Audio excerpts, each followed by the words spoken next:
All right, thank you, ladies and gentlemen. You may be seated. All right, your next witness. Your Honor, defendant calls Amber Heard. All right, Ms. Heard, if you could come to the stand, please.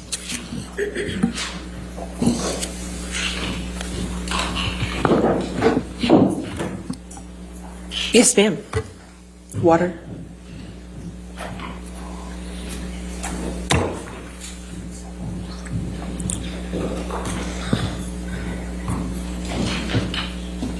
All right. Thank you, ma'am. Just a reminder, you're still under oath, okay? Of course, Your Honor. Thank you. Thank you. All right, your question? Amber, just to orient you and the jury, at this time, we are in the rebuttal to your counterclaim against Mr. Depp. So I'm going to confine my questions to that, okay? All right. How have you suffered publicly as a result of the Depp-Waldman statements? Objection, speculation. Overruled. I am harassed, humiliated, threatened every single day. Even just walking into this courtroom, sitting here in front of the world, having the worst parts of my life, things I've lived through, used to humiliate me. People want to kill me, and they tell me so every day. People want to put my baby in the microwave, and they tell me that. Johnny threatened, promised me that if I ever left him, he'd make me think of him every single day that I lived. Objection, Your Honor, non-responsive. All right, I'll sustain the objection as to that. If you want to ask the question. Amber, how did Mr. Depp's statements and threats to you that you were discussing, how do those continue to manifest themselves today? In the harassment and the humiliation, the campaign against me that's echoed every single day on social media and now in front of cameras in this room. Every single day I have to relive the trauma. My hands shake. I wake up screaming. I have to live with the trauma and the damage done to me. My friends have to live with a set of unspoken rules about how to not scare me. Objection, hearsay. Yes, sir. Unspoken rules Overruled. Go ahead. about how to not touch me, not to surprise me. My intimate partners have rules about how they can deal with me, how they can touch me. I have rules for doctors and medical professionals I see, gynecologists I see. I live my life with these sets of rules that I have to follow, my friends have to follow for me not to have a panic attack or a triggering event where I relive the trauma. Even if I'm training to do my movie, for instance, if I'm training for Aquaman, a combat scene and a trigger happens, I have a meltdown and have to deal with that. The crew I work with have to deal with that because of the damage I walk around with every single day from what I've lived through, from what I've survived. I'm not sitting in this courtroom snickering. I'm not sitting in this courtroom laughing, smiling, and making snide jokes. I'm not. This is horrible. This is painful. And this is humiliating for any human being to go through. And perhaps it's easy to forget that, but I'm a human being. And even though Johnny promised that I deserve this and promised he'd do this, I don't deserve this. I want to move on. Those statements, the attacks on me, the campaign, that Johnny has elicited millions of people to do on his behalf when he himself Objection, Your Honor, couldn't do lack it. of foundation. Torture me. Speculation. I'll sustain the objection. Next question. Amber, how have the Depp-Waldman statements impacted your ability to do charitable work? You know, the only reason that people like Dr. Curry can sit up here on the stand and say I'm high functioning and I do things like have hobbies and have interests is Objection, because non-responsive. Your Honor, Mr. Depp gave long-winded responses Overruled. yesterday. Good. It's because I found a solution to that pain. I woke up every morning with panic attacks and trauma until I realized I could do something with it.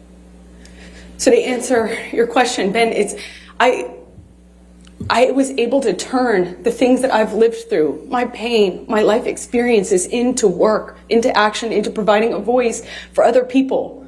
I'm not a saint. I'm not trying to present myself as one, as you all know, but I selfishly found relief in being able to use what I've lived through to advocate for others, to bring light to these issues, to give a voice to people who don't have the voice and the platform that I have.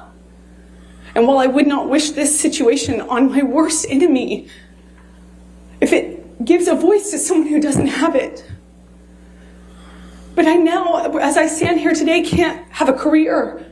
I can't even have people associate with me because of the threats and the attacks that they have to endure. Objection, when they are. non-responsive. And I can't do my charity work. Sustain the objection. Amber, other than the threats that you've described, what other threats have you endured since the Depp-Waldman statements were made? I receive hundreds of death threats regularly, if not daily. Thousands since this trial has started. People mocking my testimony about being assaulted, making fun of my... Objection, relevance. Non-responsive. Goes to overruled. damages. You can continue. It's been agonizing, painful, and the most humiliating thing I've ever had to go through. I hope no one ever has to go through something like this.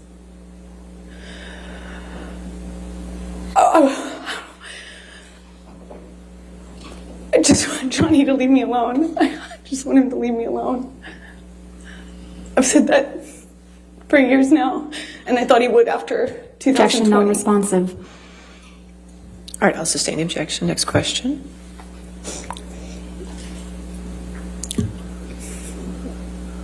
What do you hope to reclaim after this is over?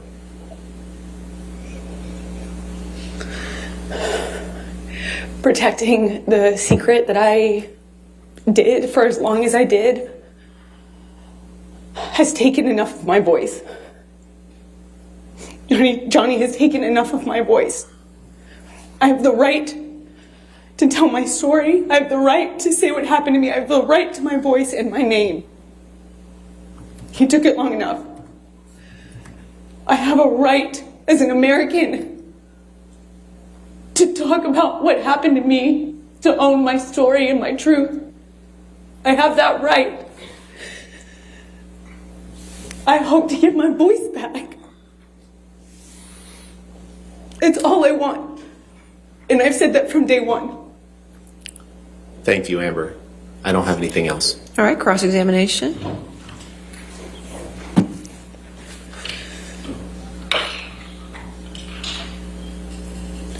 Actually, Your Honor, may we approach very Yes, briefly? yes. Yeah.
hello, everybody.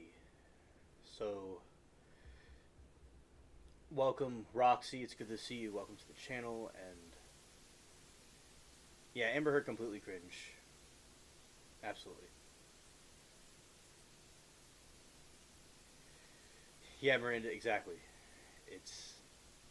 Be sure to hit the like button for Alien. Yeah, probe that like button. Yeah, thank you all very much.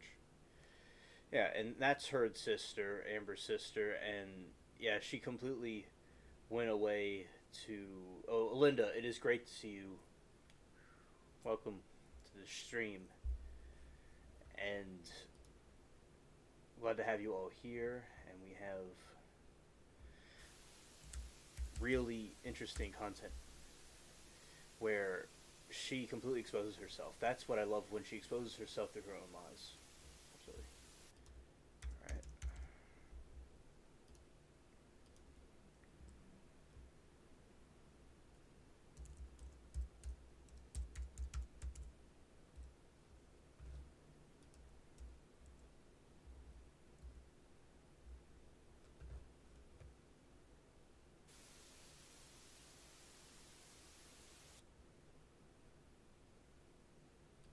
Been here to say. You sat here and told this jury that the events in Hicksville started with Mr. Depp getting really upset about a woman leaning on you. Is that correct? Yes, that's effectively what happened, yeah. You testified that he actually grabbed that woman's wrist and twisted it, right? And told her that he could effectively break her wrist by saying he knew how many pounds of pressure, or asking her how many pounds of pressure it took to break a human wrist. But your own witness, your former best friend, Rocky Pennington, she didn't corroborate that, did she? I'm not quite sure what part of that night she saw. There were a lot of people there. She didn't testify that Mr. Depp grabbed anyone's wrist in Hicksville. Again, I don't know what Rocky saw. There were a lot of people there that night. You testified that once you brought Mr. Depp back to your trailer, he trashed it, correct? That is correct. And the manager of the Hicksville trailer park was furious that Johnny had wrecked the whole thing. Do you remember that testimony? That's correct. Well, we heard from that manager of the Hicksville trailer park, Morgan Knight, on Monday, didn't we? I'm not quite sure who that guy was or if he had any involvement in this. I know a lot of people have come out of the woodwork to be involved. So you're accusing Mr. Knight of testifying and committing perjury? I'm not accusing anyone. I just don't recognize that man. You heard Mr. Knight testify that it was actually you who was upset with Mr. Depp spending time away from him. Isn't that correct? How would he know? He wasn't there. You heard Mr. Knight testify that it was actually you who was yelling at Mr. Depp. Again, I've heard a lot of people say a lot of things to be involved in the Johnny Depp show, but he wasn't there. He doesn't know. And he certainly doesn't know what happened behind closed doors, like most people. So you're calling Mr. Knight a liar? I am saying he wasn't there, and what he testified to doesn't match what I know happened. But I don't fault him. He wasn't there, so how would he know? He testified he was there, Ms. Heard. Did you hear that? That's his testimony, yes. So you're calling him a liar? I'm just saying he wasn't there. You heard Mr. Knight testify that the trailer wasn't trashed, and that's why you're calling him a liar. He testified that a light fixture was broken, similar to the way that yes, Johnny's other than a light employees fixture, testified that was the to only my thing that was closet broken, being right? rearranged Ms. Heard? and things Ms. like Heard? that.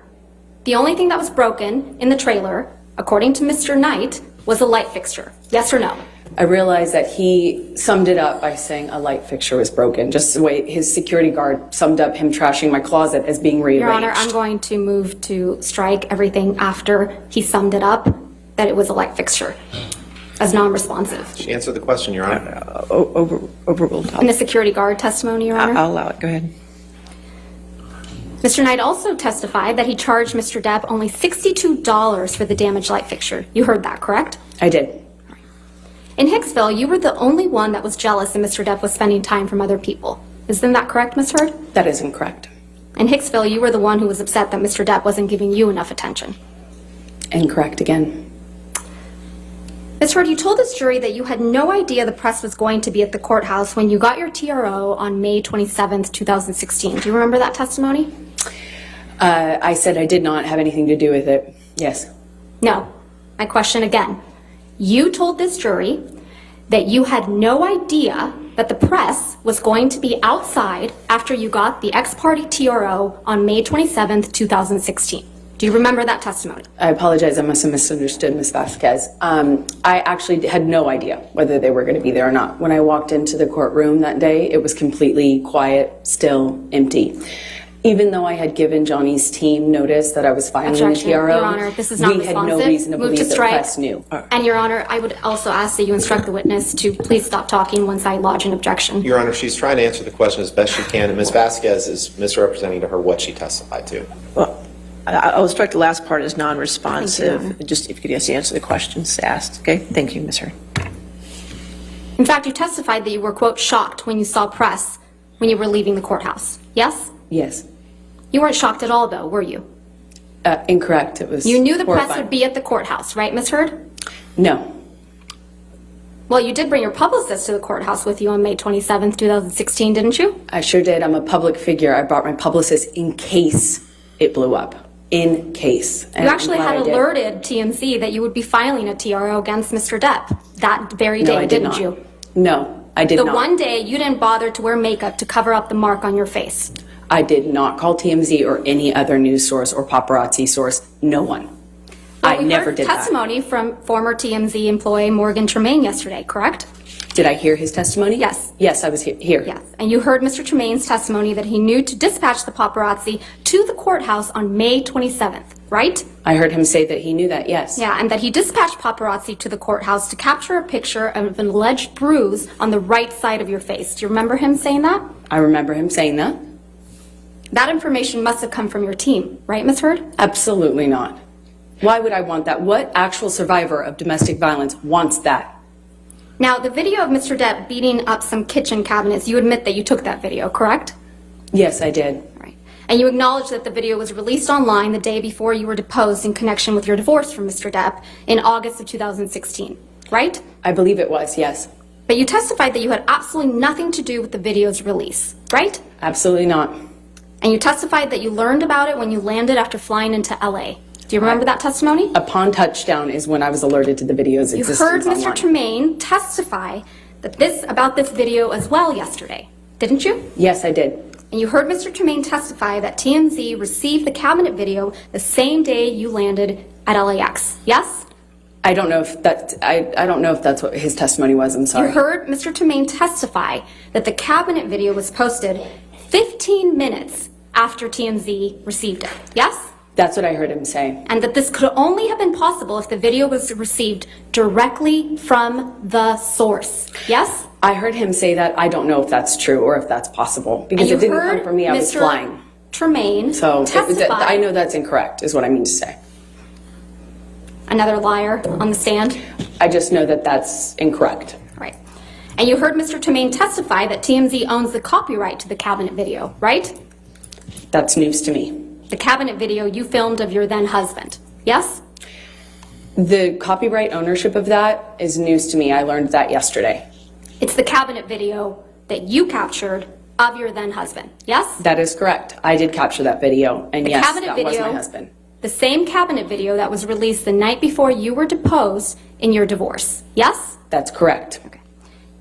You must have also heard Mr. Tremaine testify that the version of the cabinet video that TMZ received was incomplete compared to the video the jury saw in this trial. Did you hear that?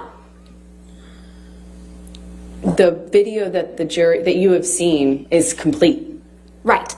But the one TMZ got the day before your deposition in the divorce was incomplete. I don't know. I haven't seen it. He testified that at the beginning portion of the video where you set up the camera, that wasn't included in the video that TMZ received. I don't know what video TMZ I'm talking received. about Mr. Tremaine's testimony, Ms. Heard. Let's just So you're focus on asking me Mr. to Tremaine. repeat his testimony? No, I'm asking you if you recall hearing him say those words to this jury.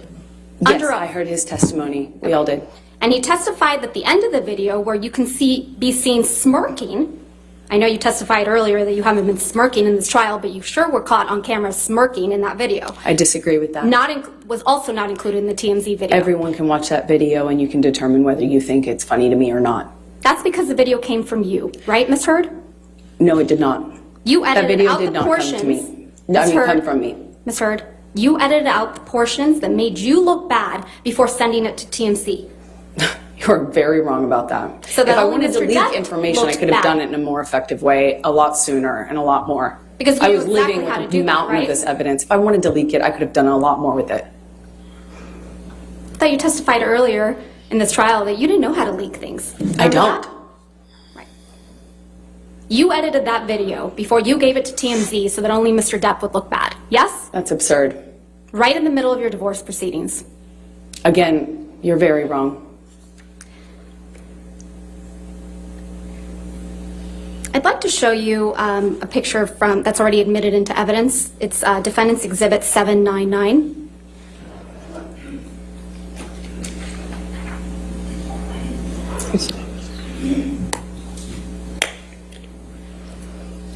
This is you at the courthouse on May 27th, 2016, when you got your domestic violence restraining order against Mr. Depp, right?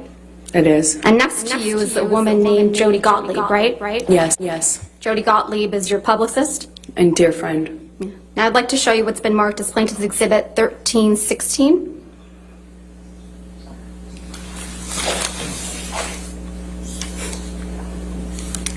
This is a picture of you and your friend Rocky Pennington, right? That is correct.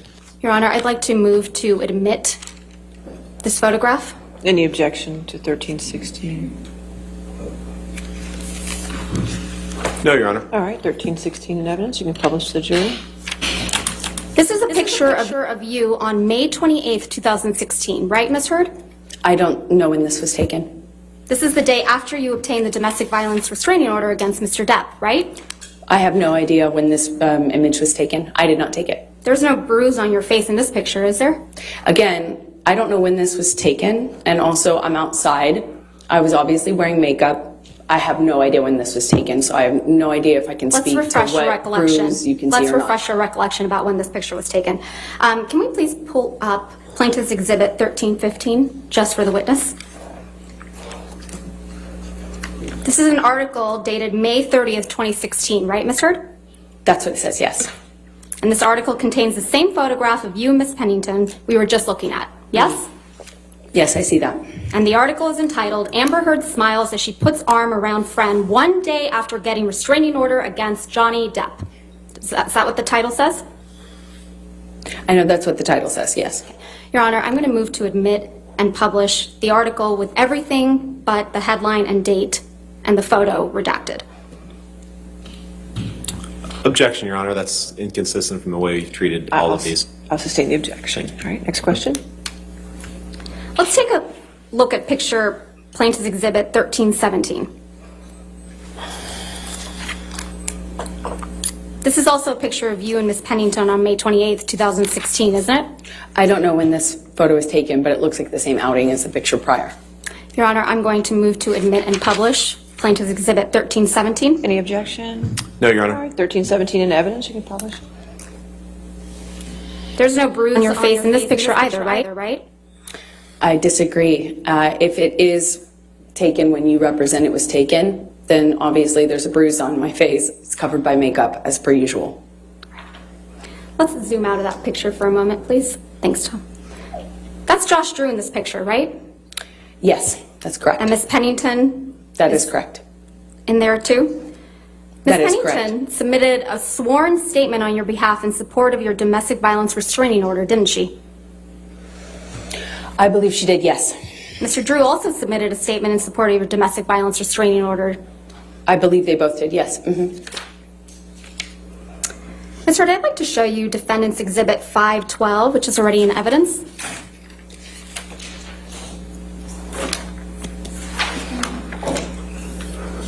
You've seen this photograph before, right? I have. On the second day of your direct testimony, you testified that this was taken in the downstairs of the main apartment on December 15th, 2015. Do you recall that testimony? Yes, I believe so. So it's your testimony that Defendant's Exhibit 512 reflects damage to Penthouse 5 that occurred during the December 15th, 2015 incident. Yes? I'm not quite sure from what incident this is when I see this photo in a vacuum without context. Let's give you that context. Can we please, thanks, if I could have day 16 trial testimony?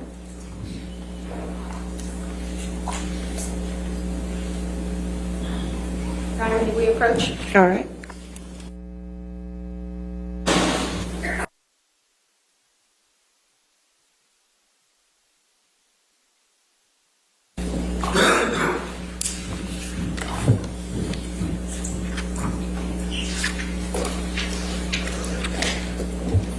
Could you please turn first to page 4585?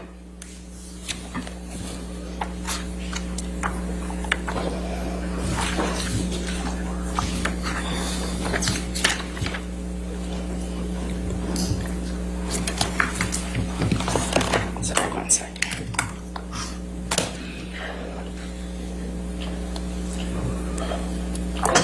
Specifically starting on line 16, where it says, let's talk about December 15th, 2015.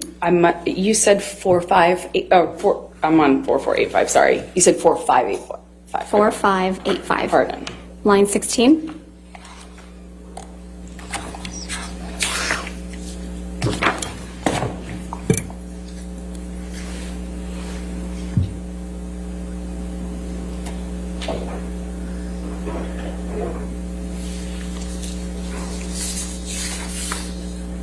Line 16, where it says, let's talk about December 15th, 2015. You see that? Yes. And then do you see that your testimony about December 15th, 2015 follows? Let's see. It's just the first line or two.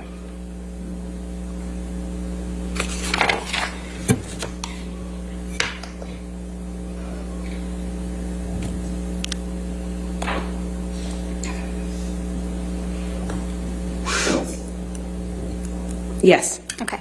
Now I'd like you to turn to page 4603. Starting at line 12. 4603.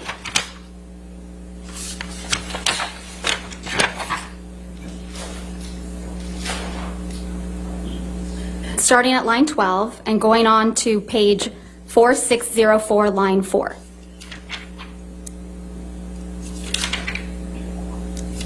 Okay. And do you see that you testify that Defendant's Exhibit 512, which is on the screen, Yes, is a picture of the downstairs of the main apartment? that's correct. And the main apartment is Penthouse 5 in the Eastern Columbia building, right? No, well, depends on what. The main apartment's penthouse 3 generally when we say main apartment. Penthouse 5 was where you had your closet?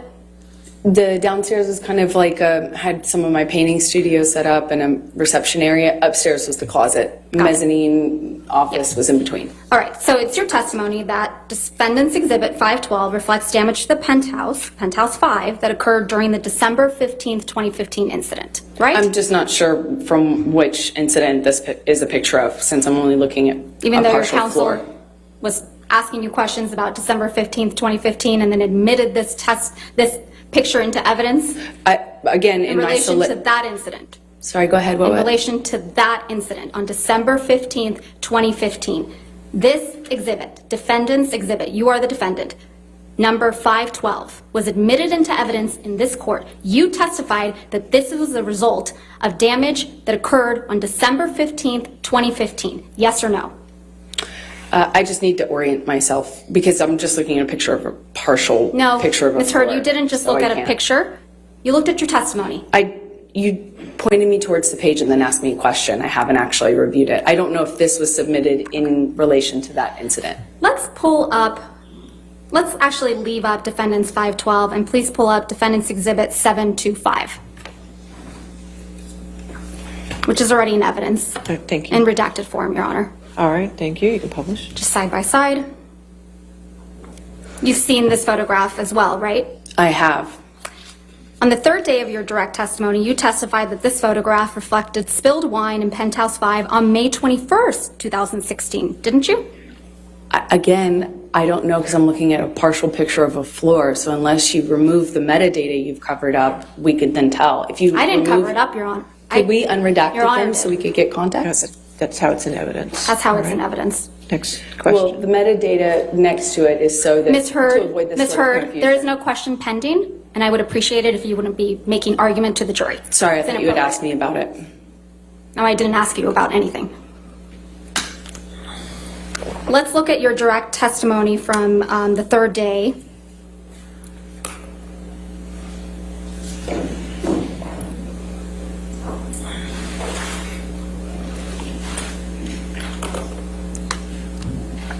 Now may I approach? Yes, ma'am.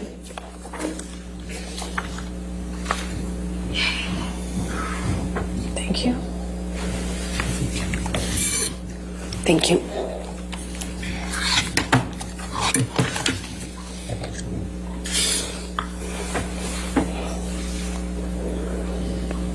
Let's turn to page 4750 in day 17 transcript. Sorry, can you repeat that? 4750.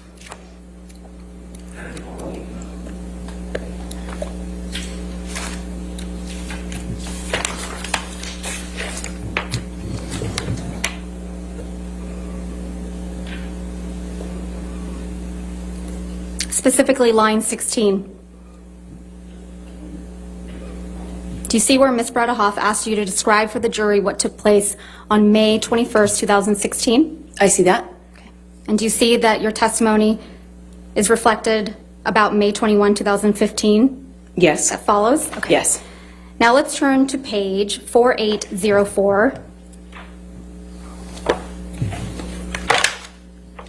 At line 14. 4804. Starting at line 14 Yes. through 4805, line 4.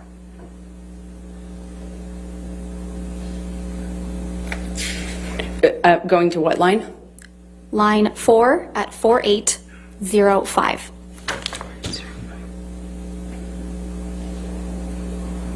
Do you see that you're testifying that defendant's exhibit 725, which is reflected on the right side, reflects spilled wine on the floor in penthouse 5? That's correct. Okay, and defendant's exhibit 512 and 725 seem to be different versions of the same picture, don't they? That's correct. Okay, so which is it? Which one was taken on December 15th, 2015, or May 21st, 2016? If you remove the redacted metadata, you can find out. It's right there. Or if you're telling the truth, you would know.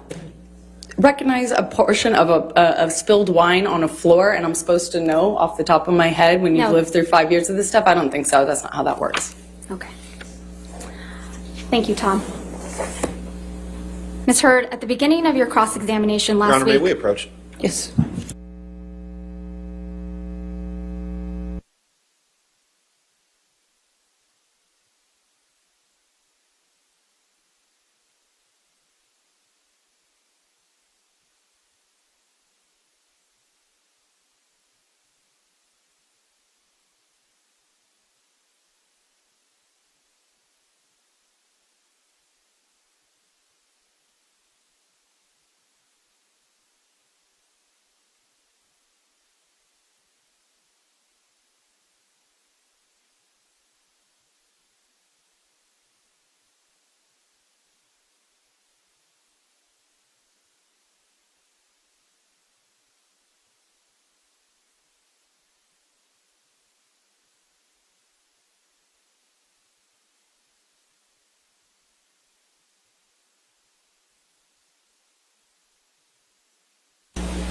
All right, ladies and gentlemen in the gallery, I would ask that there be no words or no phrases, no words, no sounds at all coming from you. If I hear one more sound, I will clear the gallery and we will continue this testimony without anybody in the courtroom. Understood? Good. All right, your next question.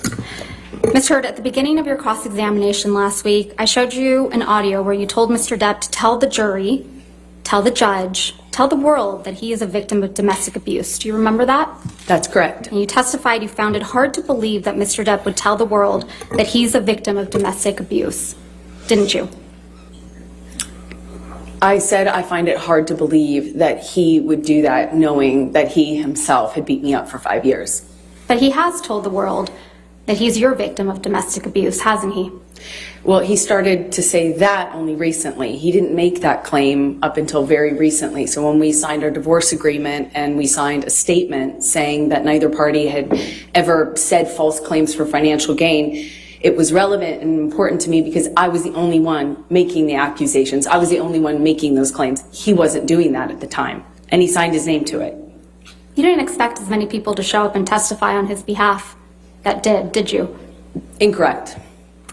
When you told this jury under oath that you never assaulted, actually, strike that, sorry, Your Honor. When you told this jury under oath that you punched Mr. Depp because you thought of Mr. Depp pushing Kate Moss down the stairs, you didn't expect Ms. Moss to agree to testify that that never happened, did you? Incorrect. I know how many people will come out of the woodwork to be in support of Johnny. So It you is think clear Ms. by this Moss courtroom needs how to many come people out will of the do that. woodwork to testify for Mr. Depp? Everybody who was around in the 90s and the early aughts knew that rumor. I had heard that rumor from multiple people. Of course, that's what flashed through my head when my violent husband not only swung for me, but all of a sudden swung for my sister. Of course I thought of that. I did not expect her to show up or not expect her to show up. It didn't matter. It doesn't change what I believed at the time when we were on the stairs and I thought he was going to kill my sister by pushing her down the stairs. You told this jury under oath that Mr. Depp was aggressive and trashed a trailer in Hicksville. You didn't expect the manager of the Hicksville property, Morgan Knight, to come forward and testify that that was untrue, did you? Incorrect. I've already been through trials with this man. I know how many people will come out in support of him. When you told this jury under oath that you had no idea that the paparazzi would be at the courthouse on May 27th, 2016, you didn't expect a TMZ employee to show up to testify that TMZ had been alerted that you would be at the courthouse and knew exactly which side of your face to take a picture of, did you? I know how many people will come out and say whatever for him. That's his power. That's why I wrote the op-ed. I was speaking to that phenomenon. How many people will come out in support of him and will fall to his power? He is a very powerful man, and people love currying favor with powerful men. Currying and I know favor that and firsthand. I've risking lived jail it. time for committing perjury? Excuse me? I didn't hear your You question. didn't hear Excuse my me? question? Ms. Vasquez, if you do mind, Curry- please just repeat the question. I didn't hear you. Curry favor and commit perjury in this courtroom? I have For seen a people powerful do this. man? I have seen people do this time and time again. That's why I wrote the op-ed. You didn't expect Ben King, the house manager in Australia, to show up from England. He flew from England to testify that Mr. Depp's fingertip was found exactly where he said it would be. Did you? I have never heard Johnny testify to knowing where his finger was, or really, frankly, making a claim that he knew where it was when it was found. I've never heard Johnny claim that. You didn't expect Johnny Keenan doesn't- Wyatt. Johnny has never Ms. actually Heard. said that. Ms. Heard. And I think the Ben jury King, could, yes. Ms. Heard, there's no question pending. You didn't expect Keenan Wyatt, Mr. Depp's longtime sound technician, to show up and testify that Mr. Depp is not being fed lines through his earpieces, but instead music, did you? Not that it matters much, but of course I did. I know how his employees treat him. So you I know how probably- his team treats him. Of course I expected that. Okay, so you probably expected Isaac Baruch to come and testify for Mr. Depp, right? I'm not sure I thought about that. Yeah. But you didn't expect Mr. Baruch to weep for Mr. Depp after what you've put him through and so many others with your lies, I did you? relate to Isaac because he and I are There's the no only further ones who have questions, Your cried Honor. on this stand. Nothing further. All right. Miranda, what happened was she threw a bottle of glass, a glass bottle at him, and it landed on his finger, and it shattered his upper part of his finger. That's what happened.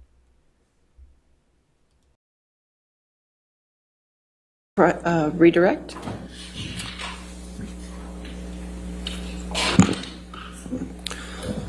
Thank you, Your Honor. Ms. Heard, if Mr. Baruch felt misled, who misled him? Johnny, and I don't blame him. I don't blame him from crying. This is horrible. Ms. Vasquez has suggested that you faked bruises on your face. Is that true? Absolutely not. I didn't need to. Did you ever fake an injury caused by Mr. Depp? No. Is any of the evidence of your injuries that has been put to the jury in this trial fake? No, absolutely not. And to the extent that there may be some confusion over when a picture of spilled wine was taken, why might that be? Objection, Because there's so lack of many- foundation. Overruled. Because there's so many incidents of violence. There's so many pictures. There's so much evidence. Most people don't have this kind of evidence for years, 5 years. And when I was saying that to Johnny on the phone in that recording, I was saying for years this has been going on. And I have pictures, we have texts, we have everything. Normally you don't get this amount of evidence. That's what I was pointing out to Johnny. It would be crazy to try to challenge this in this way. It's crazy. It's easy to not know the context of a picture of spilled wine because there are so many more important details, pictures, and also so much I didn't photograph, so much I didn't have the presence of Objection, mind to non-responsive. document. All right, I'll sustain the objection. Next question. Did Mr. Depp abuse you physically, Yes, verbally, yes, emotionally, yes, psychologically? yes.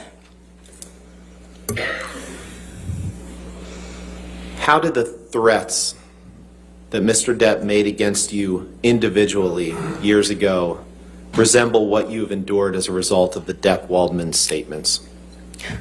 Beyond the scope of cross, Your Honor. Overruled. Johnny promised me he would ruin me, that he'd ruin my career, he'd take my life from me. Death was the only way out, and if I got out, this is what he'd do to me. He'd make me think of him every single day. He promised me global humiliation. You saw those texts. What he couldn't do, the work of one individual, meaning Johnny, when he was inviting a disgruntled employee over for a spot of purple to fix my flabby ass up, that revenge that he sought back then was just what he could do as an individual, calling the studio to get me fired, trying to block camp. Objection, Your Honor. Lack of foundation, speculation, It's hearsay, all in non-responsive. I'll sustain as to non-responsive. Ms. Hurd, how did those things that you just testified to that Mr. Depp did, how did those resemble what happened to you after the Depp-Waldman counterclaim statements were made? Well, those are Objection, Your just- Honor. Lack of foundation. She's, Overruled. thank you. Thank you, Your Honor. Those are just an echo of what I'm living through today. It's like what I'm living in right now, what you see Foundation, in text. What he couldn't do, the work of one individual. Thank you, Your Honor. Ms. Hurd, if Mr. Baruch felt misled, who misled him? Johnny, and I don't blame him. I don't blame him from crying. This is horrible. Ms. Vasquez has suggested that you faked bruises on your face. Is that true? I didn't hear your You question. didn't hear Excuse my me. question? Ms. Vasquez, if you do, and when I was saying that to Johnny on the phone in that recording, I was saying for years this has been going on, and I have pictures, we have texts, we have everything. Normally you don't get this amount of evidence. That's what I was pointing out to Johnny. It would be crazy to he would ruin me, that he'd ruin my career, he'd take my life from me. Death was the only way out, and if I got out, this is what he'd do to me. He'd make me think of him every single day. He promised me global humiliation. You saw those texts.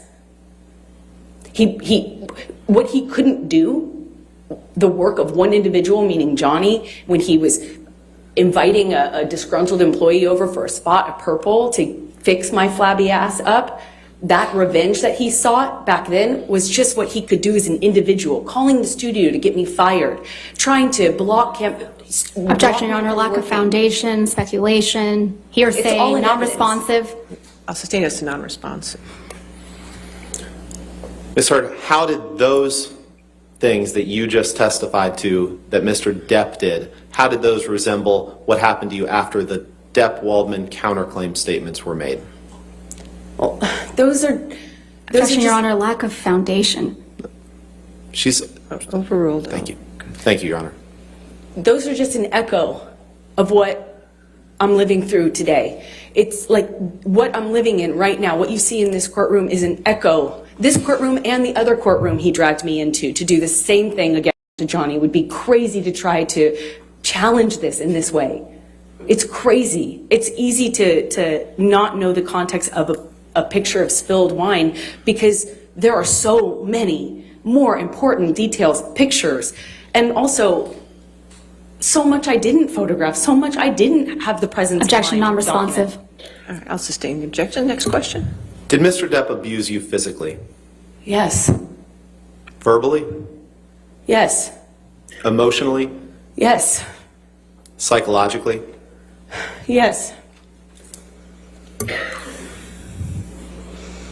How did the threats that Mr. Depp made against you individually years ago resemble what you've endured as a result of the Depp-Waldman statements? Beyond the scope of cross, Your Honor. Overruled. Johnny promised me he would ruin me, that he'd ruin my career, he'd take my life from me. Death was the only way out. And if I got out, this is what he'd do to me. He'd make me think of him every single day. He promised me global humiliation. You saw those texts? What he couldn't do, the work of one individual, meaning Johnny, when he was inviting a disgruntled employee over for a spot of purple to fix my flabby ass up, that revenge that he sought back then was just what he could do as an individual, calling the studio to get me fired, trying to block him. Objection, Your Honor, lack of foundation. A disgruntled employee over for a spot of purple to fix my flabby ass up, that revenge that he sought back then, what he couldn't do, the work of one individual, meaning Johnny, when he was inviting a disgruntled employee over for a spot of purple to fix my flabby ass up, that revenge that he sought back then was just what he could do as an individual, calling the studio to get me fired, trying to block him. Objection, Your Honor, lack of foundation. This is what he'd do to me. He'd make me think of him every single day. He promised me global humiliation. You saw those texts? What he couldn't do, the work of one individual, meaning Johnny, when he was inviting a disgruntled employee over for a spot of purple to fix my flabby ass up, that revenge that he sought back then was just what he could do as an individual, calling the studio to get me fired, trying to block him. Objection, non-responsive. All right, I'll sustain the objection. Next question. Did Mr. Depp abuse you physically? Yes. Verbally? Yes. Emotionally? Yes. Psychologically? Yes.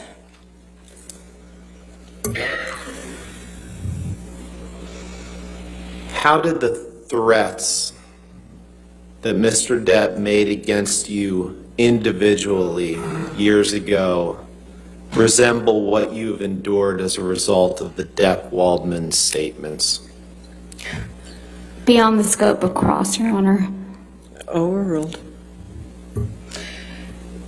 Johnny promised me he would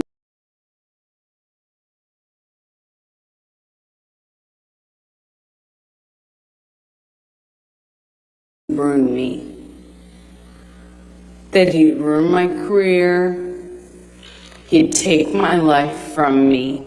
Death was the only way out, and if I got out, this is what he'd do to me. He'd make me think of him every single day. He promised me global humiliation. You saw those texts.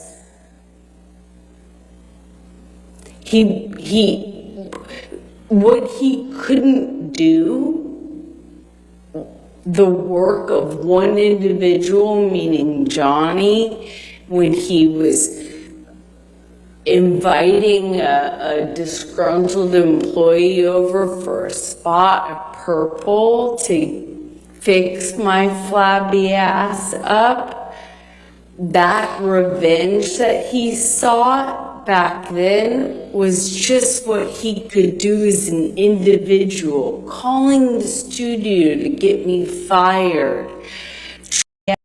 Individual, meaning Johnny, when he was inviting a disgruntled employee over for a spot of purple to fix my flabby ass up.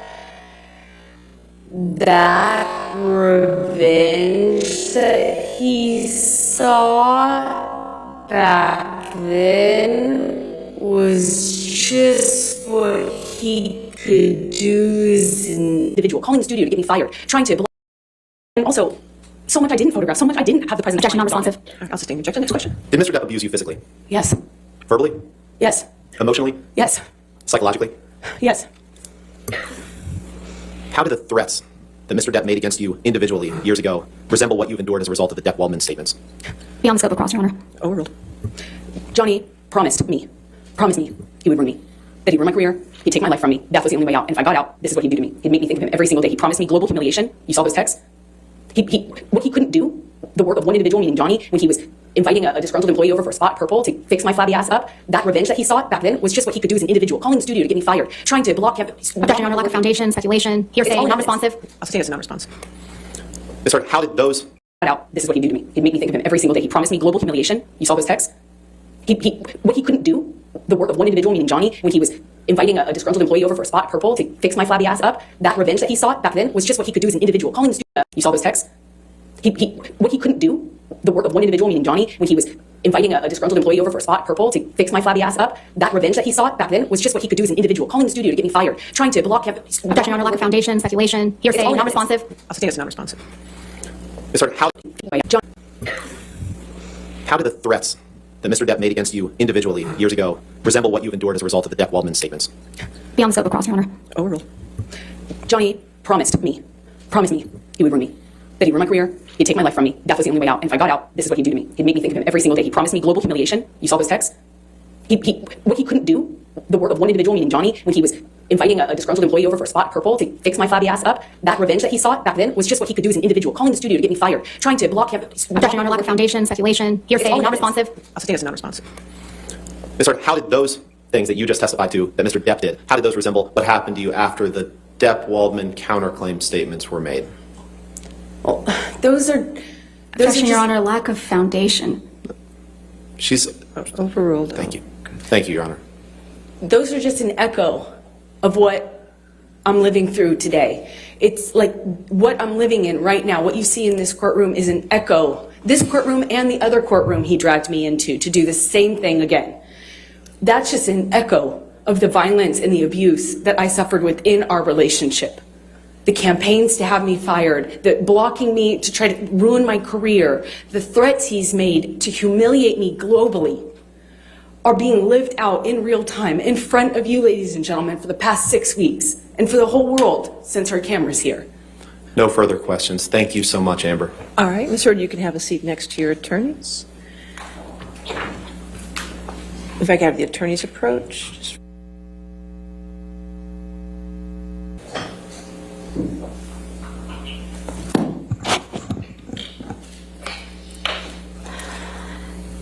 Ms. Hurd, you just testified that this case has been very hard for you. So let's talk about that and why. All right. Your lies have been exposed to the world multiple times, right? I haven't lied about anything I've been here to say. You sat here and told this jury that the events in Hicksville started with Mr. Depp getting really upset about a woman leaning on you. Is that correct? Yes, that's effectively what happened, yeah. You testified that he actually grabbed that woman's wrist and twisted it, right? And told her that he could effectively break her wrist by saying he knew how many pounds of pressure, or asking her how many pounds of pressure it took to break a human wrist. But your own witness, your former best friend, Rocky Pennington, she didn't corroborate that, did she? I'm not quite sure what part of that night she saw. There were a lot of people there. She didn't testify that Mr. Depp grabbed anyone's wrist in Hicksville. Again, I don't know what Rocky saw. There were a lot of people there that night. You testified that once you brought Mr. Depp back to your trailer, he trashed it, correct? That is correct. And the manager of the Hicksville trailer park was furious that Johnny had wrecked the whole thing. Do you remember that testimony? That's correct. Well, we heard from that manager of the Hicksville trailer park, Morgan Knight, on Monday, didn't we? I'm not quite sure who that guy was or if he had any involvement in this. I know a lot of people have come out of the woodworks being involved. So you're accusing Mr. Knight of testifying and committing perjury? I'm not accusing anyone. I just don't recognize that man. You heard Mr. Knight testify that it was actually you who was upset with Mr. Depp spending time away from him. Isn't that correct? How would he know? He wasn't there. You heard Mr. Knight testify that it was actually you who was yelling at Mr. Depp.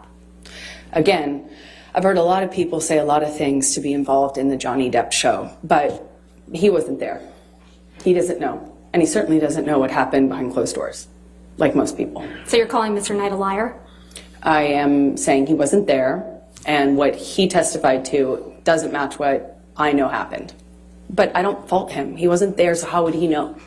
He testified he was there, Ms. Hurd. Did you hear that? That's his testimony, yes. So you're calling him a liar? I'm just saying he wasn't there. You heard Mr. Knight testify that the trailer wasn't trashed, and that's why you're calling him a liar. He testified that a light fixture was broken, similar to the way that yes, Johnny's other than a light employees fixture, that was testified the to only my thing that was closet broken, being rearranged right? and things Ms. like Hurd, that. The only thing that was broken in the trailer, according to Mr. Knight, was a light fixture. Yes or no?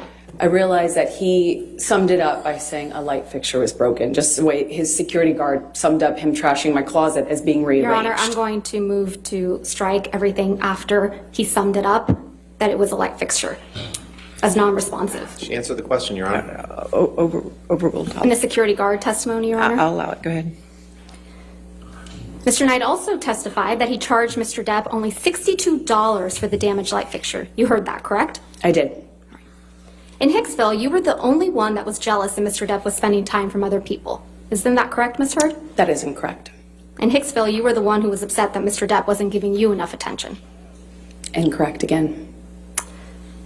Ms. Heard, you told this jury that you had no idea the press was going to be at the courthouse when you got your TRO on May 27th, 2016. Do you remember that testimony? I said I did not have anything to do with it. Yes. No. My question again. You told this jury that you had no idea that the press was going to be outside after you got the ex-party TRO on May 27th, 2016. Do you remember that testimony? I apologize. I must have misunderstood Ms. Vasquez. I actually had no idea whether they were going to be there or not. When I walked into the courtroom that day, it was completely quiet, still, empty. Even though I had given Johnny's team notice that I was filing the Objection. TRO, Your Honor, this is not we had responsive. no reason to Move believe to that the strike. press knew. And Your Honor, I would also ask that you instruct the witness to please stop talking once I lodge an objection. Your Honor, she's trying to answer the question as best she can, and Ms. Vasquez is misrepresenting to her what she testified to. Well, I'll strike the last part as non-responsive. Thank you. Just if you could just answer the questions asked. Okay? Thank you, Ms. Heard. In fact, you testified that you were, quote, shocked when you saw press when you were leaving the courthouse. Yes? Yes. You weren't shocked at all, though, were you? Incorrect. It was You knew the press horrifying. would be at the courthouse, right, Ms. Heard? No. Well, you did bring your publicist to the courthouse with you on May 27th, 2016, didn't you? I sure did. I'm a public figure. I brought my publicist in case it blew up. In case. And You actually I'm glad had I did. alerted TMZ that you would be filing a TRO against Mr. Depp that very No, day, I did didn't not. you? No, I did The not. one day you didn't bother to wear makeup to cover up the mark on your face. I did not call TMZ or any other news source or paparazzi source. No one. I We never heard did that. testimony from former TMZ employee Morgan Tremaine yesterday, correct? Did I hear his testimony? Yes. Yes, I was here. Yes. And you heard Mr. Tremaine's testimony that he knew to dispatch the paparazzi to the courthouse on May 27th, right? I heard him say that he knew that, yes. Yeah, and that he dispatched paparazzi to the courthouse to capture a picture of an alleged bruise on the right side of your face. Do you remember him saying that? I remember him saying that. That information must have come from your team, right, Ms. Heard? Absolutely not. Why would I want that? What actual survivor of domestic violence wants that? Now, the video of Mr. Depp beating up some kitchen cabinets, you admit that you took that video, correct? Yes, I did. Right. And you acknowledge that the video was released online the day before you were deposed in connection with your divorce from Mr. Depp in August of 2016, right? I believe it was, yes. But you testified that you had absolutely nothing to do with the video's release, right? Absolutely not. And you testified that you learned about it when you landed after flying into LA. Do you remember that testimony? Upon touchdown is when I was alerted to the video's You existence heard Mr. online. Tremaine testify that about this video as well yesterday, didn't you? Yes, I did. And you heard Mr. Tremaine testify that TMZ received the cabinet video the same day you landed at LAX, yes? I don't know if I don't know if that's what his testimony was. I'm sorry. You heard Mr. Tremaine testify that the cabinet video was posted 15 minutes after TMZ received it, yes? That's what I heard him say. And that this could only have been possible if the video was received directly from the source, yes? I heard him say that. I don't know if that's true or if that's possible because it didn't come from me. I was flying. Tremaine So testify. I know that's incorrect, is what I mean to say. Another liar on the stand? I just know that that's incorrect. Right. And you heard Mr. Tremaine testify that TMZ owns the copyright to the cabinet video, right? That's news to me. The cabinet video you filmed of your then husband, yes? The copyright ownership of that is news to me. I learned that yesterday. It's the cabinet video that you captured of your then husband, yes? That is correct. I did capture that video, and The yes, cabinet that video, was my husband. The same cabinet video that was released the night before you were deposed in your divorce, yes? That's correct. Okay. You must have also heard Mr. Tremaine testify that the version of the cabinet video that TMZ received was incomplete compared to the video the jury saw in this trial. Did you hear that? The video that that you have seen is complete. Right. But the one TMZ got the day before your deposition in the divorce was incomplete. I don't know. I haven't seen it. He testified that at the beginning portion of the video where you set up the camera, that wasn't included in the video that TMZ received. I don't know what video TMZ I'm talking received. about Mr. Tremaine's testimony, Ms. Heard. Let's just So you're focus on asking me Mr. to Tremaine. repeat his testimony? No, I'm asking you if you recall hearing him say those words to this jury. Yes, Under oath. I heard his testimony. We all did. And he testified that the end of the video where you can be seen smirking. I know you testified earlier that you haven't been smirking in this trial, but you sure were caught on camera smirking in that video. I disagree with that. Was also not included in the TMZ video. Everyone can watch that video and you can determine whether you think it's funny to me or not. That's because the video came from you, right, Ms. Heard? No, it did not. You edited That video out did the not portions. come to me. Ms. Heard, Come from me. Ms. Heard, you edited out the portions that made you look bad before sending it to TMZ. You're very wrong about that. So that if I only wanted to Mr. leak Depp information, I looked could have bad. done it in a more effective way, a lot sooner and a lot more. Because you I knew was exactly living how to with do a that, mountain right? of this evidence. If I wanted to leak it, I could have done a lot more with it. I thought you testified earlier in this trial that you didn't know how to leak things. I Remember don't. that? Right. You edited that video before you gave it to TMZ so that only Mr. Depp would look bad. Yes? That's absurd. Right in the middle of your divorce proceedings. Again, you're very wrong. I'd like to show you a picture that's already admitted into evidence. It's Defendant's Exhibit 799.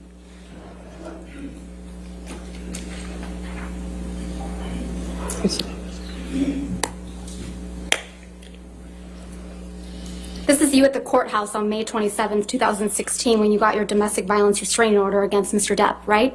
It is. And next to you is a woman named Jody Gottlieb, right? Yes, yes. Jody Gottlieb is your publicist. And dear friend. Now I'd like to show you what's been marked as Plaintiff's Exhibit 1316.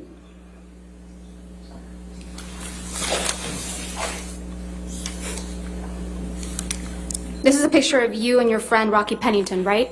That is correct. Your Honor, I'd like to move to admit this photograph. Any objection to 1316? No, Your Honor. All right, 1316 in evidence. You can publish to the jury. This is a picture of you on May 28th, 2016, right, Ms. Heard? I don't know when this was taken. This is the day after you obtained the domestic violence restraining order against Mr. Depp, right? I have no idea when this image was taken. I did not take it. There's no bruise on your face in this picture, is there? Again, I don't know when this was taken, and also I'm outside. I was obviously wearing makeup. I have no idea when this was taken, so I have no idea if I can Let's speak to refresh your what recollection. bruise you can see Let's or refresh your recollection about when this picture was taken. Can we please pull up Plaintiff's Exhibit 1315, just for the witness? This is an article dated May 30th, 2016, right, Ms. Heard? That's what it says, yes. And this article contains the same photograph of you and Ms. Pennington we were just looking at, yes? Yes, I see that. And the article is entitled, Amber Heard Smiles as She Puts Arm Around Friend One Day After Getting Restraining Order Against Johnny Depp. Is that what the title says? I know that's what the title says, yes. Your Honor, I'm going to move to admit and publish the article with everything but the headline and date and the photo redacted. Objection, Your Honor. That's inconsistent from the way you've treated all of these. I'll sustain the objection. All right, next question. Let's take a look at picture Plaintiff's Exhibit 1317. This is also a picture of you and Ms. Pennington on May 28th, 2016, isn't it? I don't know when this photo was taken, but it looks like the same outing as the picture prior. Your Honor, I'm going to move to admit and publish Plaintiff's Exhibit 1317. Any objection? No, Your All Honor. right, 1317 in evidence. You can publish. There's no bruise on your face in this picture either, right? I disagree. If it is taken when you represent it was taken, then obviously there's a bruise on my face. It's covered by makeup, as per usual. Let's zoom out of that picture for a moment, please. Thanks, Tom. That's Josh Drew in this picture, right? Yes, that's correct. And Ms. Pennington That is correct. in there too? That Ms. is correct. Pennington submitted a sworn statement on your behalf in support of your domestic violence restraining order, didn't she? I believe she did, yes. Mr. Drew also submitted a statement in support of a domestic violence restraining order. I believe they both did, yes. Mm-hmm. Mr. Hurd, I'd like to show you Defendant's Exhibit 512, which is already in evidence.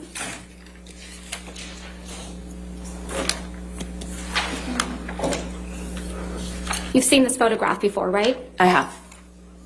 On the second day of your direct testimony, you testified that this was taken in the downstairs of the main apartment on December 15th, 2015. Do you recall that testimony? Yes, I believe so. So it's your testimony that Defendant's Exhibit 512 reflects damage to Penthouse 5 that occurred during the December 15th, 2015 incident. Yes? I'm not quite sure from what incident this is when I see this photo in a vacuum without context. Let's give you that context. Can we please, thanks, if I could have day 16 trial testimony?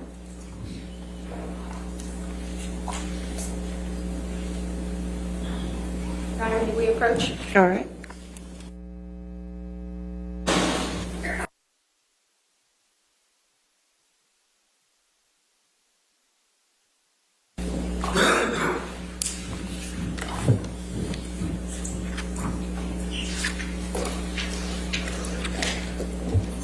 Could you please turn first to page 4585?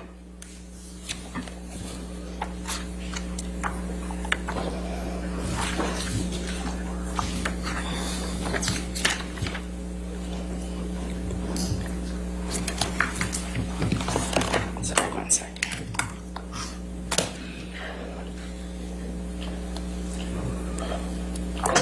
Specifically starting on line 16, where it says, let's talk about December 15th, 2015. You said 4585. I'm on 4485. Sorry, you said 4585. 4585. Pardon. Line 16.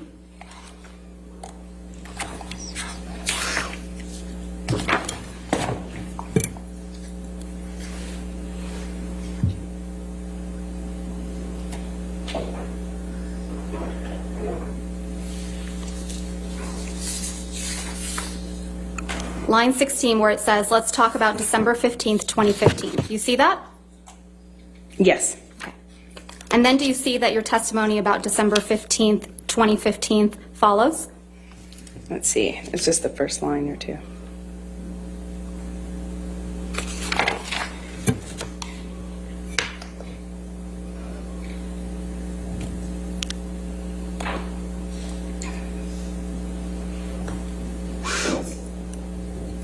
Yes. Okay. Now I'd like you to turn to page 4603. Starting at line 12. 4603.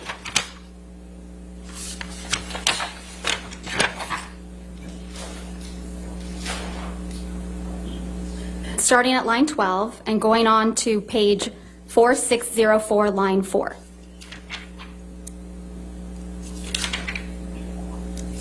Okay. And do you see that you testify that Defendant's Exhibit 512, which is on the screen, Yes, is a picture of the downstairs of the main apartment? that's correct. And the main apartment is Penthouse 5 in the Eastern Columbia building, right? No, well, depends on what. The main apartment's penthouse 3 generally when we say main apartment. Penthouse 5 was where you had your closet? The downstairs was kind of like had some of my painting studio set up and a reception area. Upstairs was the closet. Mezzanine office was in between. All right, so it's your testimony that Defendant's Exhibit 512 reflects damage to the penthouse, Penthouse 5, that occurred during the December 15th, 2015 incident, right? I'm just not sure from which incident this is a picture of, since I'm only looking at Even a though your partial counsel floor. was asking you questions about December 15th, 2015, and then admitted this picture into evidence Again, in relation to that incident. Sorry, go ahead. In relation to that incident on December 15th, 2015. This exhibit, Defendant's Exhibit, you are the defendant, number 512, was admitted into evidence in this court. You testified that this was the result of damage that occurred on December 15th, 2015. Yes or no? I just need to orient myself because I'm just looking at a picture of a partial No, picture of a Ms. Hurd, floor, you didn't just so look I at a can't. picture. You looked at your testimony. You pointed me towards the page and then asked me a question. I haven't actually reviewed it. I don't know if this was submitted in relation to that incident. Let's actually leave up Defendants 512 and please pull up Defendants Exhibit 725, which is already in evidence. Thank you. In redacted form, Your Honor. All right, thank you. You can publish. Just side by side. You've seen this photograph as well, right? I have. On the third day of your direct testimony, you testified that as Picture of a Ms. Heard, floor, you didn't just so look I at a can't. picture. Because You were December 15th, 2015. This exhibit, Defendant's Exhibit, you are the defendant, number 512. This exhibit, Defendant's Exhibit, you are the defendant. again, since I'm only looking at Even a though your partial counsel floor. was asking you questions about December 15th, 2015, and then admitted this picture into evidence Again, in in my relation to that incident. Sorry, go ahead. In What? relation to that incident on December 15th, 2015. This exhibit, Defendant's Exhibit, you are the defendant, number 512, was admitted into evidence in this court. You testified that this was the result of damage that occurred on December 15th, 2015. Yes or no?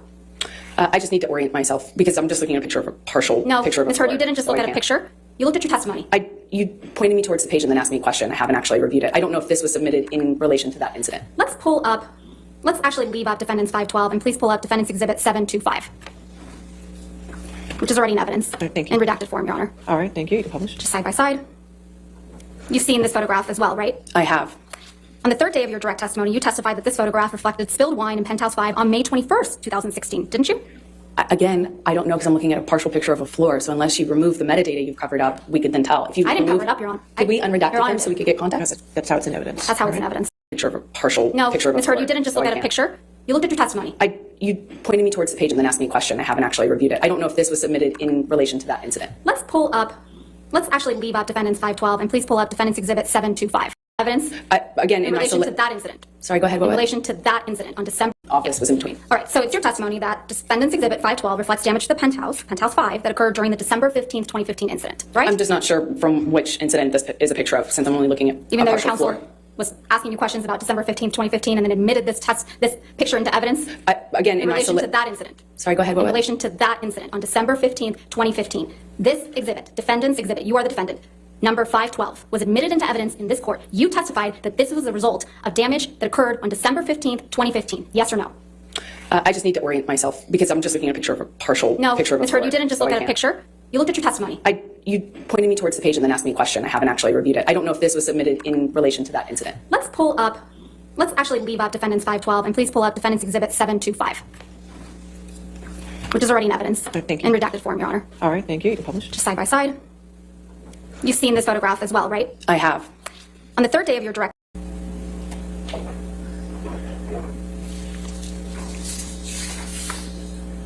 line 16, where it says, let's talk about December 15th, 2015. You see that?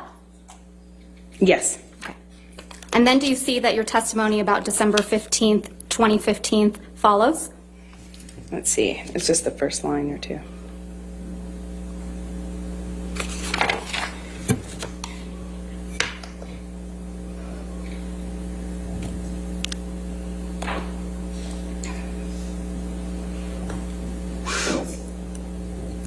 Yes. Okay. Now I'd like you to turn to page 4603. Starting at line 12. 4603.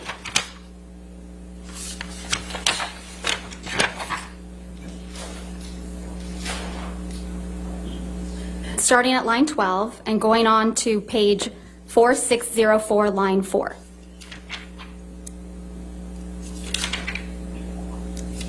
Okay. And do you see that you testify that Defendant's Exhibit 512, which is on the screen, Yes. is a picture of the downstairs of the main apartment? That's correct. And the main apartment is Penthouse 5 in the Eastern Columbia building, right? No, well, depends on the main apartment's penthouse 3 generally when we say main apartment. Penthouse 5 was where you had your closet?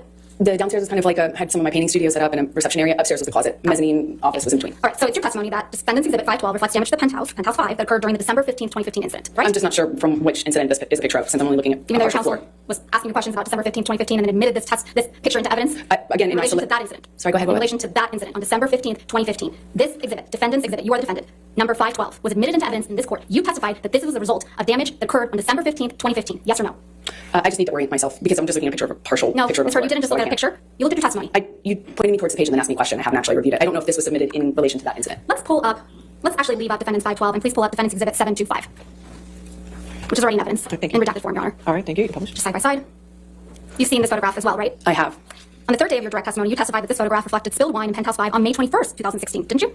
Again, I don't know because I'm looking at a partial picture of a floor, so unless you remove the metadata you've covered up, we can then tell. If you I didn't cover remove- it up, Your Honor. Did we unredact Your them Honor. so we could get context? That's how it's in evidence. That's how it's in evidence. Next Well, question. metadata next to it is so that... Ms. Hurd, so with Ms. the Hurd, there's no question pending, and I would appreciate it if you wouldn't be making argument to the jury. Sorry, It's that in you would ask me evidence. about it. No, I didn't ask you about anything. Let's look at your direct testimony from the third day.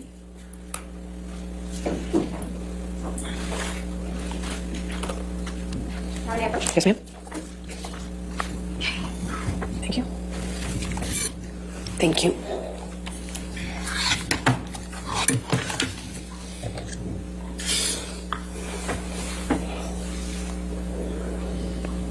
Let's turn to page 4750 in day 17 transcript. Sorry, can you repeat that? 4750.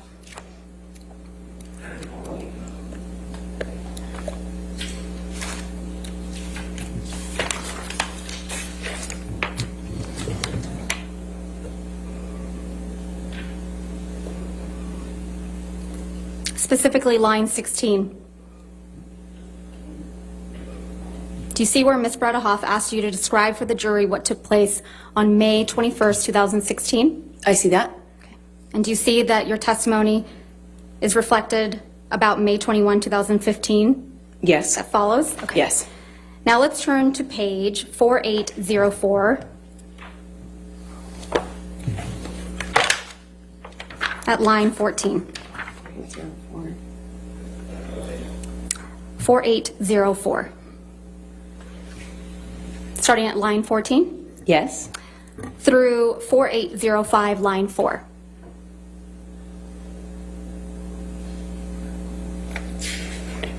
Going to what line? Line 4 at 4805.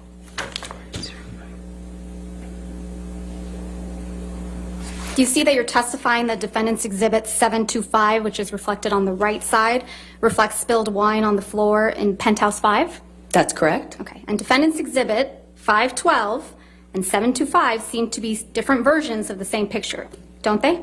That's correct. Okay. So which is it? Which one was taken on December 15th, 2015, or May 21st, 2016? If you remove the redacted metadata, you can find out. It's right there. Or if you're telling the truth, you would know. Recognize a portion of spilled wine on a floor, and I'm supposed to know off the top of my head when you've No. lived through 5 years of this stuff? I don't think so. That's not how that works. Okay. Thank you, Tom. Ms. Hurd, at the beginning of your cross-examination Your last Honor, may week... we approach? Yes.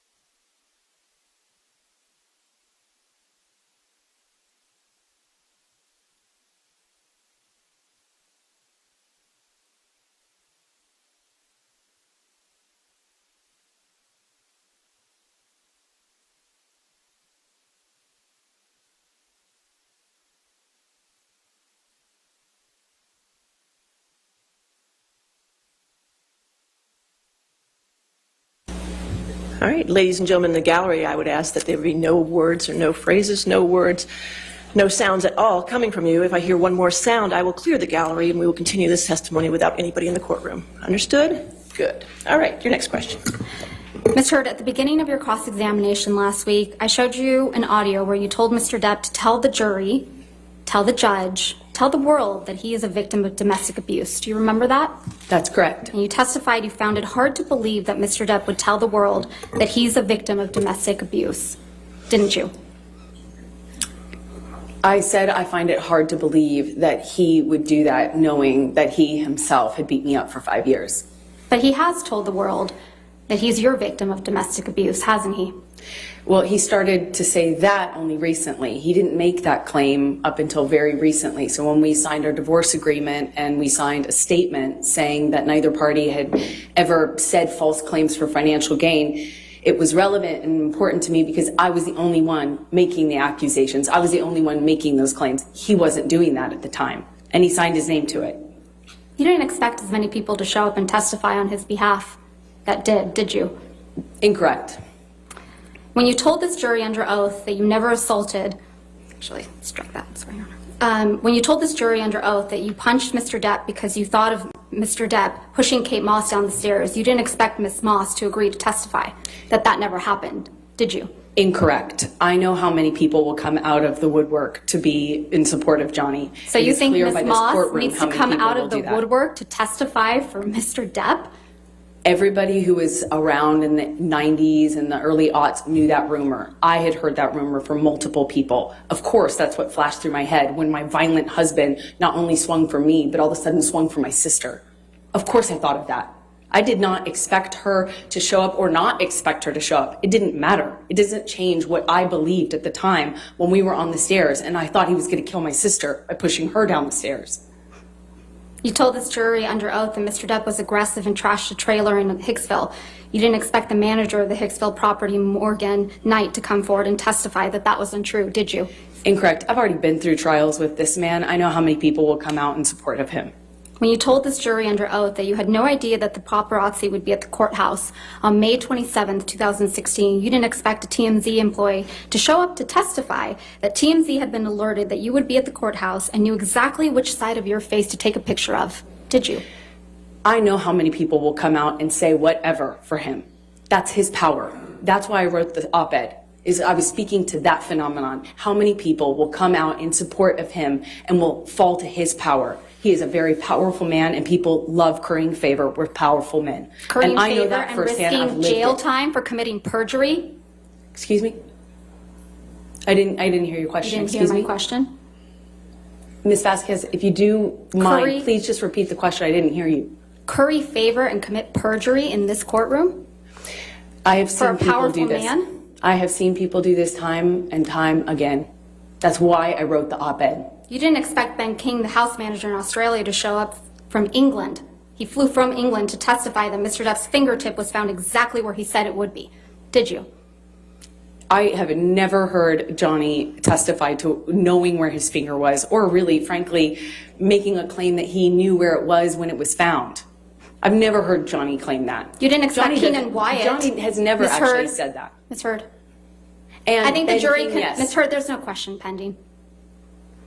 You didn't expect Keenan Wyatt, Mr. Depp's longtime sound technician, to show up and testify that Mr. Depp is not being fed lines through his earpieces, but instead music, did you? Not that it matters much, but of course I did. I know how his employees treat him. So you I know how probably- his team treats him. Of course I expected that. Okay, so you probably expected Isaac Baruch to come and testify for Mr. Depp, right? I'm not sure I thought about that. Yeah. But you didn't expect Mr. Baruch to weep for Mr. Depp after what you've put him through and so many others with your lies, I did you? relate to Isaac because he and I are There's the no only further ones who questions, Your cried Honor. on this stand. Nothing further. All right. Redirect.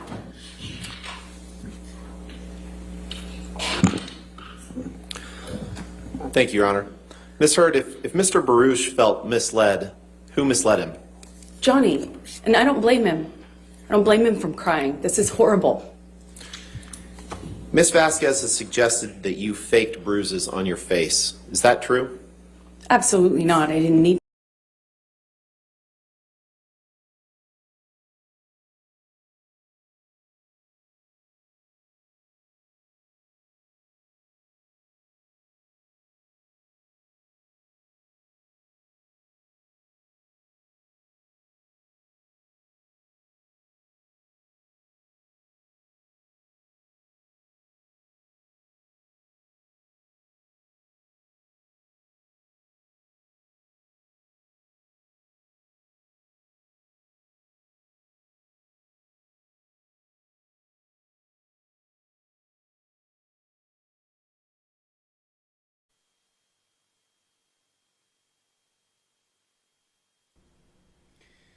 This is the one of the psychiatrist, Shannon Curry. This is what this one's about.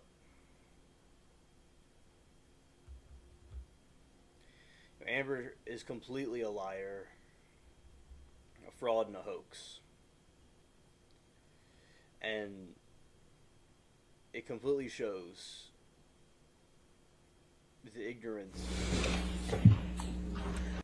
It completely shows the ignorance that she has, and she just wanted Johnny for his money. Not saying he didn't do anything that wasn't right, but that she just basically wanted him for his money, and it backfired.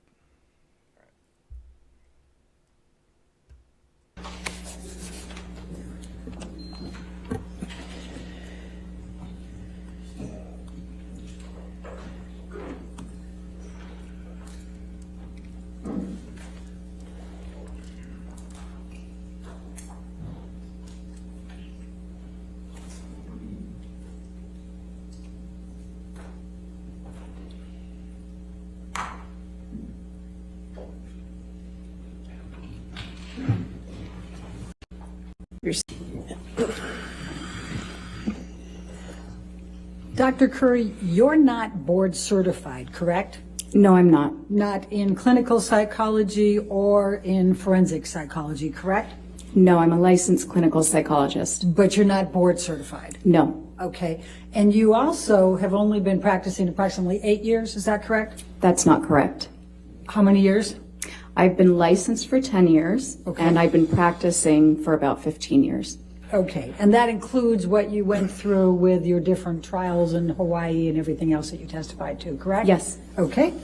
Now, you went to Mr. Depp's home for dinner and drinks before you were hired as an expert in this case, correct?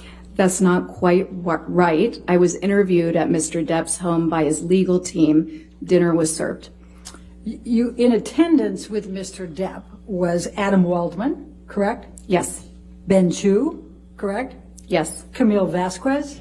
yes, Okay. And the dinner lasted approximately 3 to 4 hours, correct? yes, And it included The interview. drinks, correct? yes. Dinner and I believe drinks were served. Okay. And this was before you were hired as an expert, correct? Yes, this was an interview so that they could make an informed decision as to whether or not to retain me.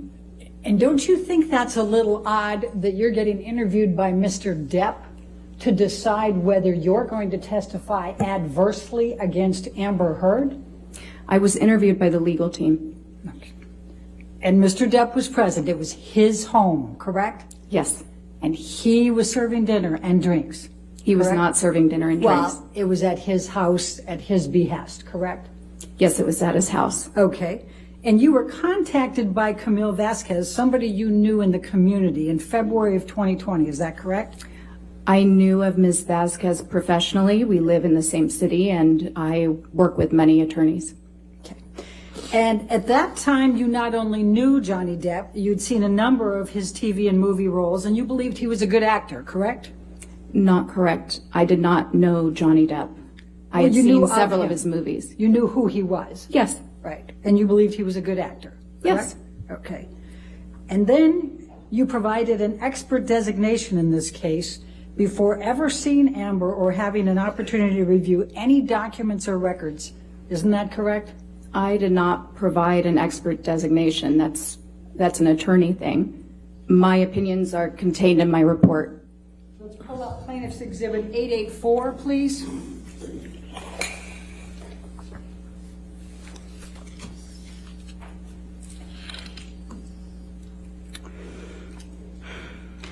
This was plaintiff's designation, identification of expert witnesses in this case.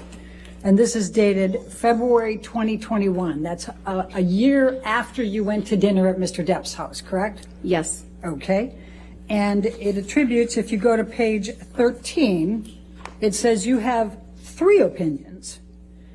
The first of those is that Amber Heard, quote, exhibits patterns of behavior that are consistent with co-occurring cluster B personality disorder traits, especially borderline personality disorder.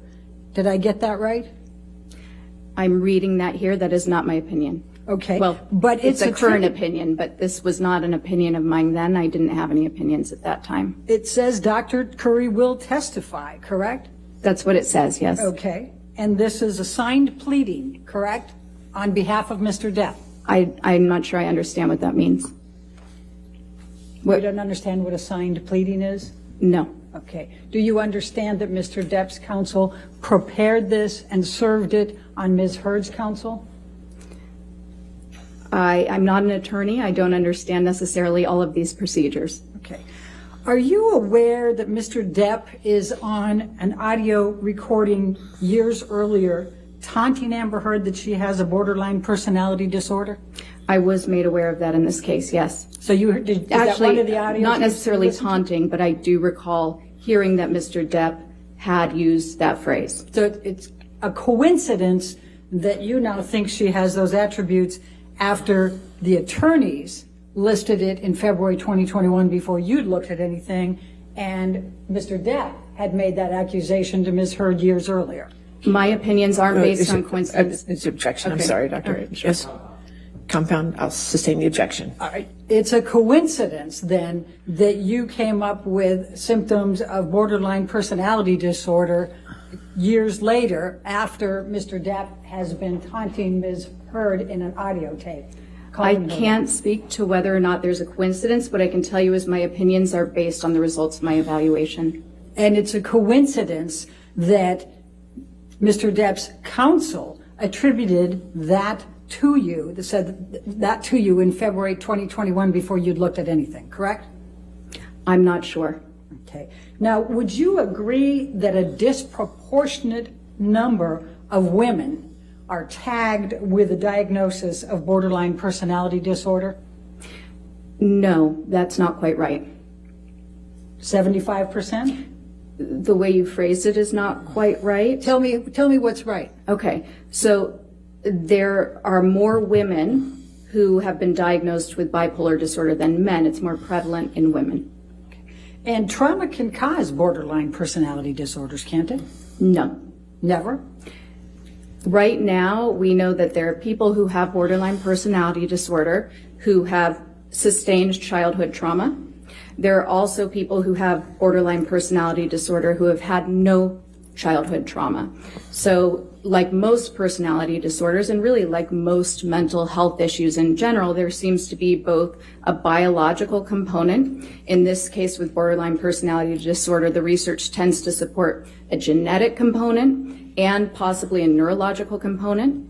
And then there is also possibly an environmental component triggering those genetic markers. Do you know the percentage of women who are victims of IPV, intimate partner violence, or domestic abuse who are diagnosed with borderline personality disorders? I can't tell you the percentage off of the top of my head, but I do know that there is a larger, women with borderline personality disorder tend to have a higher prevalence of being involved in intimate partner violence relationships, being the receiver of violence, and being the perpetuators of violence. Now, you've never been asked to testify or serve as an expert with respect to whether someone has a bipolar disorder. Is that correct? A bipolar disorder? Yes. That's not correct. Okay.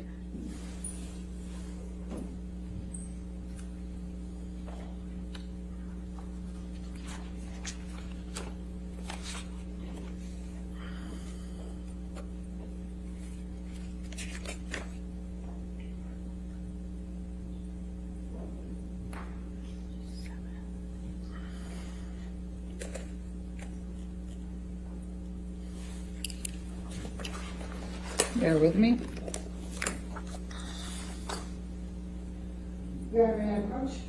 Yes, ma'am. Thank you. Thank you. Do you recall having your deposition taken in this case? Yes, On March 21, 2022? I believe that was the date, yes. And were you under oath at that time? Yes. All right, I'm going to ask you to turn to page 207. And the question was, have you ever been asked to testify or serve as an expert with respect to whether someone has bipolar disorder? And your answer at that time, will you please read to the jury? I'm sorry, Page 207. 207, line 5. Could you No. read?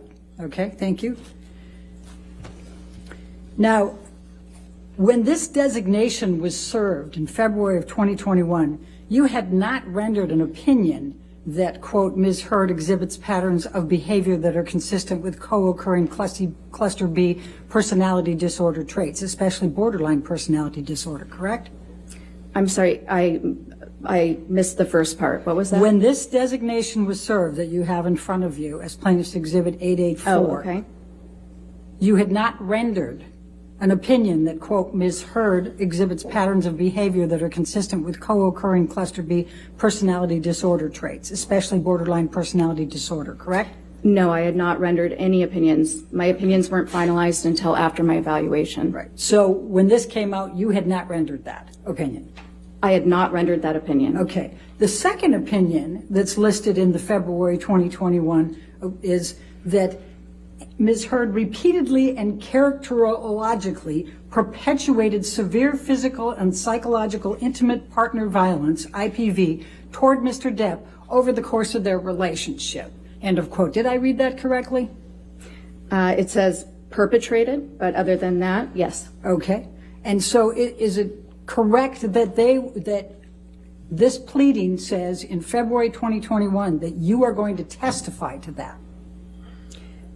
This document, yes. Okay? It says that. And you have never been asked to testify as to whether anyone has behaviorally or characterologically conducted conduct that suggests they may be an IPV perpetrator, correct? I have to ask that again because I Yes. stumbled. I Okay, can't thank do you. characterologically. That one's just a Okay. tough one for me. Okay. You have never been asked to testify as to whether anyone has behavioral or characterological conduct that suggests they may have been an IPV perpetrator, correct? No, I've never been asked to testify for that. Okay. And that was not your opinion in February 2021, correct? No. And in fact, you do not hold that opinion now, and you were not even asked to provide such an analysis or opinion. Isn't that correct? No. Or that is correct, That's yes. correct. Okay. And you have never held that opinion, correct? No, that is correct, yes. Okay. And your third opinion, if we can go to page 14, was that Ms. Heard exhibits patterns of behavior that suggest her allegations of abuse against Mr. Depp are false, end of quote. Do you see that? I see that. You said it's my third opinion. That is not my opinion.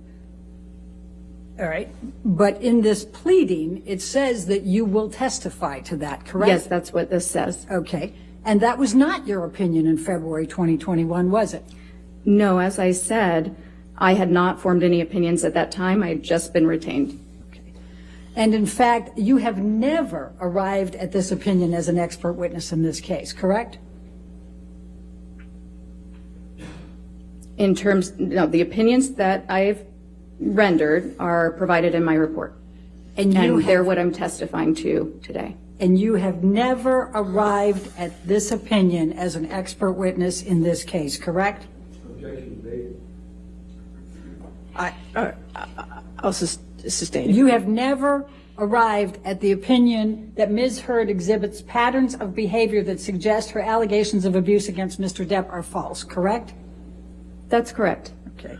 And in fact, you've said that has never been my opinion, correct?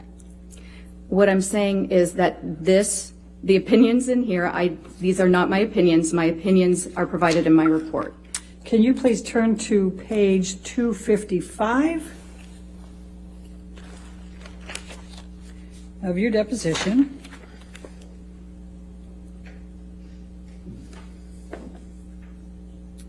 And if we could start on 254 to give the I don't context. have that page, I'm sorry. 254, line 11. Oh, okay. And the question is now, the next one is, quote, Ms. Heard exhibits patterns of behavior that suggest her allegations of abuse against Mr. Depp are false, end of quote. Was that your opinion in February 2021? And you answered at that time, no, correct? That is correct. And then I asked, have you ever arrived at that opinion in the time that you have served as an expert witness in this case? And your answer was, could you read that to the jury, please? Yes. So no, it's not the task I was cut off, or essentially what I said then was, no, Dr. that's not Curry, the task of Dash. That was never my task to determine. Can I say what that means? No, and then the question is, so is it fair to say that you have never arrived at an opinion that, quote, Ms. Heard exhibits patterns of behavior that suggest allegations of abuse against Mr. Depp are false, end of quote. And what was your answer? Well, there was an objection. All right, I'll read it for you if you're having difficulty. no, Your answer was under oath, correct. That is not my opinion. That has never been my opinion. Isn't that what Correct. you said under Yes. oath on March 21st? Okay. And then I wrote, then I'm going to ask you, do you know who wrote this portion of the designation suggesting that these were your opinions in February of 2021? And what was your answer? I said no. Now, as of the time of this initial expert designation, you had not reviewed any materials, reached any opinions, correct? I believe I had just started to review materials. I believe that I indicated that in my deposition. I had not yet rendered any opinions. I hadn't completed my review, and I hadn't conducted an evaluation. Okay. And in fact, you've never testified as an expert on IPV, intimate partner violence. Isn't that correct? I believe that is correct, but I may not be remembering all of my cases. Oh, let's go to page 200. Okay?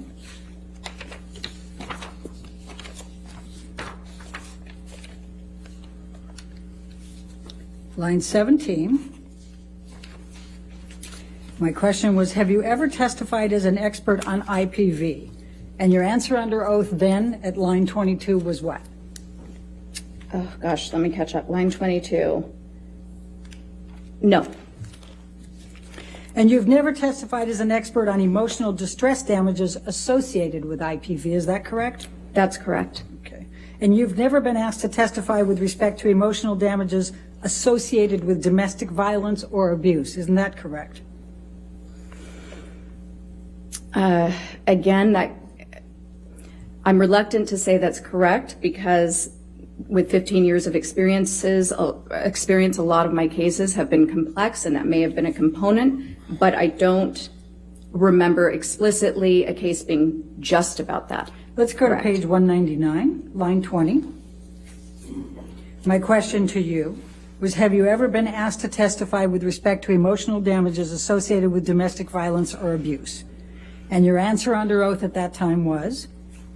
No. I've not, right? Sorry, I isn't that haven't what found you the said? page in time. Okay. You said, no, I've not. But I have correct? not. Okay. Now, you also have never been asked to testify on whether an individual is being truthful in saying that they are a survivor of IPV. Is that correct? That's correct. Okay. And you have never qualified as an expert to speak to whether a person suffered from IPV, intimate partner violence, or was a victim or survivor of IPV. Is that correct? That's outside the task of a psychologist to determine whether an event occurred. We assess behavior, we assess mental status, we don't detect crimes. So you have not been asked to testify to that, correct? It's not something that occurs, so no, I have not. And you were not ultimately asked to provide any opinions on that, correct? No, I was not. Okay. Now, you did not disclose in any of the designations or your report that you had met with and had dinner and drinks with Mr. Depp, did you?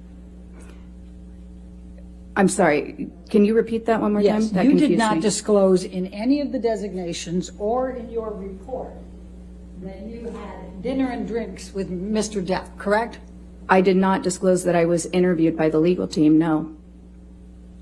I asked a different question. Are you trying to resist that you didn't have dinner with Mr. Depp and drinks? I'm not trying to resist that, but it's not quite right. You What did you're have dinner stating. with Mr. Depp, did you not? I did, with And his you had legal drinks team with and Mr. Depp, did you not? And what? You had drinks with Mr. Depp, did you not? Drinks were served. This was over 2 years ago. I may have had a drink with dinner, yes. In fact, you thought you had a mule something, right? Possibly. Yes, okay. And you didn't disclose that you had met with Mr. Depp, Mr. Waldman, Mr. Chu, and Ms. Vasquez at Mr. Depp's house for 3 to 4 hours and had dinner and drinks, correct? I did not disclose that. It's not significant to the report. You don't think that's significant, correct? I don't. Okay. But you've never been asked to meet with a client in his counsel before being retained as an expert, either before or after, have you? No. And you justified that it was okay in this case because it was a high-profile case. That's not quite right. I justified it in this case. Actually, I sought consultation about it. First of all, the person who had retained his attorneys was unable to come to my office with his attorneys. And yes, this is a very visible case. It's been going on a very long time. And I understood that there would be a need to interview me and make an informed decision about my qualifications.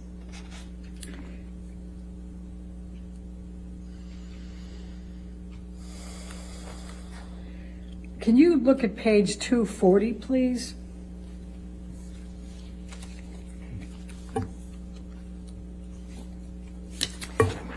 Line 3 is my question. Would you agree it's highly irregular to meet with the subject in a litigation? And your answer on that occasion was, I would not say it's highly irregular. I would say it's not something that I would typically do. However, I had not yet been retained on the case. This was a large, high-profile case, and I understood that I believed that it was appropriate for a person retaining me with such a high profile to meet me, to be able to vet me, essentially with the attorneys present prior to retaining me on his case. Do you recall that? Yes. That's what you said under oath, correct? Yes. And then I said, have you ever done that before? And you said, no. Correct? Correct. And then I said, have you ever done it since? And you said, no. Correct? Correct. Okay. Now, would you agree that if you did not find something that would be in favor of Mr. Depp and negative to Ms. Heard, that you wouldn't be an expert in this case? That I can bring you into court if you're going to say that Ms. Heard is right and Mr. Depp is wrong, correct? So as a forensic psychologist, my obligation is to the court, is to the fact finder. I present science regardless of what that science may be. Now, when I take a case, my retainer agreement is explicit about that, and I discuss that with the attorneys. I'm asking you a question. I'd like you to try to answer Okay. my question. You understand that if you found favorably to Ms. Heard and negatively to Mr. Depp, you wouldn't be here, right? You wouldn't be testifying. Objection speculative. No, okay, sorry. Hold on. The objection is speculation. That's not speculation. I'll sustain the objection if you want to ask. Okay. If it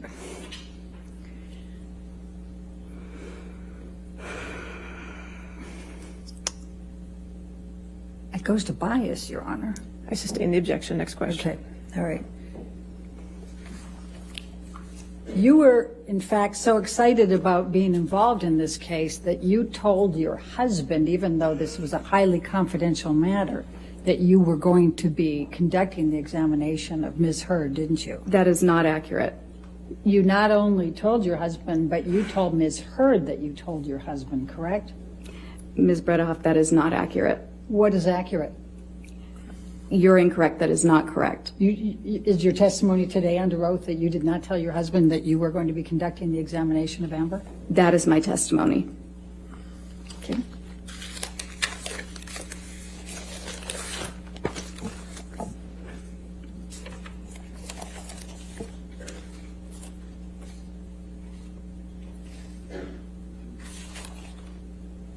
Let's go to page 306.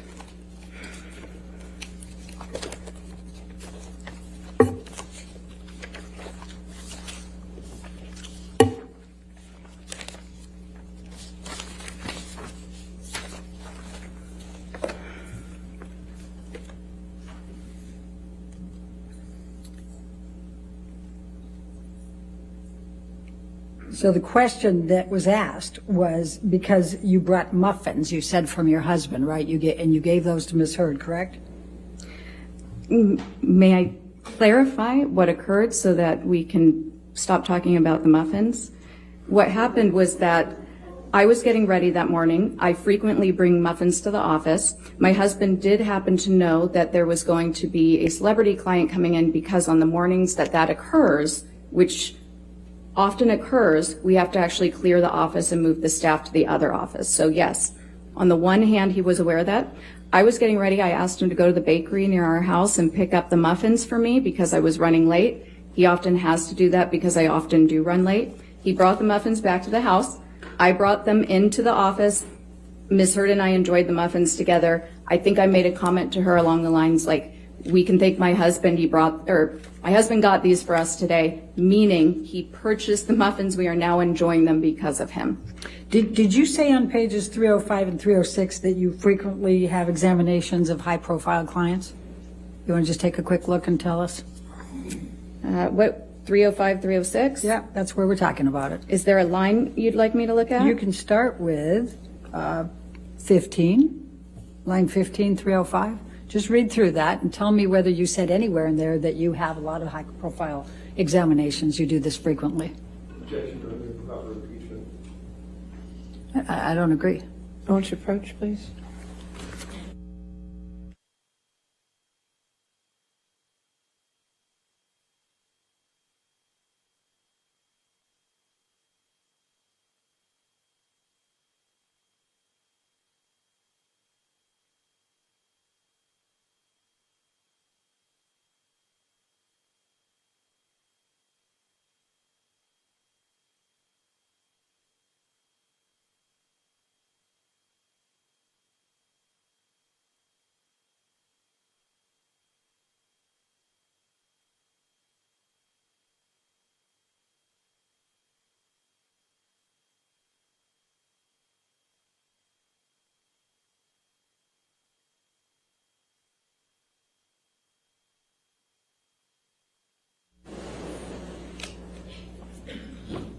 So why did your husband get the muffins for Amber Heard?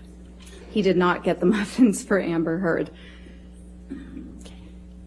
He knew you had a high-profile client, and you were preparing for a very long time, and you asked him to pick up the muffins, correct?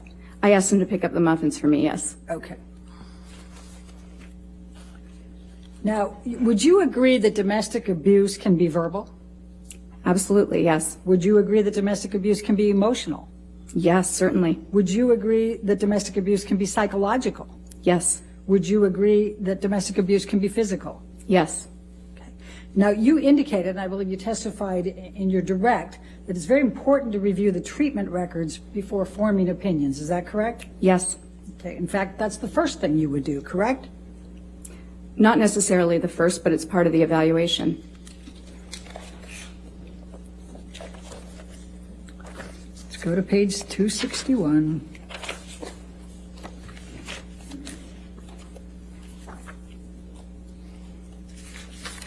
And let's go to 260 because that's where I start the question. The question I asked was, and do you recall whether you'd review any of these by the designation on February 19, 2021? And you said, okay, I can't say for certain. What I can tell you is that knowing my normal procedure, I would have reviewed the treatment records first. Did you testify to that under oath then? Yes. Okay. Now, before we start getting into the ones that you testified about, I just want to be really clear about what you actually have as an opinion with respect to the borderline personality disorder and the histrionics. You didn't diagnose, you didn't actually have a DSM-5 diagnosis that Amber Heard suffers from either borderline personality disorder or histrionic personality disorder, correct? That's not correct. In fact, your report says Ms. Heard demonstrates psychological symptoms of a combined borderline and histrionic personality disorder. Would you agree? Yes, I did say that in also what designation was that? I believe January 18th, that report was included? Yes. Okay. And that's what you said at that time, correct? Yes. Okay. I said a little bit more than that as well.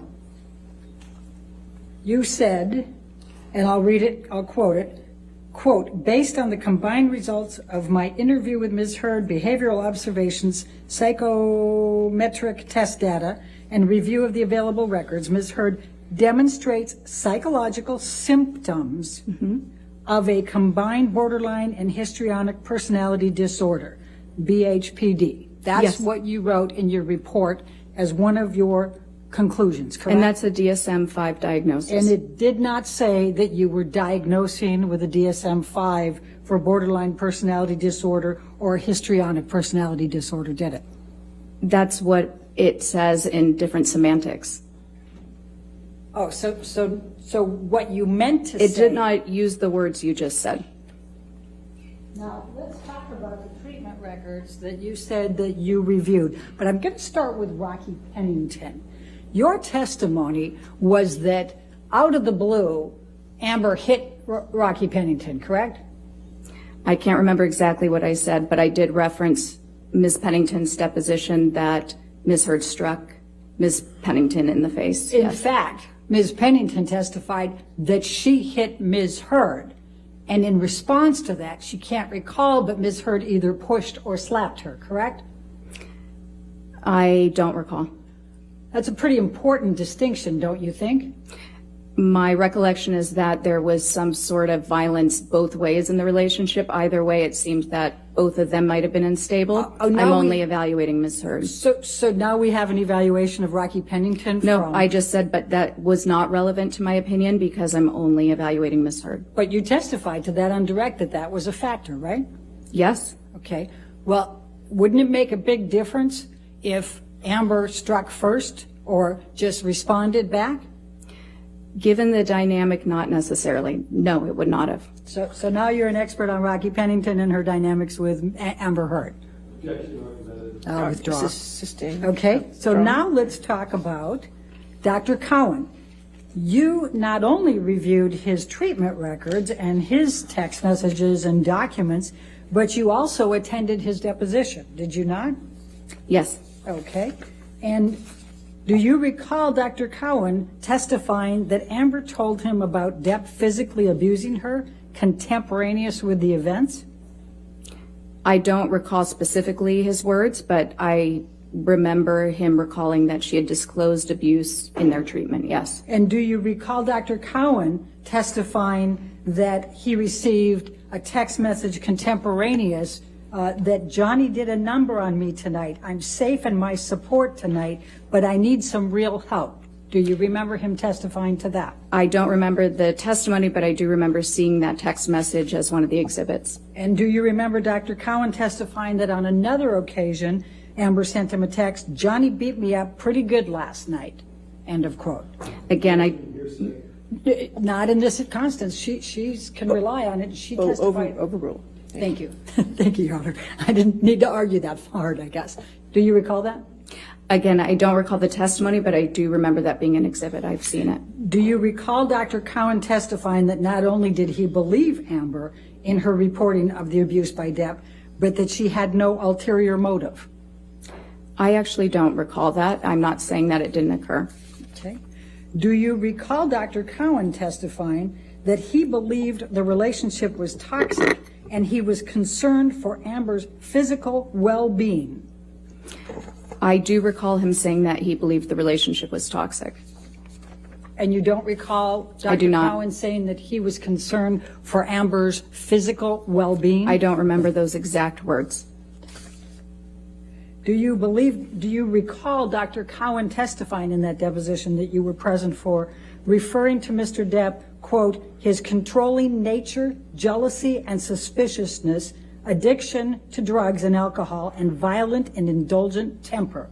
Do you recall him using those terms to describe Mr. Depp? I remember thinking that would be an inappropriate impression for a treating provider of a different person to give, but I do recall him making that statement. Do you recall Dr. Cowan testifying that if he pushed her, she was going to push him back? And I never had the impression that she was the provocateur, but that she was indicating to me she had a hard time, de-escalating these types of situations. Yes. Okay. And do you also recall him saying that she didn't say she pushed him, she just said, I got right back up. she told me that he pushed her down and she got right back up. I remember him saying that Ms. Heard told him that, yes. And do you recall him testifying, you could interpret it that way? I kind of interpret it more, metaphorically, that when somebody comes at her, she goes back at them, in a similar way, whether it's verbally or she protects herself. Do you recall that? I recall something along those lines, but it was a 6 or 7 hour deposition, so the specifics are not fresh in my mind. Do you recall Dr. Cowan specifically testifying that he believed Amber Heard when she reported the physical abuse by Mr. Depp?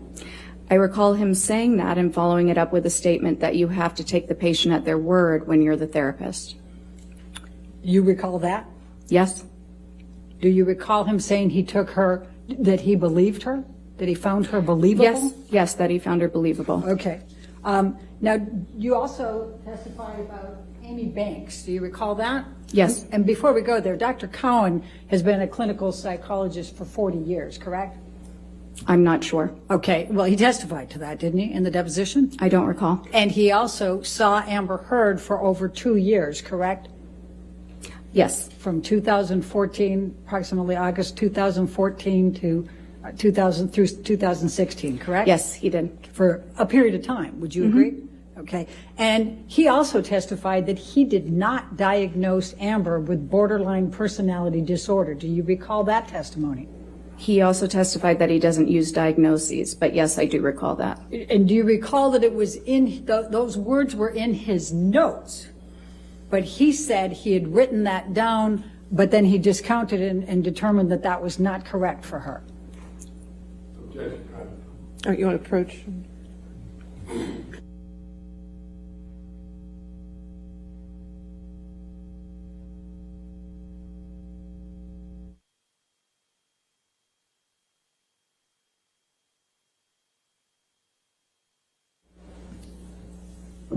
All right, now let's jump to Amy Banks. Dr. Banks is a psychiatrist, correct? Yes. And in fact, she went to medical school at Georgetown, and she did her psychiatric training at Harvard Medical School, correct? I believe that's correct. I don't recall 100%. All right, and she was a psychiatrist in Massachusetts that Amber Heard had reached out to Yes. after the Australia incident to try to help her relationship with Mr. Depp, correct? Let me back up. You attended Dr. Banks' deposition as well, did you not? Yes, I did. And Dr. Banks testified to that, correct? I don't remember if she testified to that. I don't have the notes right in front of me or the deposition transcript. All right. Do you recall Dr. Banks testifying that she understood that Amber was in a relationship with Johnny Depp that had gotten violent and out of control? I don't recall specifically, no. Do you recall Amy Banks testifying that they had physical altercations and his drug use had escalated and Amber felt she was at risk? I don't recall. Do you recall Amy Banks testifying that Amber was reporting the violence by Mr. Depp and it was not consensual? I recall Dr. Banks stating that Ms. Heard was reporting violence to her, yes. I do not recall a statement about consent. Do you recall Dr. Banks testifying that there was discussion about Mr. Depp cutting off his finger, and she said only that it was the middle of one of these very kind of out of control escalated fights, and that did make a fairly big impact on me? I remember something like that. All right. And do you recall Dr. Banks saying it was a whole other level? As I remember, it told to me he actually cut off a part of his finger during one of these altercations, meaning to me, the way I digested that, if you will, was that things had gotten particularly out of control. I do not recall that exact statement. I'm not saying it didn't occur. I just can't recall it. All right. And you recall that Mr. Depp was in sessions with Ms. Heard with Dr. Banks, correct? Yes. My understanding, however, is that they met with Dr. Banks, and then it was primarily Ms. Hurd meeting with Dr. Banks for treatment after prescriptions and therapy. All right. And do you recall Dr. Banks saying that she was not surprised that Amber was seeking a restraining order because of the violence that she knew existed in the relationship? I do recall that, and it would be impossible to know that violence exists as a treating therapist or as a psychologist. Again, we're not investigators. However, I do recall that she said that because I remember having that thought. And do you recall Amy, and she's a psychiatrist, right? Psychiatrist. Okay. And do you recall Amy Banks saying that it was clear to her that Mr. Depp was the one who initiated the violence? I don't recall that. All right. Do you recall that Dr. Banks said that she knew for certain that Mr. Depp was the one who had committed the violence because Ms. Hurd reported it in the presence of Mr. Depp and he did not contradict? I do not recall that. Okay. And do you recall that Dr. Banks ultimately concluded that it was her belief that Amber was a victim of domestic violence at the hands of Mr. Depp? Here, you want to approach this?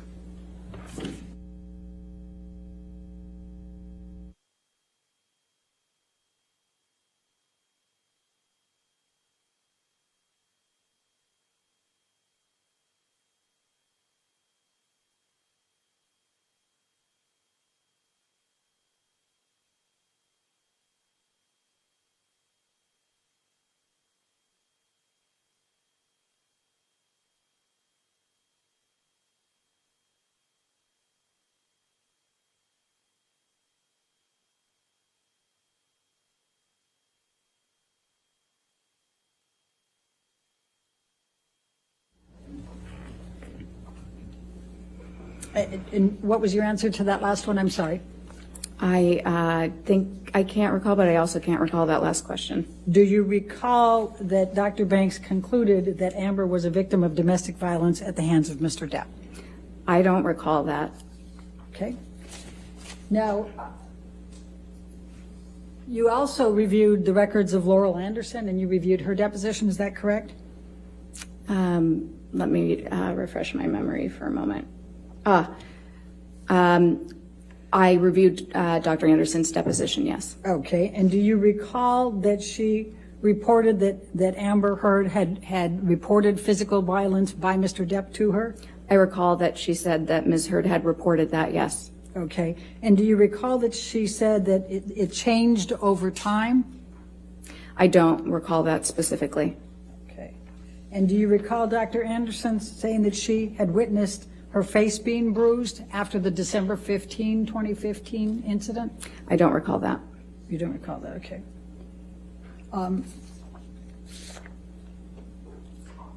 And do you recall that Dr. Anderson said that Amber had reported that he had pulled out her hair, bruised her face, kicked her leg, and hit her in the head? Yes, Ms. Heard did report that to her according to her testimony. Okay. And do you recall that Amber Heard said that Mr. Depp was scaring her? I don't recall that specifically. Okay. And do you recall that Dr. Anderson said she believed that Amber Heard was a victim of domestic abuse at the hands of Mr. Depp? I recall, no, I don't recall that statement. All right, let's go to Bonnie Jacobs. You said that you reviewed the notes from Bonnie Jacobs, correct? Yes.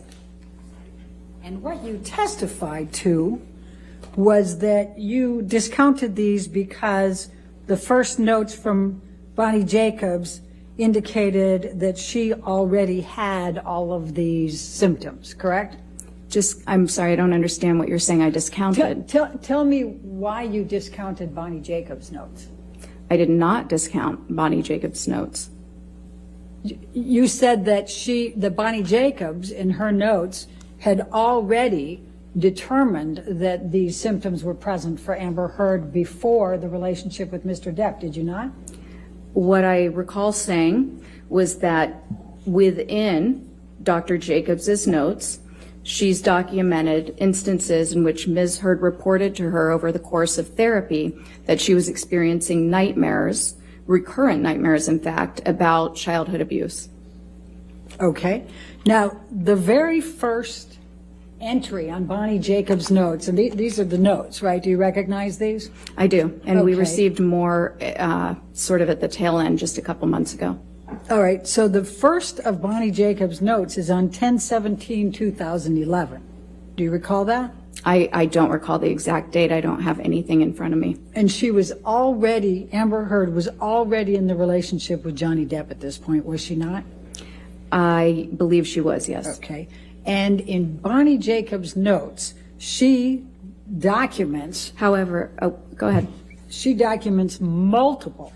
multiple occasions that Amber Heard reports to her physical violence upon her by Mr. Depp, does she not?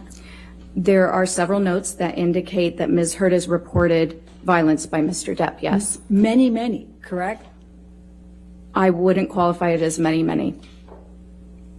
I'm not sure what you mean by many. How many would you say? I don't know. I don't have the notes in front of me. Okay, well, what do you recall in deciding to make your opinions in this case? Well, I'm confused about the dates because I know that Dr. Jacobs treated Ms. Heard even while she was in her prior relationship, leaving her prior relationship with her last wife. Dr. Curry, I'm not going to ask you to try to bring in extraneous things. I'm asking you what you recall of these But notes. the dates would have been different based on that alone. Okay. And I recall that there was quite a bit of information because these were copious notes spanning back in time from her relationship with Tasha. So, Dr. Curry, please answer my question. How many occasions do you recall I don't know. Dr. Jacobs documenting Amber reporting physical abuse? I don't know.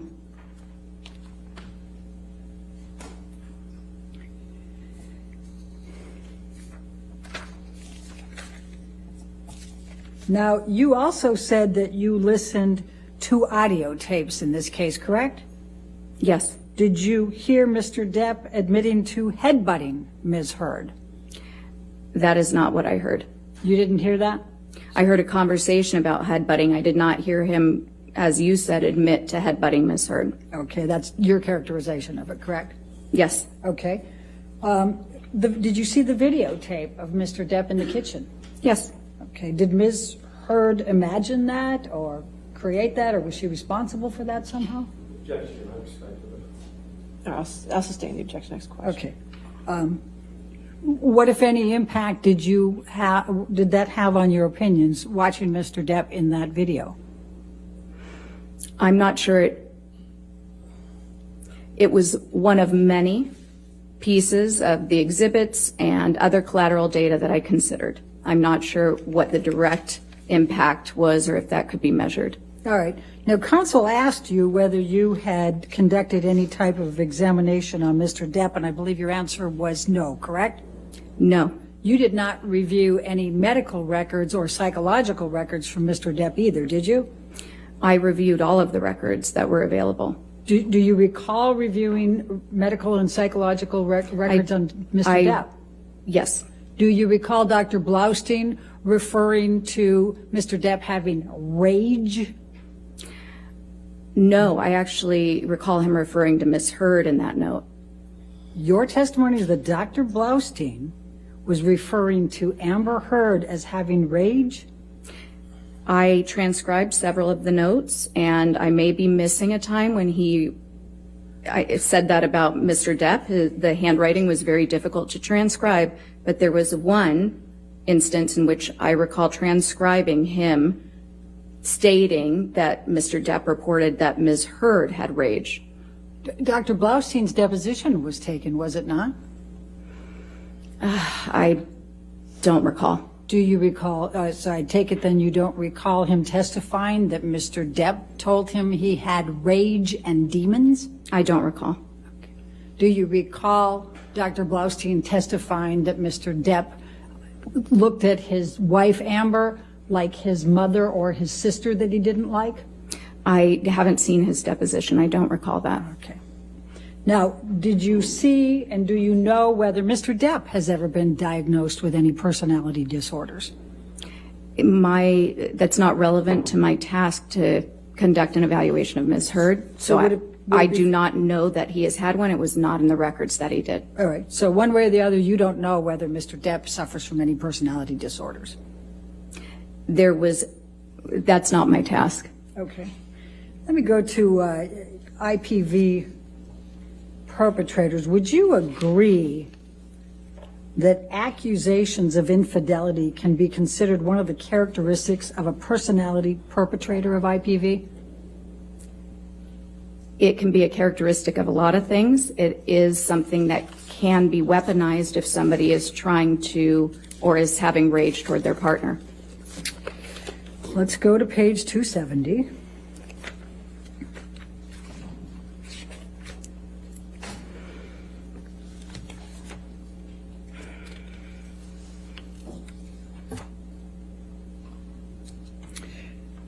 Line 3, my question was, are accusations of infidelity considered one of the characteristics of a perpetrator, a personality perpetrator of IPV? The objection. The question is vague and ultimately ambiguous. I don't understand the objection. I'll overrule the objection. Okay. And your answer under oath Can at you that time? remind me of the page? I thought Page you would- 270, line 3 was where my question was. Okay. And your answer is at line 8. You said it can be, correct? Yes. Okay. And interrogating your partner about unfounded accusations of infidelity can be abusive. Would you agree? It can be if they're unfounded, yes. Okay. And psychological consequences for a victim of IPV can include diminished self-esteem, correct? Yes. Depressed mood, Yes. anxiety, Yes. fearfulness, Certainly. diminished self-agency, Yes. feeling powerless, Yes. loss of sleep. Yes. And IPV is a traumatic stressor. Would you agree? It is. All right. And IPV is capable of resulting in PTSD, is it not? It is. Okay. And IPV is capable of resulting in other trauma-based disorders, correct? Yes. Okay. Now, Amber's medical examination, she was cooperative, correct? Her psychological, yes. She was cooperative and polite. And in the 2 full days of examination, you felt she was polite and answered all your questions, except in one instance where she furrowed her brow when you were asking about friendships in high school, correct? That's not correct. All right, let's go to page 275.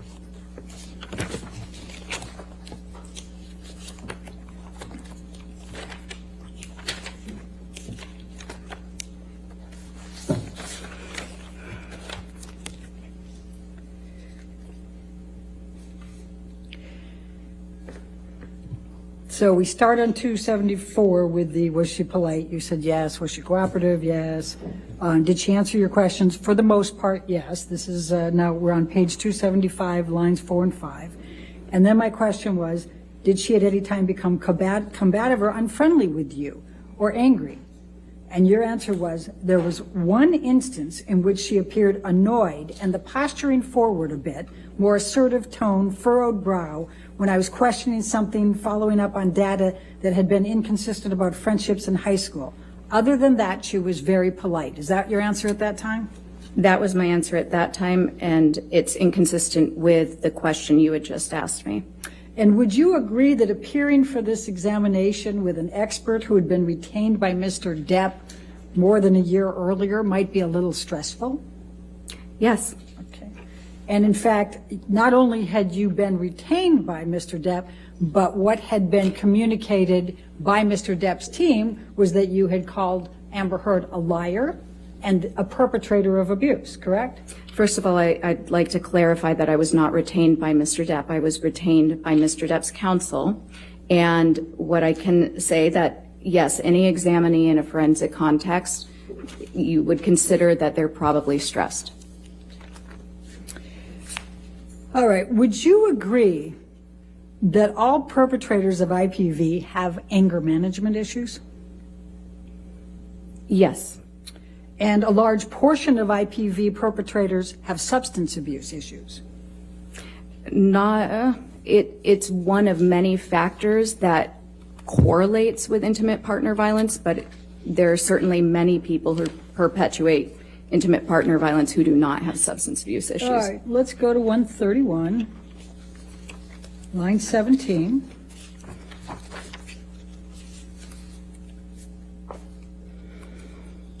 $131, you said? Yes, line 12 is what I have here.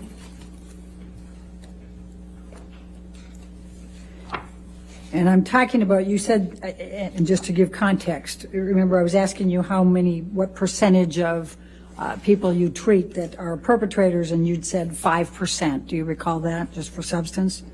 I see that here. Okay, and then I said, of the 5% that are IPV perpetrators that you've treated over the last 8 years, how many of these perpetrators have substance abuse issues? And your answer was? I see that I answered with a figure of speech, a large portion. Okay, thank you. And it's common for the perpetrator to essentially gaslight the victim, accuse them of being the perpetrator. Would you agree? Are you in a different area, or are you asking me a separate question? I'm asking you a question. Oh. And it's common. Sorry, can you please repeat it? Yes. And it's common for the perpetrator to essentially gaslight the victim, accuse them of being the perpetrator. Would you agree? That's exactly how it was asked in the deposition. So I understand it is a compound question. I'll sustain the objection. And it's common for the perpetrator to essentially gaslight. I don't think that's, Your Honor, I think it's just one question. Let me try it. To gaslight the victim, isn't it?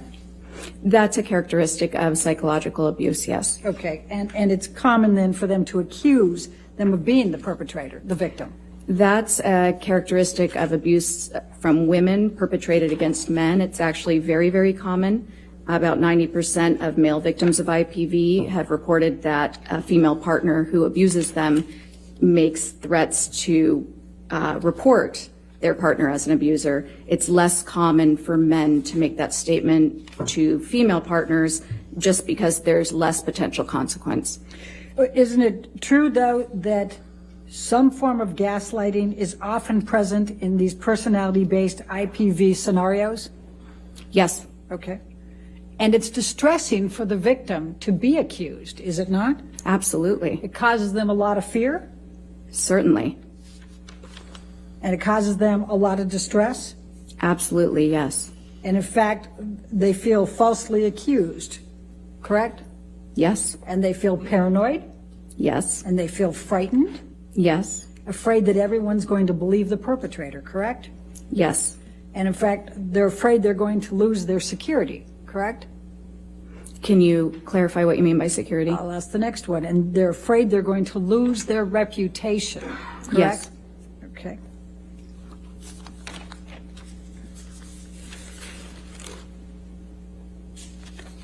Now let's talk about the testing for a moment. You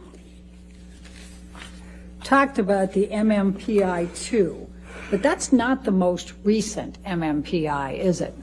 No, it's the most researched. Okay. Now, you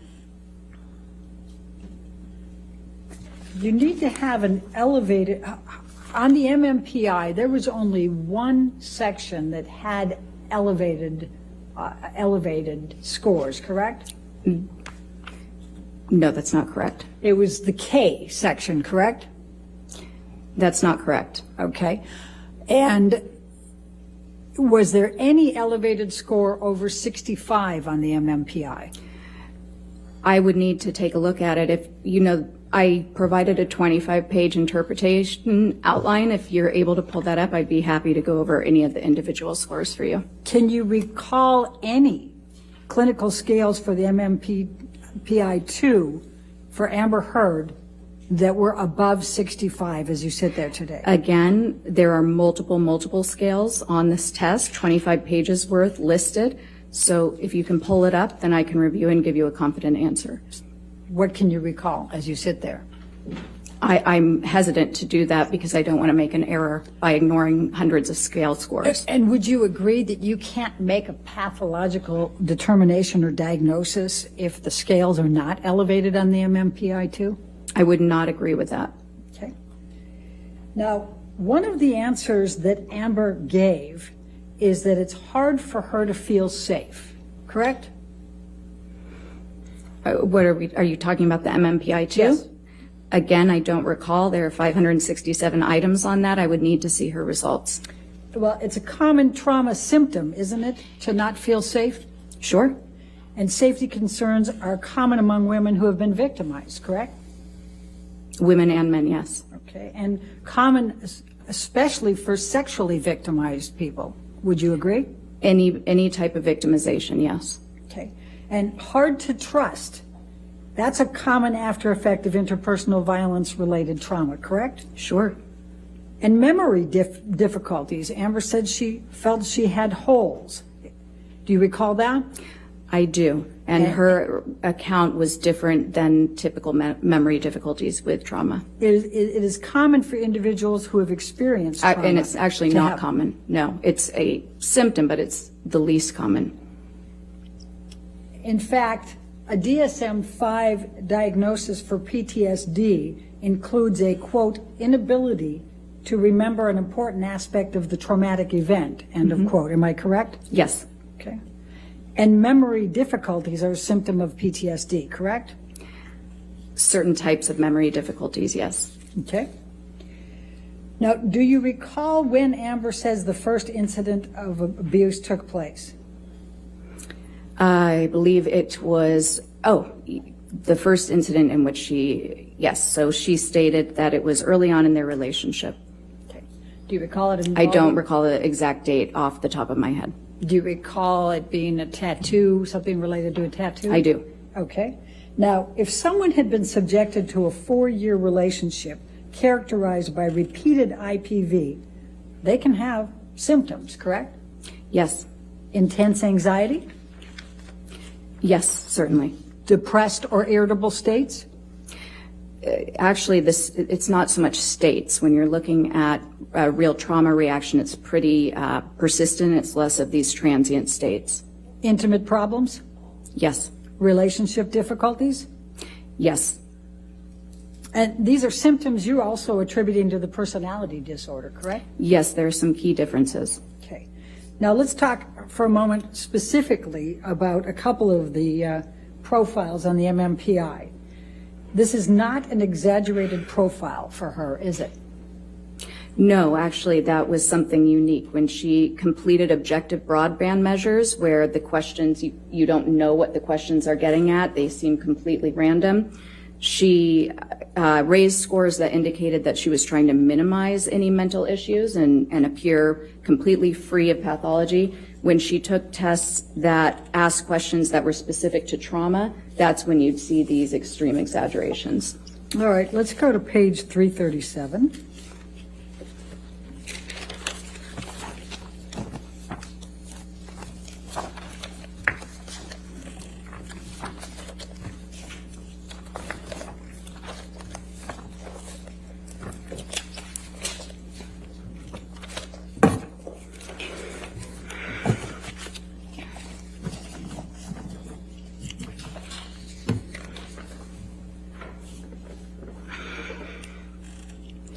My question on line 7, this is not an exaggerated profile, is it, for her? And your answer under oath at that time was no, it is not an exaggerated profile. Do you see that? Yes, we're That's what talking you about the testified- MMPI here. You Yes. testified under oath at that time, correct? Yes, that's Okay. correct. Now, the profile is also not consistent with malingering, correct? The MMPI-2 profile, it's specific to how she approached this test, and you're correct. For this test, it was a defensive profile, not an exaggerated profile. So my question on line 10 was, this is not a profile consistent with malingering, correct? And your answer under oath at that time was correct. On this test, it is not consistent with malingering, period, right? Yes. That was your full answer. Okay. Now, is it your testimony under oath today that you have not been asked to testify concerning Ms. Heard's behavior in the context of her relationship with Mr. Depp, including any abuse? That's correct. Okay. And you have not made any determinations, including any of opinions that Ms. Heard abused Mr. Depp or Mr. Depp abused Ms. Heard, correct? Correct. That's outside of the scope of psychology. Okay. And you cannot testify whether Amber Heard suffered any emotional distress as a result of any of the defamatory comments that she has alleged Mr. Waldman made through Mr. Depp made through Mr. Waldman, correct? What I can testify is that there was no indication of a decline in psychological functioning showing any injury since she's been with Mr. Depp. You cannot testify one way or the other on that, correct? Your Honor, may we approach? Okay.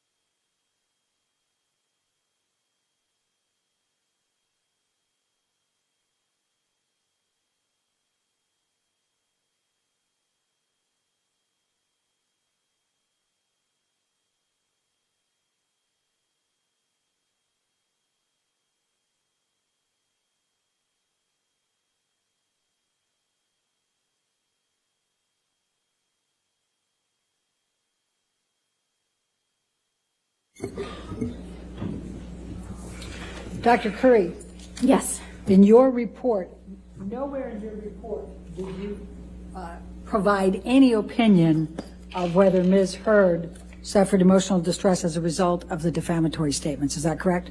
That's correct. Okay, thank you. I have no further questions. All right, redirect.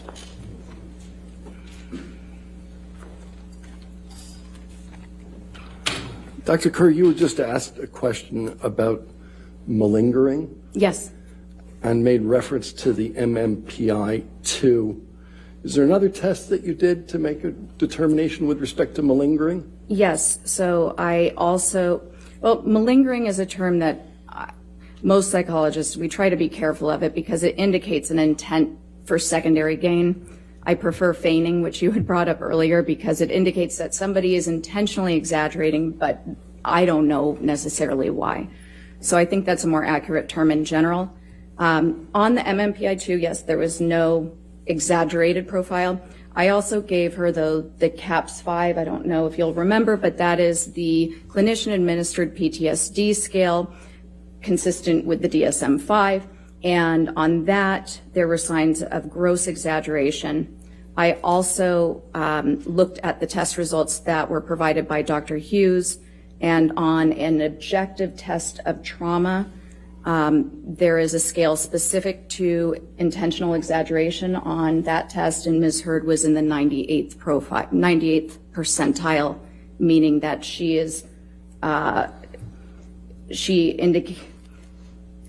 had engaged in extreme levels of exaggeration. Thank you. You were asked about intimacy problems, relationship difficulties associated with IPV, and you then said that there were some key differences. Yes. What are those? So what you see when we're talking about the personality disorders is there is a very consistent pattern of the aggression, the violence, the irritability. First of all, it's escalated.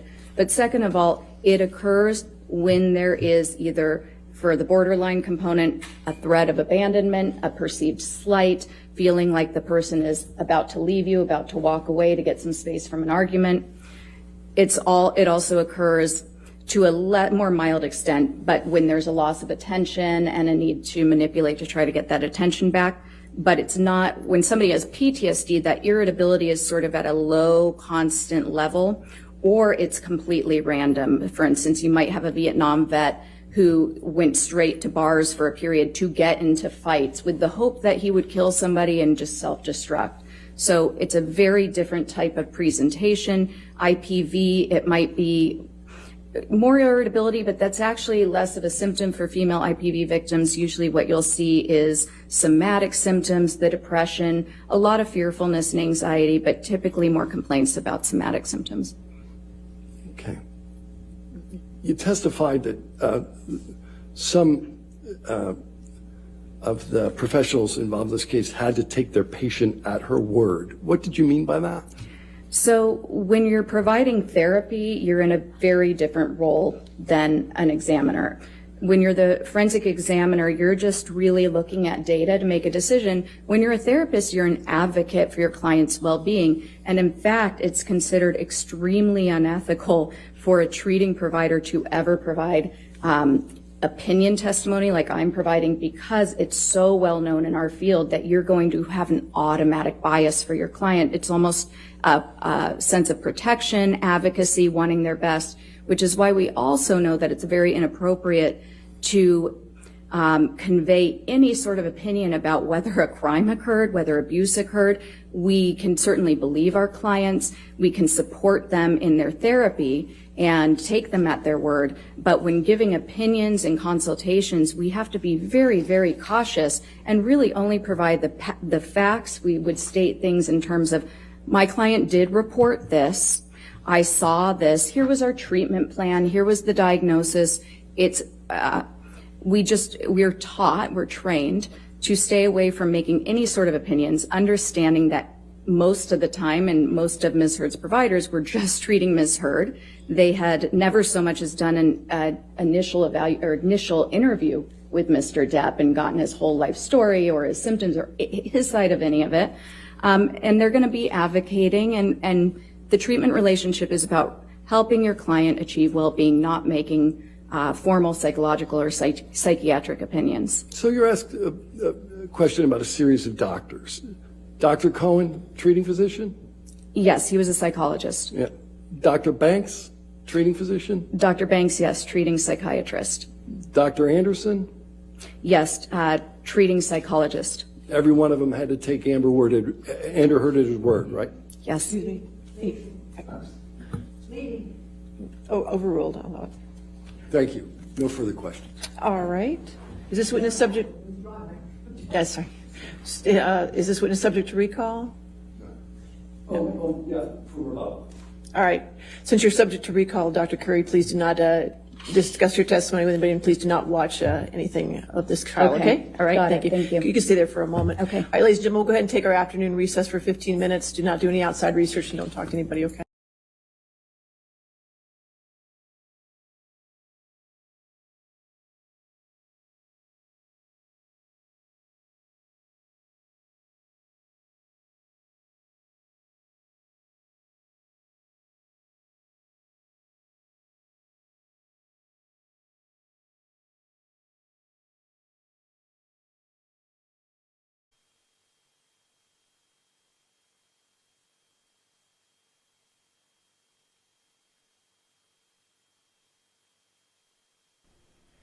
About to play another one of Shannon Curry, Dr. Curry testifying.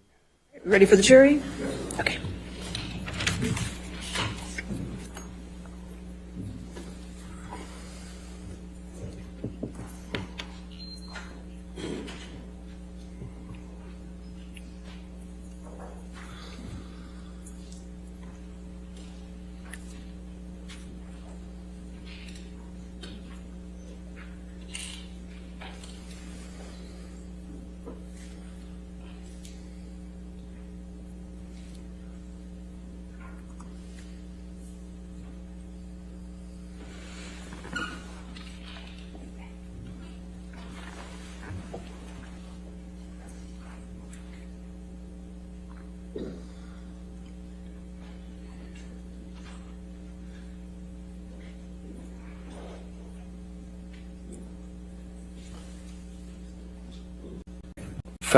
One of them, I think the last one you said before, Ms. Heard suffers from personality disorders, and one of them, I think the last one you said before you left was self-report. What do you mean by that? So the self-report would be things that Ms. Heard indicated to me specifically. So there were a couple of characteristics that she noted in her self-report that were consistent with these personality disorders. The first was actually my own behavioral observations of her based on her self-report. So one of the hallmark characteristics of histrionic personality disorder is sort of a overly dramatic presentation. We call this impressionistic speech. So it tends to be very flowery. It uses a lot of descriptive words like magical, wonderful, and it can go on for quite some time, and yet it really lacks any substance. So at the end, you're left wondering what was just said or what the answer is to the actual question. So that occurred a number of times, and it also represented the quick shifts you'll see between emotions. So she would suddenly be one way, and then she would become very animated or very sad. And when people are displaying these emotions with this personality disorder, there's a sense of shallowness to it. People who are observing them will feel like it's almost play acting, and they might not be able to put their finger on it, but part of it is because of the rapidness with which the person can switch emotions, and also the lack of substance. They don't really refer to, I feel this way. They might describe emotions, they might describe events, but very rarely, and Ms. Hurd did not say, I feel vulnerable. She never really indicated a vulnerable feeling of her own. Then the substance of her self-report. So when I was asking her information about her history. We're going to ask more about that later. I was just trying to get a sense of what a self-report was. Oh, okay. What psychological tests did you perform? Okay, so psychological tests, I'll just go in order. So first of all, I asked her a couple questions from something called the mini mental status exam. That's really just a fancy way of saying that I wanted to make sure that she was alert and oriented to, we call it person, place, and time. That means she knew who she was, she knew who I was, she knew where we were, and she knew the date. That way I can ensure that she's able to participate in the evaluation and understand what's happening. I then administered something called the Minnesota Multiphasic Personality Inventory 2. The 2 means that it's the second edition. And this is something we call an objective measure. So it asks 567 questions, more statements, and the person either agrees or disagrees with them, how much the statement represents them. And this test has been around since 1943. There are more than 10,000 studies showing that it is appropriate for determining somebody's personality traits. It measures all of those things I sort of mentioned, how a person thinks, feels, and behaves in multiple different aspects of their lives. It also measures very accurately any signs of mental illness or dysfunction. And the reason I also really like this test, whenever you're using a test for an evaluation that's going to be used in a forensic setting, people have a lot of incentive to present themselves in a way that's going to benefit their case. And they may want to look like they're sicker than they really are. They may want to look much healthier than they really are. And some of those incentives, they may not even realize that they're intending to do that. So it can be conscious or unconscious, but you really need to have a test that can check for that. And the MMPI-2 has a set of validity scales, we call them. These are scales that measure really the truthfulness and accuracy with which a person is approaching the test. And these scales on this particular test have been so well researched over many decades that they've become very nuanced, and they can tell us a lot about if somebody's, for instance, exaggerating. Are they elevating one of the scales that shows that they're exaggerating on purpose? Are they exaggerating in a manner that's more like a cry for help? Are they exaggerating in a manner that's clever and sophisticated or more obvious? And then the same exact thing goes for trying to minimize symptoms. We have a number of scales that can show us all the different, if somebody's trying to say they're the most wonderful person on earth, or if they're just trying to deny problems, and if they're doing that again in a very clever way or more of an obvious way. So that test was my choice for this case. There's one other reason I'd like to add, is that part of my evaluation was, one of the reasons was to assess whether Ms. Hurd has post-traumatic stress disorder, which I told you about earlier, as a result of the incidents that she's alleged occurred by Mr. Depp. And that's a really tough disorder to find out if somebody's faking it or not. It's one of the most easily faked disorders. Most of us know what it feels like to feel anxious. And a lot of people have seen war movies and movies that depict somebody having PTSD. In fact, some research has shown that if you give someone a diagnostic checklist and said, show that you have PTSD, they can do it 96% of the time, just someone on the street.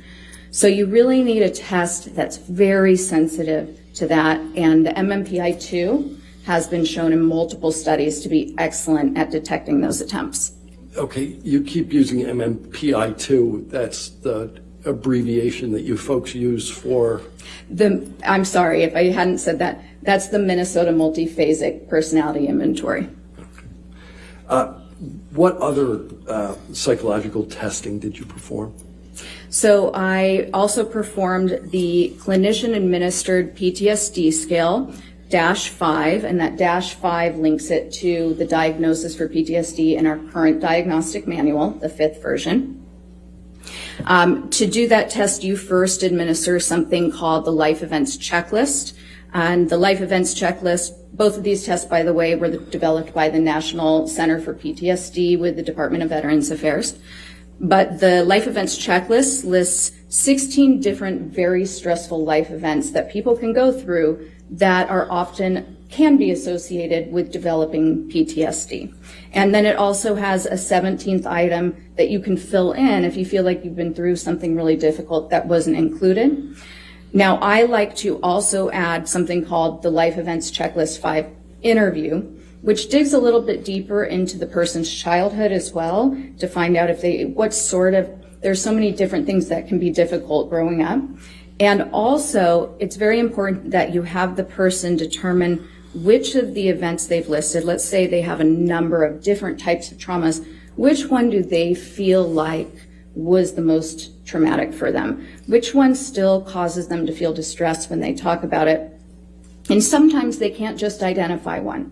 And then that leads to your next decision. So if they have multiple different similar types of events, like seeing combat, then you might use that as the worst one, the multiple similar. So that looks like you describe an anchor, we call it, to do the testing, and we would maybe describe the anchor as the worst of my combat experience, okay? Now, if somebody had multiple different traumas from different times in their life, like childhood abuse, and then went to combat and had some horrible things happen there, you would do the clinician-administered PTSD scale test, the one that comes after. You do one for the childhood event and a separate one for the adulthood event. Does this clinician-administered PTSD scale have a handy abbreviation? It does. Okay. We'll call it the CAPS-5. That's actually what it goes by. Okay.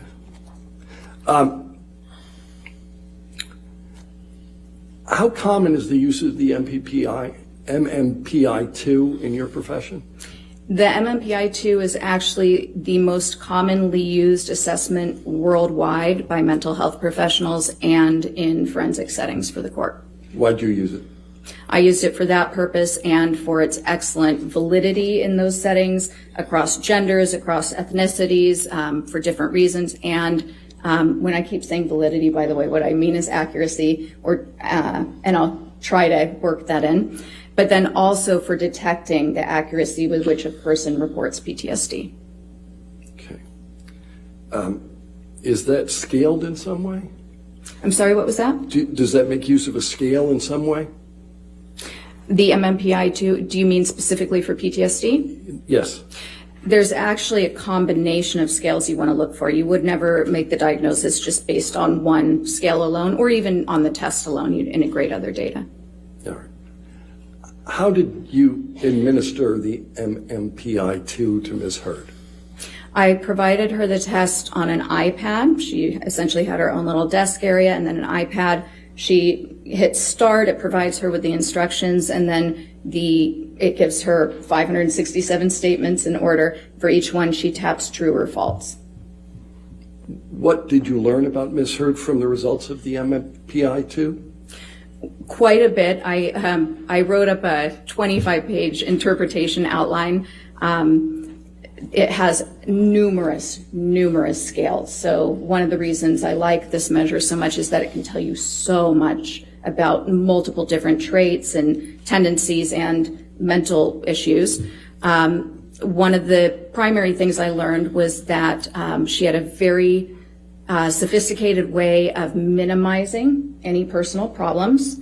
I also learned that she tends to, well, there were a number of characteristics that were consistent with the eventual diagnoses, but some of the primary characteristics, and I'm going to try to condense 25 pages here, were essentially externalization of blame, tending to have a lot of inner hostility that is attempted to be controlled, a tendency to be very self-righteous, but to also deny that self-righteousness and to judge others critically against these sort of high standards for moral value, but also to deny doing that, essentially to claim that one is very non-judgmental and accepting and yet very full of rage, really. And these aren't facts, but her scores essentially correlated, so they were consistent with other people who obtained these scores who have been shown through many studies to have these very specific traits. So externalization of blame, a lot of inner anger and hostility, sometimes that anger among these groups with similar scores, these people might have that anger kind of explode out at times. They tend to be very passive aggressive. They may be self-indulgent, very self-centered. They could use manipulation tactics to try to get their needs met, very needy of attention, acceptance, approval. They tend to distance people who are close to them. Initially, they may seem very charming. They're very socially sophisticated, actually. That was a major component on there. They have a capacity to kind of offer some of their faults, but in a way, but only the ones that people think of lightly and can all relate to. And so they can present as very fair and balanced, but in actuality, they really might be very judgmental of others and unaware of problems in their behavior and their thinking. So after you provide the examination via the iPad, what do you do? So once they've completed the test, you can have it scored by the computer immediately. It's a very complex test to interpret, but right away you get a list of what's called critical items, and these are just some, a couple of the items, the statements that are presented that are more clearly symptom-based, and I always follow up with the examinee. Some of these might have to do with suicide, some of them might have to do with other symptoms that you just like to get a little bit more information on, because sometimes an examinee might tell you they're completely fine when you're doing your interview with them and that they have no symptoms. And then when they take the test, it says that they're having trouble sleeping, or they struggle with nausea all the time, or they feel very anxious. And so you want to follow up on that. Okay. What's a code type? A code type, let me think of how to explain this very simply. So the main scales, and I keep referring to scales, these are just the main scores that come up on this test. We can refer to them as codes. And when I was saying that Ms. Heard's scores could be compared to certain groups of people that had been researched before to obtain similar scores, the research has shown that certain people will have certain scores that kind of spike on this, okay? And so all of those traits that I was describing, those are traits that are found in these code types. So it means that score number 2 was high, and score number 6 was high. And so if we have those two scores were both high, then that's a 2-6 code type. And these code types... What code type was Ms. Heard? Ms. Heard had the clearest code type was 3-6, but then she also had some other code types that were less significant. What characteristics are associated with a 3-6 code type? So a 3-6 code type, a lot of that anger is expressed in this code type. There can be actually a lot of cruelty, usually with people who are less powerful. Actually, when you see this code type, you want to, if you can, to follow up with subordinates, co-workers, people who may have observed their behavior more closely. The 3-6 code type is very concerned with their image, very attention-seeking, very prone to externalizing blame to a point where it's unclear whether they can even admit to themselves that they do have responsibility in certain areas. A lot of suppressed and denied anger, but the anger is very present, will explode out, and a lot of issues in their close relationships. How does Ms. Hurd's code type fit in with your overall opinion as to personality disorders? Well, this might be an appropriate time to describe a little bit about these personality disorders, because I think what you'll hear is that there's a lot of consistency there. So borderline personality disorder is a disorder of stability. It's instability, and it's instability in personal relationships. It's instability in their emotions. It's instability in their behavior, and it's instability in their sense of self and their identity. And that instability is really driven by this underlying terror of abandonment. So one of the key features also of this disorder, and all of it is like pistons of an engine kind of firing off and igniting one another. But when somebody is afraid of being abandoned by their partner or by anybody else in their environment, and they have this disorder, they'll make desperate attempts to prevent that from happening.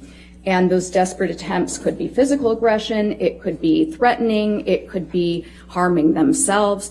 But these are behaviors that are usually very extreme and very concerning to the people around them. The anger is typically what, sadly, it's counteracted, right? So the thing these people fear most is being abandoned, but over time, the anger, the explosive anger that they show when somebody is needing space, or when somebody's really not doing anything wrong, because a lot of times they read into things that they perceive as being a slight to them or being somebody intending to harm them that actually isn't happening. They'll exaggerate it, and they'll explode. They'll react in this heightened manner that is just exhausting for their partners. Oftentimes their partners will try to make them happy at first and really allow themselves to be a punching bag, thinking that they can somehow solve this problem, that somehow they can make this better. And eventually it just overwhelms them. Histrionic personality disorder is very Before similar. we move on to that, Okay. Are you familiar with the term emotional reactivity? I am. What is that? So emotional reactivity is very common in the diagnosis. So essentially, like I said, there's instability in emotions. People with borderline personality disorder are often misdiagnosed as having bipolar disorder because they can be up and down. They can look very depressed and they can look very elated, but these changes are happening within a matter of hours. Somebody with bipolar disorder, this is a clinical depression lasting days, weeks, a clinical mania where sometimes they even need to be hospitalized because they're so grandiose. They clear out their bank account and go to Vegas and spend it all. They're acting in some very bizarre ways. With borderline personality disorder, you're having these fluctuating moods constantly. And again, this hypersensitivity to being slighted or feeling offended, really driven by the fear that if you're offended or slighted, if the therapist comes in 2 minutes late, or if somebody shows up to dinner 2 minutes late, that they might be abandoning you. And it's not as if the borderline is considering themselves abandoned in that moment, but they just know that they have this overwhelming emotion and there are no attempts to control that emotion. There are no attempts to regulate it. So if they're in the middle of the restaurant and they feel offended, they're going to start the fight.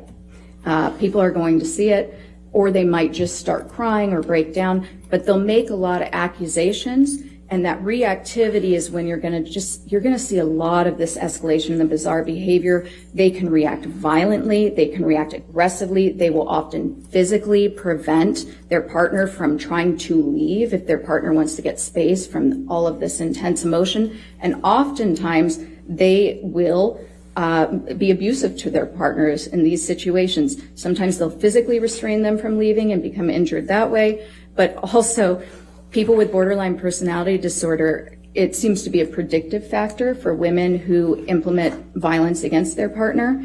And one of the most common tactics that they'll use is actually physically assaulting and then getting harmed themselves. But mostly, we call this administrative violence. So essentially, this is saying that they'll make threats using the legal system. So they might say that they are going to file a restraining order or claim abuse, or they might do these things to essentially try to keep their partner from leaving. In the moment, again, they're not consciously thinking, I'm going to keep my partner from leaving right now. They're just thinking, I can't stand this. I hate my partner. They went from idealizing to suddenly devaluing because of the hurt, and they'll do anything to express that big emotion of anger. Your Honor, may we approach? All right, yes, sir.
Okay. You indicated you were talking about emotional reactivity. What, if any, emotional reactivity did you observe in your review? And let's do this one at a time. Okay. So there were a couple indications to me. First, I can sort of think about it with the treatment records. So particularly Dr. Cohen-Connell's, am I getting the name right? I feel like for some reason in my mind I might have just reversed it. But Dr. Cohen's records, I did reverse it. He actually refers to this reactivity quite a bit and to Ms. Heard's temper. And that temper, it's often branded, or being hot-headed, is really characteristic of borderline personality disorder. As is their very charming, personable nature.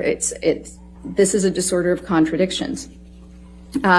In Nurse Filati's notes, I thought there was something interesting. She references a night when they're out to dinner, I believe in London, and she provided positive reinforcement to Ms. Heard because Ms. Heard had been disappointed by a mistake made by the server, and it sort of references how previously she might have criticized the server or become upset by that, and that she didn't this time, and so that had been some sort of a step forward. And there was also an indication actually in Dr. Hughes's, Dr. Hughes is a forensic psychologist who had been appointed by Ms. Heard to conduct as an evaluation as well. In Ms. Hughes's interview of Ms. Heard disclosed that she had cut her arm in the past, which is a typical reactive type thing somebody with this diagnosis can do. It's one of the symptoms. And that's sort of all I can think of top of my mind from the treatment records. Moving into some of the declarations or deposition testimony, what struck me was Ms. Raquel Pennington's testimony. She's a former friend of Ms. Heard's, and she told a story about, I suppose, they were shopping for Thanksgiving accoutrements, something to prepare for Thanksgiving, and Ms. Heard struck her in the face, sort of out of the blue, which is, I thought was interesting, because that is one of those signs of borderline personality disorder where if a friend or a loved one isn't meeting your needs in that moment, people with borderline personality disorder can be very caring in their relationships as long as their needs are being met. They feel that their needs should be met when they want them met at a specific level, and if they're not, then that anger, that sense of harm causes them to react. So the striking Ms. Pennington, per Ms. Pennington's report in the declaration or the testimony, I thought was pretty consistent. And then Ms. Heard's own self-descriptions. Okay, we're going to, I'm going to ask you a question about, Sure. You indicated Ms. Pennington was a former friend of, Yes. of Ms. Heard. Is there a relationship between borderline personality disorder and intimate relationships? Yes, so the instability definitely translates to their relationships. You'll see relationships start very intensely. People will, somebody with borderline personality disorder perceives the relationship as extremely close. This pattern of idealizing and devaluing is definitely at play. They do this with their lovers and also with their friends. And so this might be the perfect person, their perfect soulmate friend, perfect soulmate partner, and their engagement in the relationship is very alluring, very charming to the other person. And so initially everything seems great. But what occurs is that reality sets in. People are not perfect, even when we have a lot in common with them. Whereas most of us can accept somebody as a whole, somebody who has a little bit of flaws, and still think this is my great friend who always constantly running late for dinner. The person with borderline personality disorder, things are in these extremes, this black and white, we call it splitting. And so that person goes from being idealized, the perfect person, to dumpster. They are totally devalued. They are the worst friend. They don't care anything about me. I have better people around. And then there will be a repair, because the person with this disorder does feel remorseful after they have these reactions, angry, tell their friend off. But over time, it wears away at these relationships. And so what you'll usually see is many, many transitions in their friendships over the years, people who have sort of fallen by the wayside, who were really very close-knit at one time, and then, but there's not a lot of consistency in the long term. You'll also see that with their intimate relationships, many, many relationships, but none that are particularly long-term. How does borderline personality disorder relate to identity issues? So again, that instability also travels toward identity. And when I was describing personality earlier, I was talking a little bit about those traits we have that help us know who we are. When you have borderline personality disorder, that actually is not something you understand. So people with this disorder actually take on the identity of the people they're spending time with because it's comforting. It's very uncomfortable to not know who you are. Some people with this disorder will describe a feeling of emptiness when they feel like they've been abandoned because now they don't know who they are in the world. And so when somebody with this disorder is going through that initial enmeshment phase with new people and they're idealizing them, they often will take on the identities of those people. So they may mimic them in a lot of ways. They might mimic the way they dress, their interests, the way they talk. And for this reason, the people around somebody with this disorder kind of from the outside may feel like, wait, I thought you were this way. Now you're advocating for this, and this is your new main interest in life, or the thing you're throwing yourself into all completely. Music tastes might change. Hobbies will change. The way they dress. Okay. In addition to borderline personality disorder, I understand that you diagnosed another personality disorder. What's that? So histrionic personality disorder, and these are really two sides of the same coin. They belong to the same cluster. We call these clusters. It's a way to organize personality disorders in that DSM. And this cluster is described as the personality disorders that are dramatic, erratic, and emotional. Okay, so unpredictable, but really having to do with emotions and relationships. They're very similar. Whereas I was saying that borderline personality disorder, a lot of the key features that you're going to notice are instability. When it comes to histrionic, a lot of the key features are going to be drama and shallowness. Similarly, with borderline personality disorder, there's this underlying drive of avoiding abandonment. With histrionic personality disorder, that underlying drive is to always be the center of attention. Because if you don't have that attention on you, it feels similarly to borderline personality disorder. You feel pretty empty, like you don't have that sense of being or of value, okay? So whereas borderline personality disorder might have more of the visible reactivity if somebody seems to be leaving, with histrionic personality disorder, what you're going to see is extreme discomfort with not being the center of attention, extreme efforts to be the center of attention, and when they feel that they're not the center of attention, you will... Okay, Moki, good night to you. Thank you for coming, Moki. Have a good evening. Yeah. This witness is on fire, completely roasting the turd and the sticky notes, right, back and forth. Y'all's commentary has been very hilarious.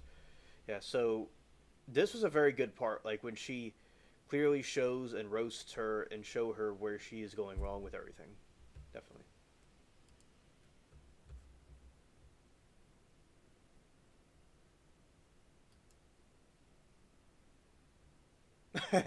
Hilarious, Abby.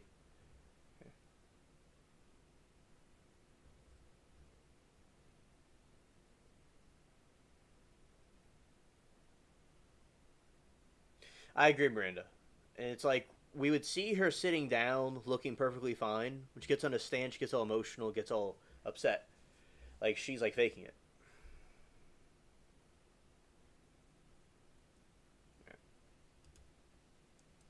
You'll see some strange things, making up stories to try to get attention, often taking on a victim or princess role. Those two roles in particular are pretty consistent. Seeking caretaking.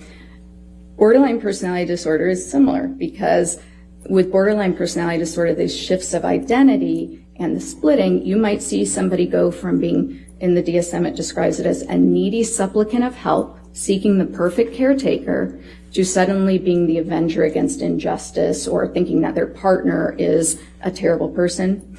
With histrionic, what you'll see is somebody who wants to be the center of attention, has sort of that impressionistic speech, very flowery, very enthusiastic, but nothing's really being said.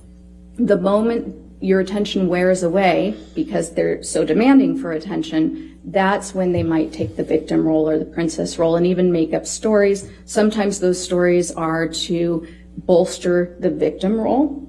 Sometimes those stories are just to make them look more interesting or accomplished in their mind so that they can get respect and attention that way. Is there a relation between histrionic personality disorder and attractiveness? There is, strangely, and this is always one of the trickiest things to talk about because how is that a symptom? But characteristically, people with this disorder are very, very interested in looks, but more importantly, they utilize their looks to get that attention, to get that respect that they're seeking. And so this type of a personality might be flirtatious with everybody. Characteristically, they actually couldn't even be subtly, and when I say flirtatious, I'm not talking overtly sexy, but kind of inappropriately flattering. Sometimes they act in a kind of a girlish way to be cute and to engender attention. And this will even occur in their therapy relationships as a way to sort of avoid getting negative feedback or criticism. Oftentimes they'll bring the therapist gifts or be distracting if they engage in therapy because they just don't want any criticism. They want the therapist to like them. Does the intelligence of the affected person bear on the manner in which these disorders present? Excuse me, I choked a little bit water. Yes, and I think one way to think about it that's probably a little more accurate than just intelligence is, in psychology, we would describe this more as sophistication. So street smart, so to speak. The way, for instance, I've had many clients who have borderline personality disorder who are messy and really clearly suffering, and they might be difficult and all over the place and yell at you in the middle of a session, but it's so it's not tailored. It's so much easier to work with because of that just openness and rawness of it, genuineness. Sometimes you'll have a more sophisticated presentation. There are 9 symptoms and only 5 have to be met. So there are a lot of different combinations and different ways it can present. And sometimes you'll have more of a petulant version of this where it really shows when you push the button and you're kind of, whoa, what was that? So somebody who's really productive, high functioning, successful, and you get to know them and you think they're fantastic because they're so interested in you too. And you might not realize it, but they're mimicking you perfectly. So you're really just kind of falling in love with this new friend who is being you. But then all of a sudden, you say something that they think is offensive, and you can't, even in your wildest thoughts, understand how that could have offended somebody, but their reaction is so strong that you kind of buy into it. Gosh, maybe I did say something offensive, and you feel bad about it. So that sophisticated version, they can be a little bit more calculated in the way they present. They tend to kind of hit you where it hurts a little bit more, and they can be actually very, very destructive. What conclusions were you able to draw about Ms. Hurd's sophistication from her testing? Well, from her testing and from her presentation, she was very likable, but her testing in particular showed that she approached it in a manner that, remember I told you about those scales that are pretty neat. She approached it in a manner that very clearly minimized any psychological dysfunction, not just that, but really presented herself as free of any problems. And she did so in a way that was very, very sophisticated, not obvious, by responding to questions that most people might not notice were trying to detect that. How did you determine that? So that's based on a particular scale on the MMPI-2 that is designed specifically to detect a type of responding that's a little bit more clever, a little bit more sophisticated, minimizing problems in a way that most lay people probably wouldn't understand, and even providers, very difficult to detect. You mentioned that one of the characteristics of borderline personality disorder is emotional reactivity. How might that present in an intimate relationship? So I think it probably presents mostly, or you'd see the bulk of it in intimate relationships because of that regular interaction and the desire for your partner to meet all of your needs, to be the perfect caretaker. Also that the hallmark of the disorder with the splitting, so idealizing, devaluing, and the perceiving of all sorts of neutral events as somehow demeaning or disrespectful. It's regular escalations of anger, frustrated complaints, criticisms of your partner. But because the person with borderline personality disorder, first of all, they're more sensitive to things. They feel distress more strongly, and then that distress lasts longer. So these types of blow-ups go on forever, and they're very cyclic. It feels like you just can't get a resolution, and eventually the partner will try to leave, will want to leave to take a break. It wears them down, and that's when the borderline might explode and act very aggressively or violently to try to prevent them from leaving.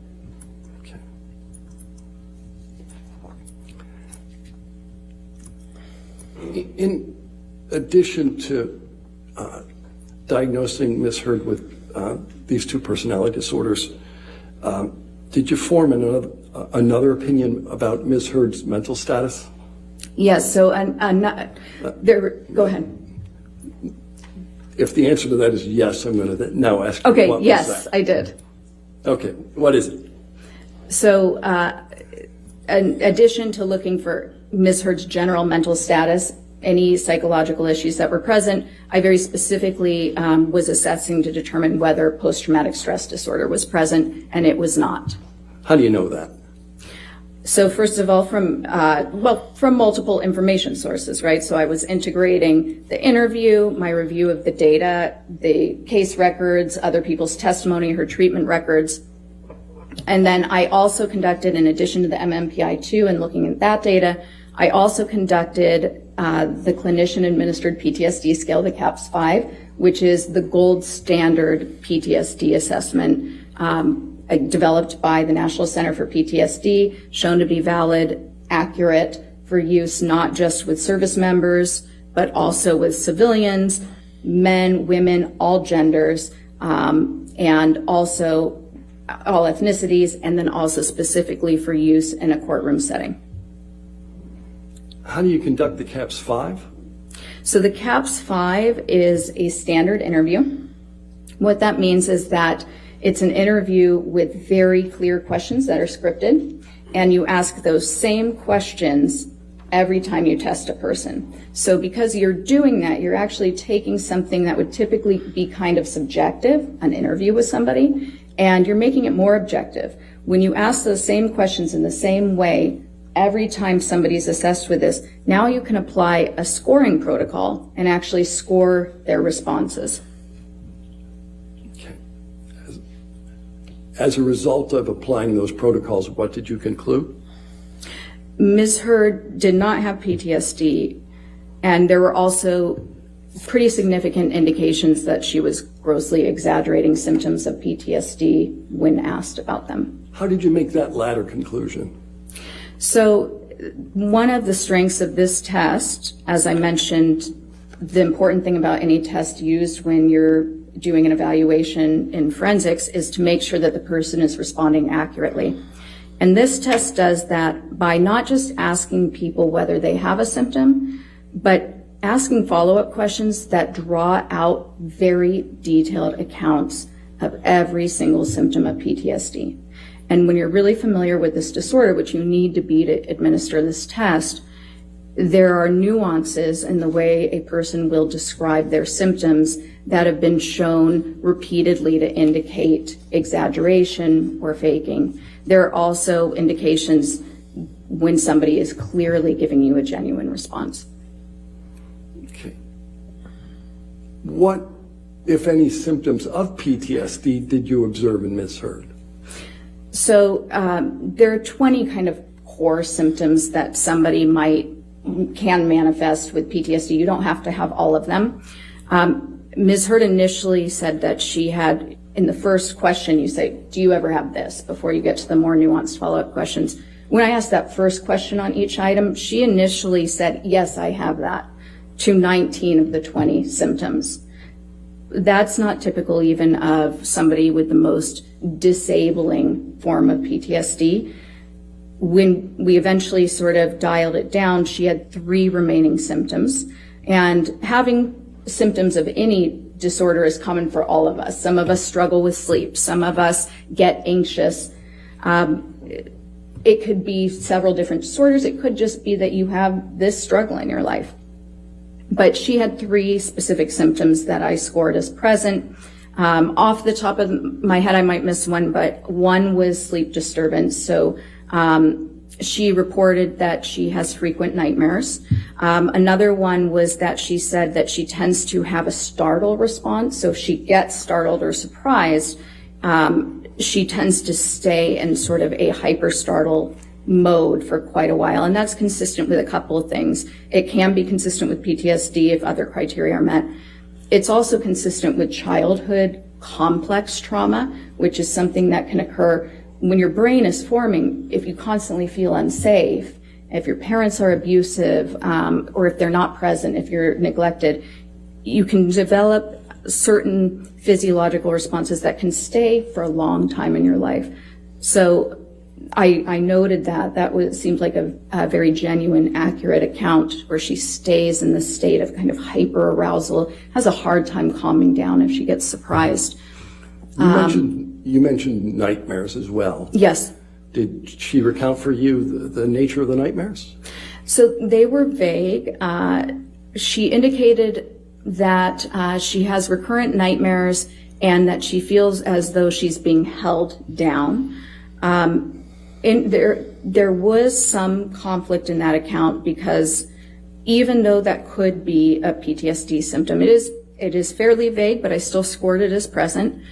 And in her initial treatment with Dr. Bonnie Jacobs, which I believe started before she began dating Mr. Depp, she had indicated to Dr. Jacobs, according to Dr. Jacobs's notes, that she was having repetitive nightmares back then and that they were related to her childhood trauma.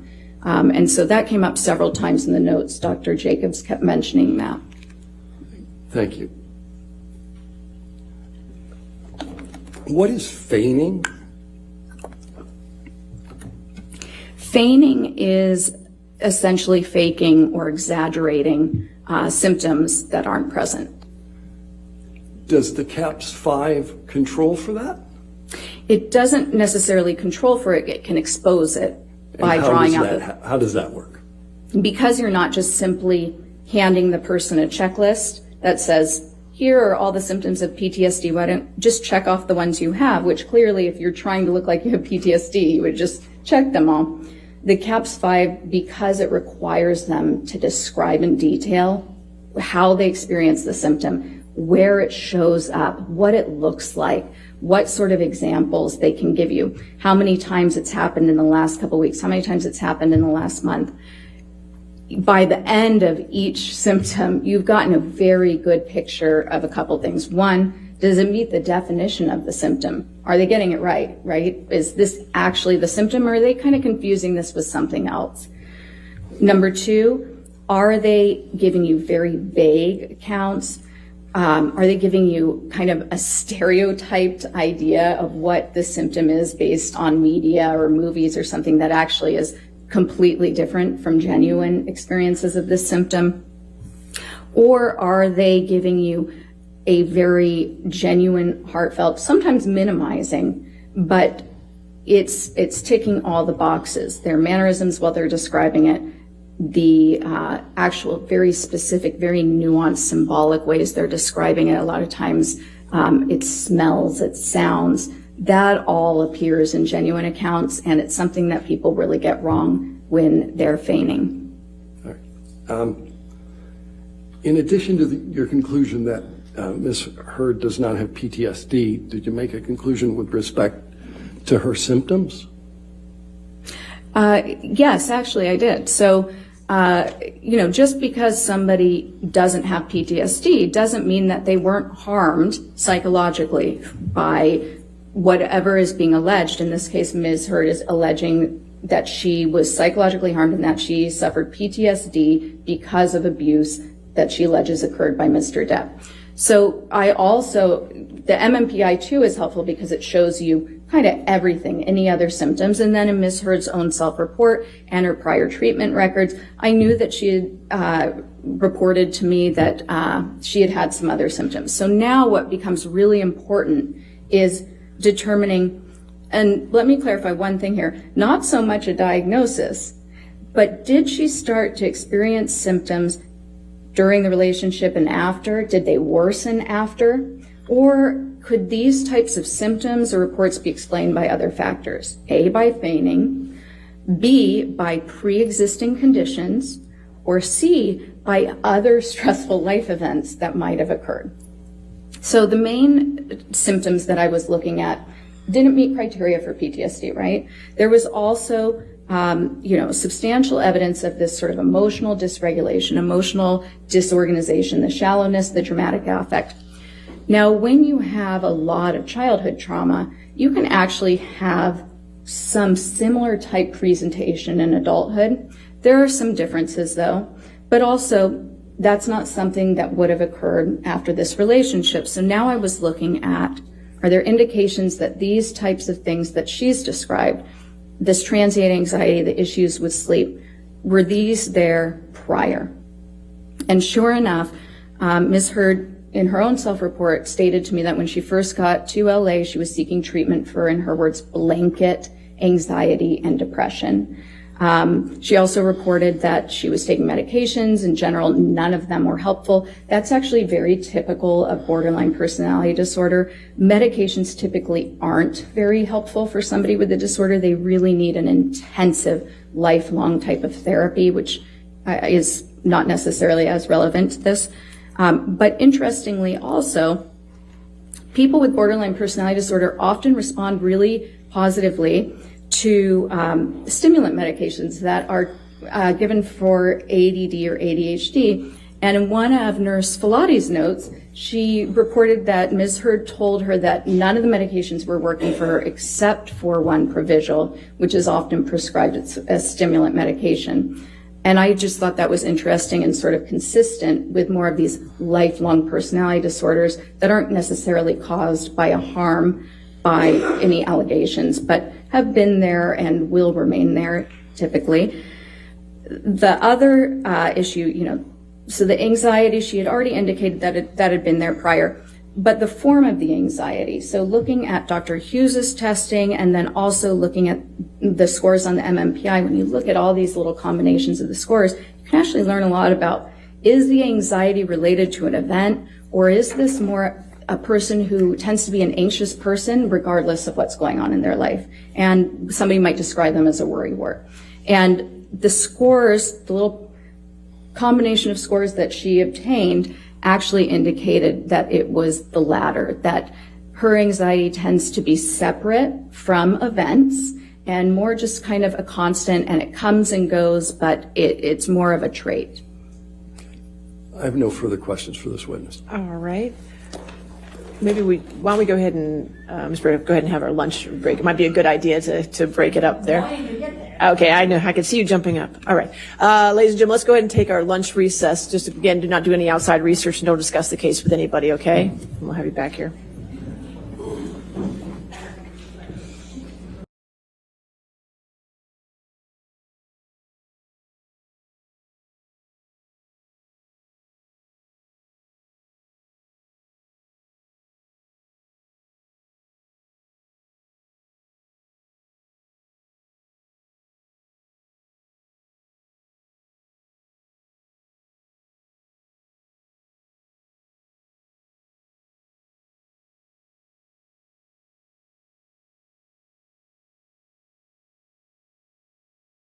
Yes, Your Honor.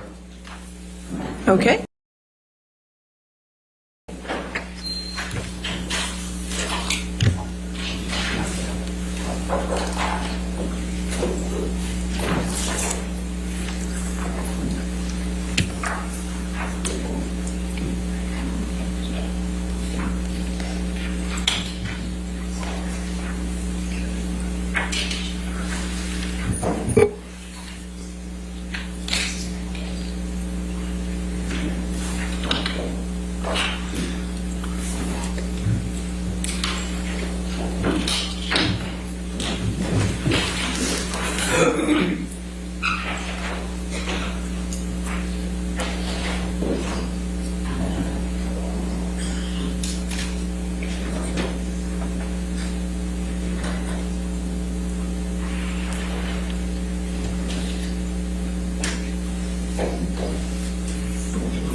Good morning, ladies and gentlemen. All right, please be seated. Next witness. Good morning, Your Honor. Mr. Depp calls Kate Moss to the stand. She will be appearing on your screen. All right, ma'am, can you hear me? Yes, can you count to 5 for me? 1, 2, 3, 4, 5. Thank you, ma'am. If you could raise your right hand. Do you swear or affirm to tell the truth under penalty of law? I do. Thank you. Good morning, Ms. Moss, or I should say good afternoon your time. My name is Ben Chu from the firm of Brown Rudnick. Would you please state your full name for the record? Kate Moss. Ms. Moss, where do you reside? London, England. From where are you testifying today, Ms. Moss? Gloucestershire, England. Ms. Moss, do you know Johnny Depp? Yes, I do. How do you know Mr. Depp? I had a relationship with him. Did there come a time when you and Mr. Depp had a romantic relationship? Yes. For how long, Ms. Moss, were you and Mr. Depp a romantic couple? From 1993 to 1994 to 1998.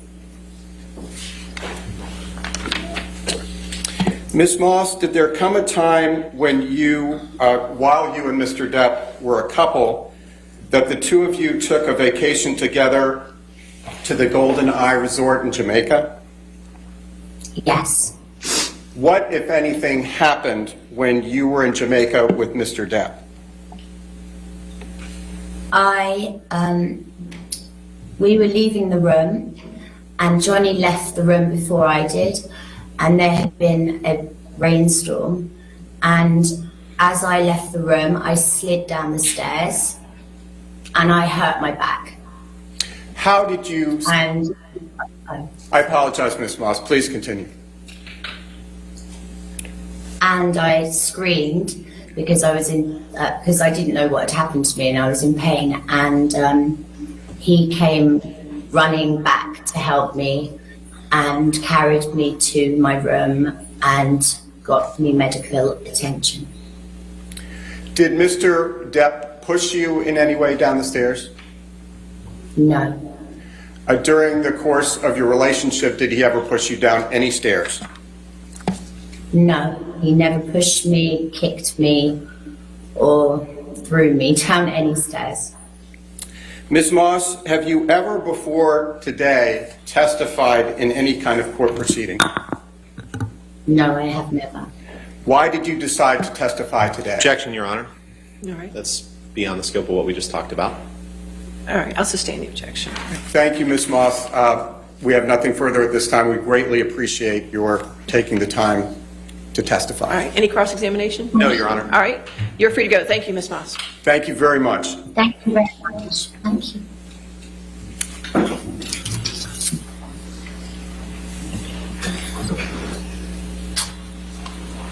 All right, your next witness. Your Honor, we're calling Dr. Shannon Curry. Just give us a moment to move the TV.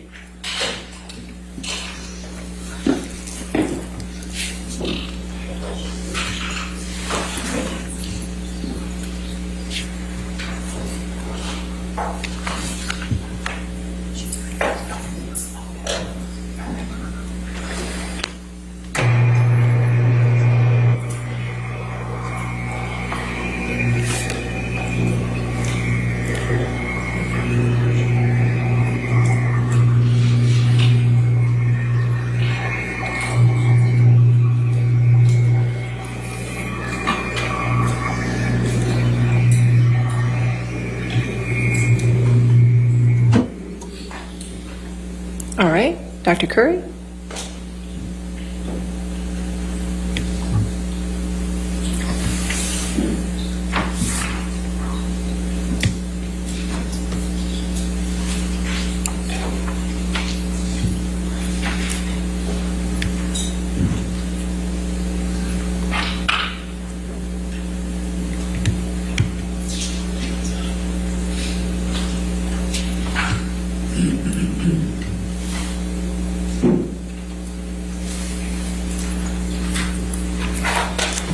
Good morning, Mr. Dennison. Good morning, Your Honor.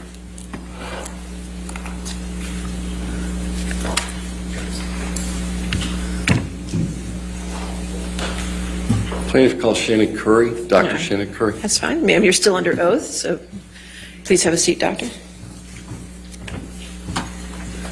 Good morning. Good morning, Dr. Curry. Good morning. Can you remind the jury who you are and what you do? Sure. I'm Dr. Shannon Curry. I'm a clinical and forensic psychologist, and I'm here today to rebut the testimony that was provided by Dr. Hughes. Which of the opinions rendered by Dr. Hughes do you intend to rebut? So generally speaking, there are three main categories that I'd like to talk about today.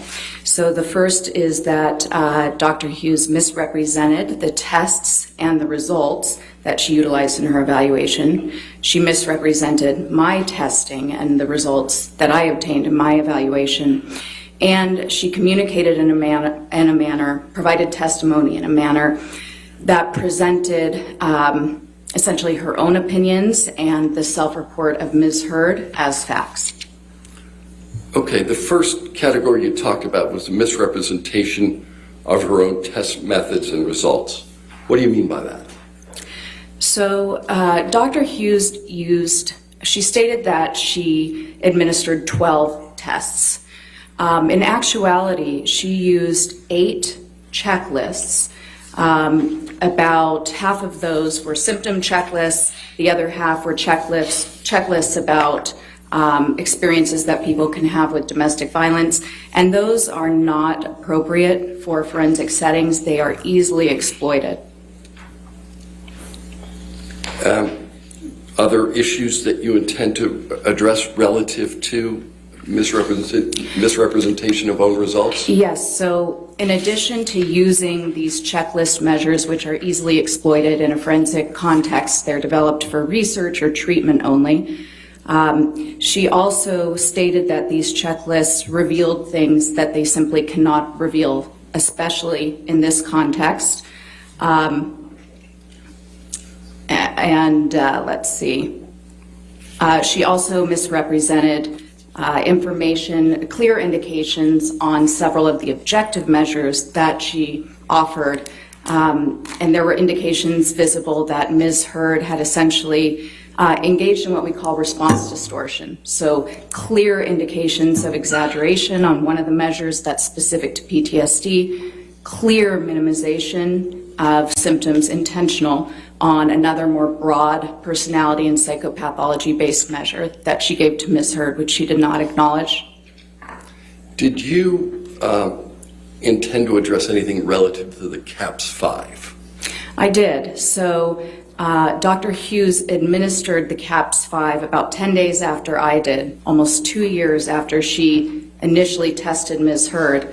And she did not administer the test appropriately. So she left major components blank. She didn't apply the scoring rules that are clearly outlined with the test. And yet she diagnosed Ms. Heard with PTSD based on that assessment. What about Dr. Hughes's use of the personality assessment inventory? So of the tests that Dr. Hughes administered, 2 would be considered, of those 12, 2 would be considered what we call forensically relevant instruments, meaning that they're objective enough and they provide us with some information about how the examinee approached the test, that it would be appropriate for this setting where the examinee is going to have a natural incentive to present themselves in a way that benefits the outcome of their case. Now, on the PAI, there were clear indications that Ms. Heard was responding and obtained scores in a manner that's consistent with individuals who have a personality disorder. And there was also an indication that several scales, we call this a configuration. So you might have one main scale that you notice is elevated, then you look for additional subscale information to get additional information on what could be elevating that scale.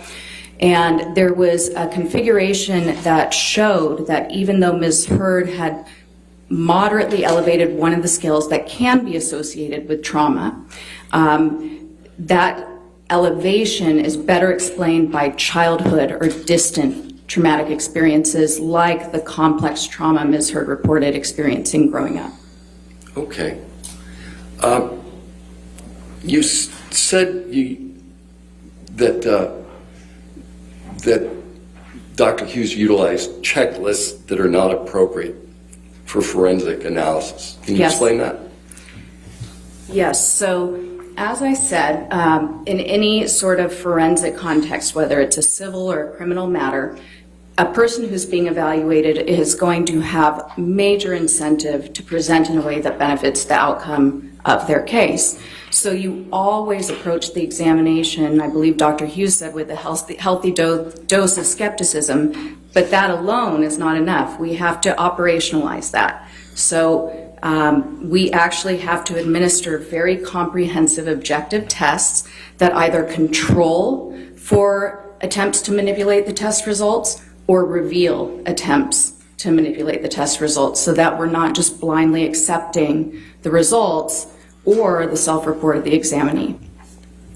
How many tests were administered by Dr. Hughes? She said that she administered 12 tests.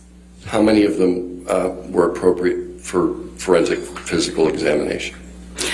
So the trauma symptom inventory is appropriate. It's an objective measure, and it does have two primary scales that look at how the person approached the test. The personality assessment inventory is an excellent test. It is a broadband measure, meaning that it captures not only symptoms of mental illness, but also general personality traits.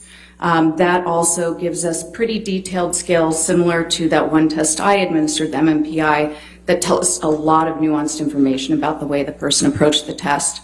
She also administered a malingering screen that can be very, very useful, but not in this context. So it's called the Miller Forensic Assessment Symptom Test.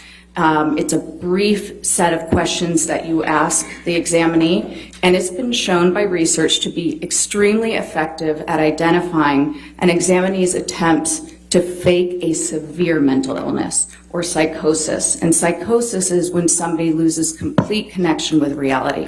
It's excellent for that purpose. It's actually been shown in the research to not be effective at all for identifying a respondent's attempts to fake PTSD, anxiety, or mood disorders. The questions are just too odd for somebody who has the wherewithal to be trying to have PTSD to endorse. They see through it. So she used that. That's a fine test, but not appropriate for this context. Of the various tests that she administered, how many were these checklists? 8 of them. All right, and what are you talking about specifically? Okay. So I had mentioned that there were 2 main categories of checklists she used. The first is the symptom checklists. Those included the Beck Depression Inventory. It's a brief inventory of items that essentially show all of the symptoms of depression that a person might have, and you rate which level of severity you have for each question. She also gave the Beck Anxiety Inventory, very similar, but just with questions about anxiety. She gave the Mood Disorder Questionnaire, which is a very brief, again, checklist. It shows symptoms of bipolar disorder. Bipolar disorder is a mood disorder where you might have an extended manic episode and then a very extended depressive episode. And then she gave the Post-Traumatic Stress Disorder Checklist, and that is a screening instrument only.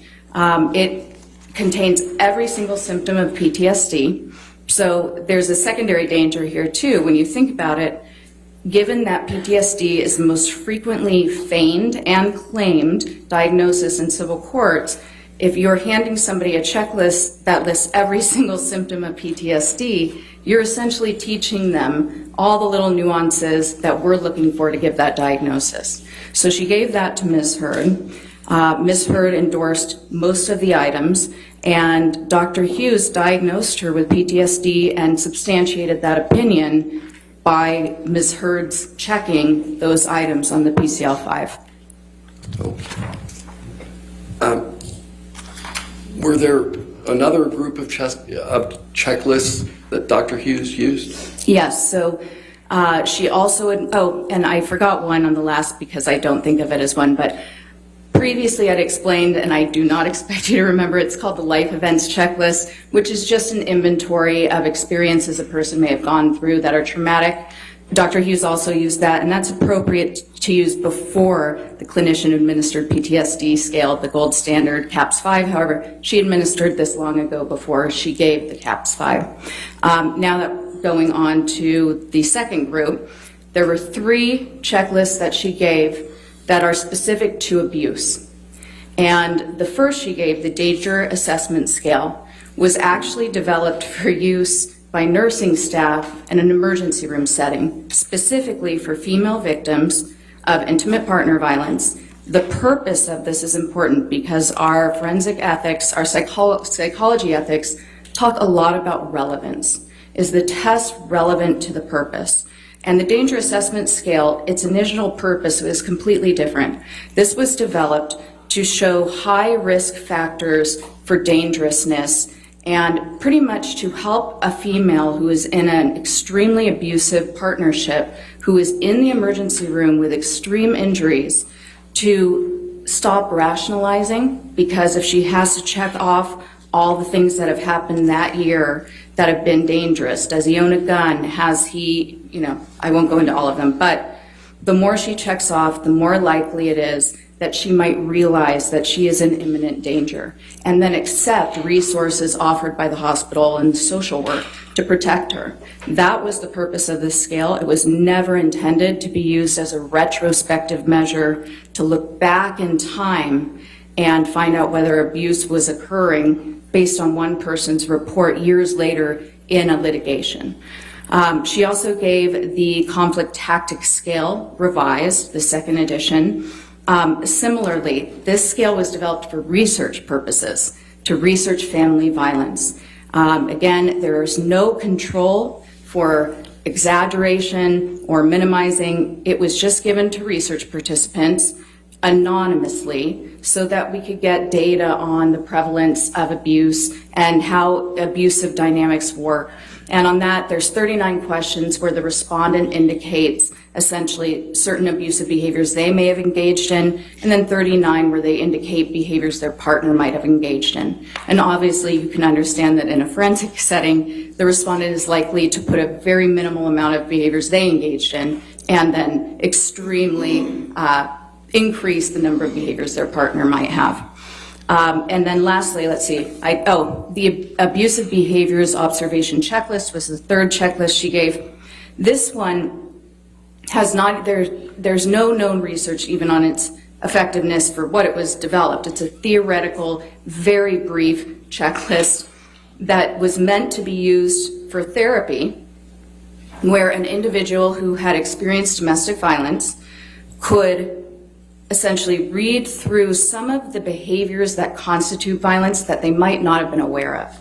And if those behaviors applied to them, or if some of those coping strategies were ones they utilized, they would check that off, and then they have a way to talk about it because now it's been put to words.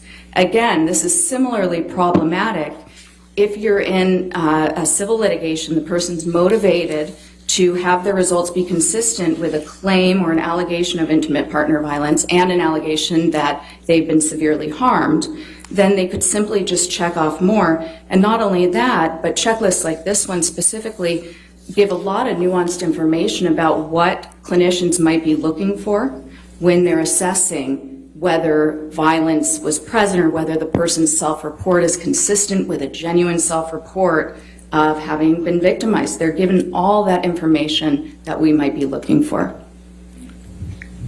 Can you talk specifically about Dr. Hughes's use of the, I think you called it the PCL-5? Yes.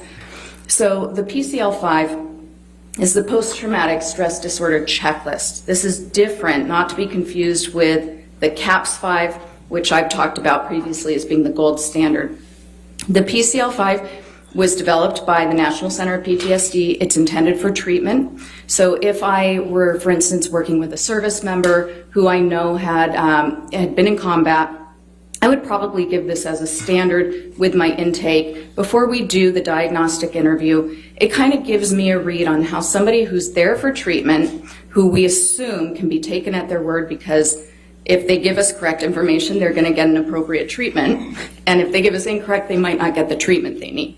So I would give this checklist to them, and then if they recognize some of those symptoms of PTSD, they could check it off. And that would probably indicate to me that I need to then do the next step. If they're checking off more items than not, I would probably decide to administer the clinician-administered PTSD scale, that gold standard interview, to find out more about a diagnosis. The last thing is what everybody refers to as the CAPS-5. Yes, the CAPS-5. All right. What about, well, you talked about forensic use. What do you mean by that?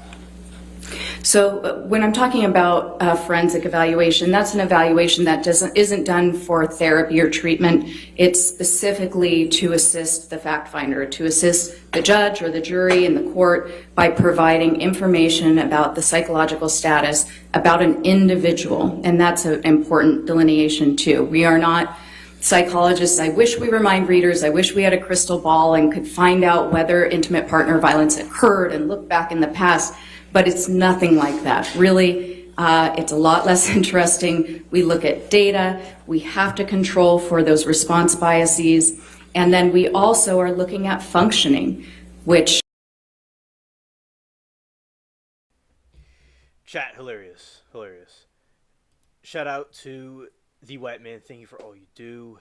I've known you for quite a while. And also, we are doing this reaction with my trial chat and the rest of the people about the Johnny Depp trial that took place, reacting to different scenes of it and playing it. And it has been quite wild and unhinged. Shout out to everybody. All right. Yeah, chat, this is hilarious. Yeah, Amber's a complete turd, for sure.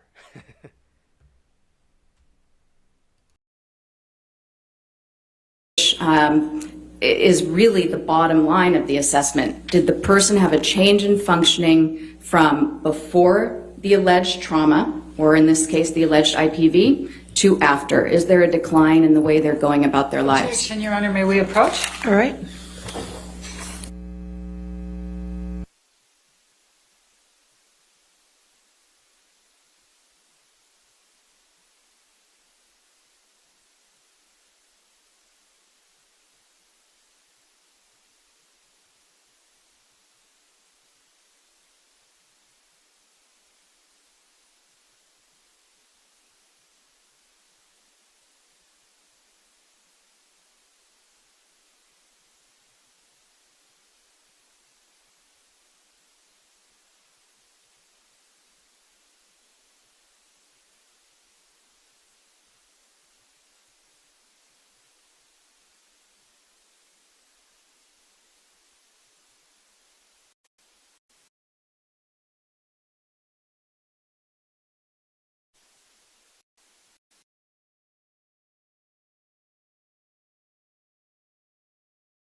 Let's look back at some of those domestic violence checklists that you were talking about. Okay. And did you see any problem with the use of those? Yes. What problems did you see? Well, Doctor, first of all, they shouldn't be used. So we do have professional standards that require that we utilize instruments that are relevant and appropriate for the particular setting, and that we substantiate our opinions based on data that is reliable from tested, accurate, reliable tests for the purpose. So there's that. It's inconsistent with the ethics, and essentially they just shouldn't be used. They don't provide us with the robust information that it would be expected in such a high-stakes setting.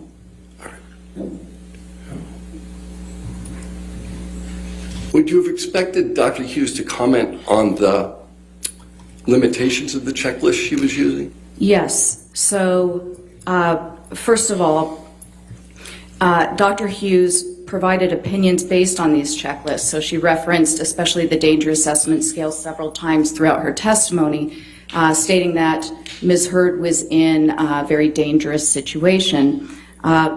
We also have an ethical guideline and a professional standard as well that indicate that whenever there is question about the reliability and the validity, and in psychology we use the term validity to talk about accuracy, of any of the methods that we're using to collect data, we clearly communicate not only that there are limitations to our opinions, but we also need to provide the fact finder with information about what the potential implications or impact could actually be. So, for instance, if we use a scale that's idiosyncratic for the purpose, but we would first need to explain why we made that decision to not follow standard procedures, and then we would need to explain the use of this scale might introduce some potential exaggeration of this symptom, and so I'm trying to control for that way, but that was one of the limitations of my opinion. You have to make it very clear. Transparency is really at the center of good science in general. You talked a little bit about ignoring response distortion. What is response distortion? Response distortion is a term that speaks generally about an examinee approaching a test and providing answers that are either exaggerated or minimized, but in some way an inaccurate representation of their current mental status or their experience. What test do you believe that Dr. Hughes failed to acknowledge response distortion on? So she administered the personality assessment inventory, which is similar to the test I gave, the MMPI-2. It's that general broadband measure of psychopathology symptoms and personality traits. It includes several scales that are very good at detecting either exaggeration, minimization, or even trying to claim that you have unusually good qualities. On that test, there were clear indicators that Ms. Hurd, very similar to the way she approached my MMPI, engaged in defensiveness. And in fact, there's a function that you can look at. So you have that main scale elevation, we call it positive impression management, was elevated. And then, because we want to make sure that somebody isn't elevating that scale just because they have such well-being, there are additional configurations of scales that you can look at to find out what's going on. And so the Cashel discriminant function is sort of the name of one of these configurations, these equations that are done. And she was highly elevated on that. In fact, that elevation tells you that no, this isn't accidental. This isn't because she's just doing so well in life that she has an extremely, extremely low amount of problems. No, this is an intentional over-reporting, or I'm sorry, an intentional effort to minimize any appearance of having problems. Now, you may have addressed this, but there was a reference to malingering. Yes. So what's interesting about Ms. Hurd's approach to different tests is that it seems to be influenced by what we call the face validity of questions on the test. So if a test looks like it's measuring PTSD, you see exaggeration on her validity scales. If the test has less face valid questions, for instance, the personality assessment which Dr. Hughes administered, the MMPI-2 which I administered, where she can't quite figure out what the questions are asking, they seem really banal in general. On those, you see extreme defensiveness, minimization of any potential pathology, essentially presenting herself as perfect and free of any mental illness or personality disorder. But on the trauma symptom inventory, which Dr. Hughes administered, that was the one that I previously indicated for ease of explanation. When the test results come out for how the person approaches the test, that test itself prints it as a percentage. And there's a really excellent scale for finding out if a person is exaggerating their symptoms of PTSD. It's called the atypical response scale. And the TSI-2 is the revised version of this test, and that scale was improved this time around to really try to be a clean indication of, is this person exaggerating? And it puts quite high questions in the test, that are so unusual. They might sound like PTSD, but even the most severe cases of PTSD don't have these symptoms. And so somebody who's intentionally trying to exaggerate PTSD, or possibly unintentionally, but nonetheless, who's exaggerating it, is likely to endorse these items, even though they're not real PTSD symptoms. Ms. Heard scored so highly on this that even if there is, although Dr. Hughes correctly said, there tends to be a negative skew when people have the high levels of distress that's associated with PTSD, so sometimes people score higher on this even when they do have PTSD. She scored so high that that is effectively ruled out as a possibility. Okay. What about Dr. Hughes's administration and use of the CAPS-5? Okay, yes. So Dr. Hughes had diagnosed Ms. Heard with PTSD back in 2019 when she began testing her. It wasn't till 2 years later, more than 2 years later, 10 days after I administered the CAPS-5 with Ms. Heard, that Dr. Hughes held an impromptu evaluation session remotely with Ms. Heard and administered the CAPS-5. She had previously diagnosed PTSD without using what we consider to be the gold standard PTSD diagnostic interview. And again, when we're doing a forensic evaluation, it is an important responsibility, and part of our ethics and professional standards are that we document everything to allow for transparency and full judicial scrutiny. And Dr. Hughes administered it incorrectly. She left huge sections, very relevant sections, blank. There's no way to understand why she scored it as high as she did based on the information that's provided. You're essentially supposed to notate the examinee's responses as verbatim as possible to explain your reasoning and implying their scoring procedure. It's a standardized test, and if you don't follow those standard procedures, it's completely invalid. Not only that, but it looks as though Dr. Hughes further invalidated it by trying to show that she had assessed for the childhood trauma impact, and she had said that she went back and asked the childhood question, but you can't do that. If you're assessing for 2 separate periods of one's life to find out the relatedness to PTSD, you do 2 separate CAPS interviews, period. You don't create your own question system. That is non-standard administration of the test, and it invalidates it. All right. You also mentioned, with respect to the PAI, or the Personality Assessment Inventory, that Dr. Hughes failed to mention some elements. What did she fail to mention? Oh, okay. So on the personality assessment inventory, so first she failed to mention that there were clear indications of response distortion.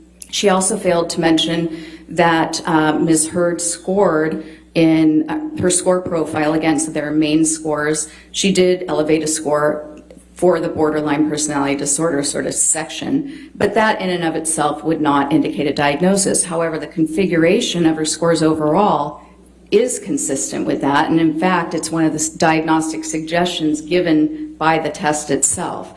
And then also, there's a configuration around Ms. Heard's trauma responses on that particular test, which demonstrates that it is more likely that those symptoms were reported in relation to something in the distant childhood. It's more consistent with childhood chronic abuse than present circumstances or recent circumstances. Okay, I think you said, in addition to the issues with her own testing, Dr. Hughes misrepresented your results. She did. Can you tell us how? So, I would say the main issue was that she said that Ms. Heard obtained a normal profile on my MMPI-2. All right. How do you disagree with Dr. Hughes relative to the profile? Okay. So the profile was not normal. So Ms. Heard already had subtle elevations just by the test by itself as it came out. There were subtle elevations, but they were elevations that, if the validity scales hadn't been as elevated as they were, you might have said this person has some traits, but this isn't necessarily at the level of a true pathology. However, Ms. Heard elevated a scale that essentially is a defensiveness scale on this test. And when you're giving this test, you always are mindful of different norms or groups who may have similar profiles.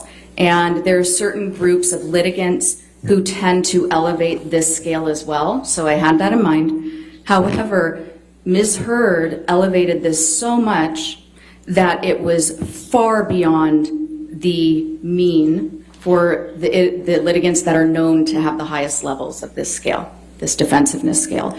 And when this scale is elevated to the level that it is, you automatically understand that it is very likely that those clinical scales, I keep doing this because I'm seeing it in my head, it looks like sort of an ECT. It's sort of these peaks you see on a graph. And when you see these peaks, and you have this huge peak over here for the defensiveness scale, what you know is that these peaks are artificially, they've been lowered or suppressed based on the respondent being so defensive. They still detected what's likely there for her, but it's not as high as it should be. So you make an adjustment. And the recommendation is that anything at 60 or above, we call it a T-score of 60, or above is considered significant. Ms. Heard's were already over 60. Some were quite higher than that. And then you see a very clear profile. And that was how I got that. I had mentioned a 3-6 code type. Now, the test does its own correction also for some of the scores, but not the ones that are her main code type. With the test correction, she had a 1-3-6 code type, which is very similar. What is a 3-6 code type? A 3-6 code type is something that has been researched and found to be highly correlated or probabilistic of certain behavioral tendencies and personality traits. And the traits with a 3-6 code type tend to be marked by a lot of externalization of blame, a lot of denial about one's own personal faults, intentional or not intentional, but just extreme denial, hostility that is strongly controlled and suppressed. The person may not even realize how hostile they are, but family members, those closest to them, are very likely to report that they lose their temper, and when they lose their temper, it explodes. We have sort of what we call a cookbook for these code types, which will provide you with all the information that's been researched to be associated with them. And our cookbook actually states that 3-6 profile specifically tends to be associated with cruel and ruthless behavior, particularly to those who they perceive as less powerful than them and subordinates. Describe for the jury the review process that you went through relative to the MMPI. So I conducted a very methodical analysis of the scores. I do this for every test, and I also did it when I was reviewing Dr. Hughes's scores. So what you haven't seen that's in Discovery is that I created a 25-page outline just of her scores with, and it's sort of a table. So I'll put the score, I'll do it in sections so that I can understand different groupings, different research studies, and I start with looking at all the validity scales. So I put in the score, and I'll even color the table to show me if it's kind of in the high zone, moderate zone, or low. And then if it's low, is it a significant low score, or is it just low so it doesn't mean anything? And then in the right side, I put all the research data that I found on this particular scale score. And so I start with the validity scales, the way the person approached the test. Then I go down to essentially, we call these the first factors. So their overall sense of well-being and how well they cope. On this, actually, Ms. Heard's, she endorsed scores or endorsed items that were the opposite of PTSD. So really saying that she feels free of distress and that she views herself very well. So then I go down to control, self-control, loss of control, coping abilities, and I put in the scores that are associated with that in the research and the test development. Then I go down to clinical and personality pathology, and I look at all the scores that are significant there, first with the top level main scores, then with all of the different sub-scores, again, citing the research, the meaning, the level of elevation, and what that means. And then I do comparison with different research groups. So for Ms. Hurd, I did a section that looked at all sorts of different scores that have been implicated with a PTSD presentation to see if any of those were consistent. I can't remember how many there were. I think I put 13 on there, but I could be wrong. But I believe that there was only one that could even be, in some research, is sometimes associated with it, but it was general anxiety, which turned out to be more trait specific. I looked at the scores that are typical of women with IPV. Hers were not consistent at all with those. I looked at the scores that were consistent with people who are frequently in litigation. Hers actually were very highly correlated with those. That tends to be also consistent with a 3-6 code type, and the reason for that is believed to be that they tend to perceive themselves often as victims who need to avenge wrongs. Were there other results you believe Dr. Hughes to have misrepresented? For instance, the TSI-2. Yes. So Dr. Hughes generally said that testing supported PTSD and that there was an etiology for her trauma of intimate partner violence. She did reference that essentially I can't remember if she said that the trauma symptom inventory indicated PTSD, but she did say that the elevation on that validity scale is consistent with PTSD, and that's simply not true. That scale was designed and has been tested and shown to be there to show when somebody is endorsing extremely unusual items that are not consistent with PTSD. And even though when some people are experiencing PTSD, their distress level is so high that they'll engage in what we call a cry for help, and they may sometimes exaggerate distress. Again, when you're looking at scores as high as Ms. Hurd's, and then you're not seeing indications of PTSD in the more subtle tests where she doesn't know what she's endorsing, it's good evidence that her over-endorsement on that one test is because of the reason the scale was made, to detect exaggeration and feigning of symptoms. Is this the test that resulted in the 98th percentile score? Yes, on that atypical response scale. And what does that 98th percentile score represent? So that 98th percentile score just represents that among 98% of people who take that test would not have endorsed. She scored more of those unusual items that are not consistent with PTSD than 98% of people who have ever taken that test. Does that relate to this concept you talked about before called feigning? Yes. What is feigning again? Well, feigning is essentially exaggerating symptoms of a disorder. I think the third thing you indicated you were going to talk about was self-reports and personal opinion as facts. What are you talking about there? So in any science and in psychology specifically, it's really important that we use precise language and we say what we mean, and we do not present opinions as facts, because when you are in the role of an expert witness or an expert in any setting, essentially a layperson may not be able to detect the difference between something that is a personal opinion that you're giving versus something that is substantiated by research data, test data, reliable test methods. So our ethics talk about, especially the specialty guidelines of forensic psychology, the responsibility we have to distinguish between data, then inferences we're making from that data, what the data can mean, sort of like those tables I do. I put the data, the inferences based on the research, and then what my ultimate opinion is, integrating all of that data.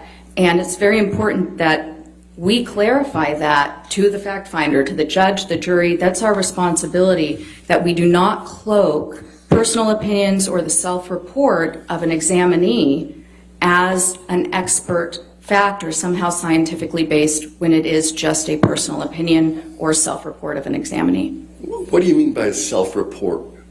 The self-report is essentially what the examinee tells you during the interview. Okay.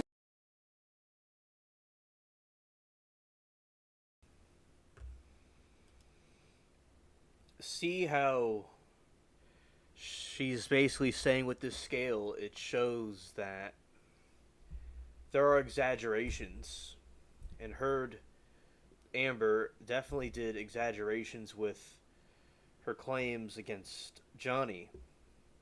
And this is what the test was designed to do, and this basically proves that she was, it doesn't mean she didn't have a bad day, but she was exaggerating what she was doing. So, yeah. And I like so when I first had talkies, it was the time where it was after the hurricane. They didn't have a lot of food places, and they had these taco trucks, and they had talkies, and I had it for the first time. Very good. Kind of like hot Cheetos, but different. It kind of tastes more natural, but the other ones are good too. Yeah. So shouts out to Hot Chips. Takis has different flavors. It depends. They have different types of flavors people like. They also have a zombie version of it. Right. Hello, Doe. It's great to see you again. Welcome. Yeah, we have been reacting to the Depp trial. We're going to watch a little bit more of it. And then we'll watch the rest tomorrow.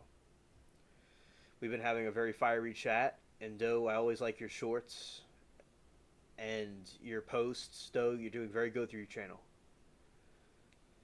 Miranda said I love Takis and Hot Cheetos. And Takis are like tortilla chips and chili.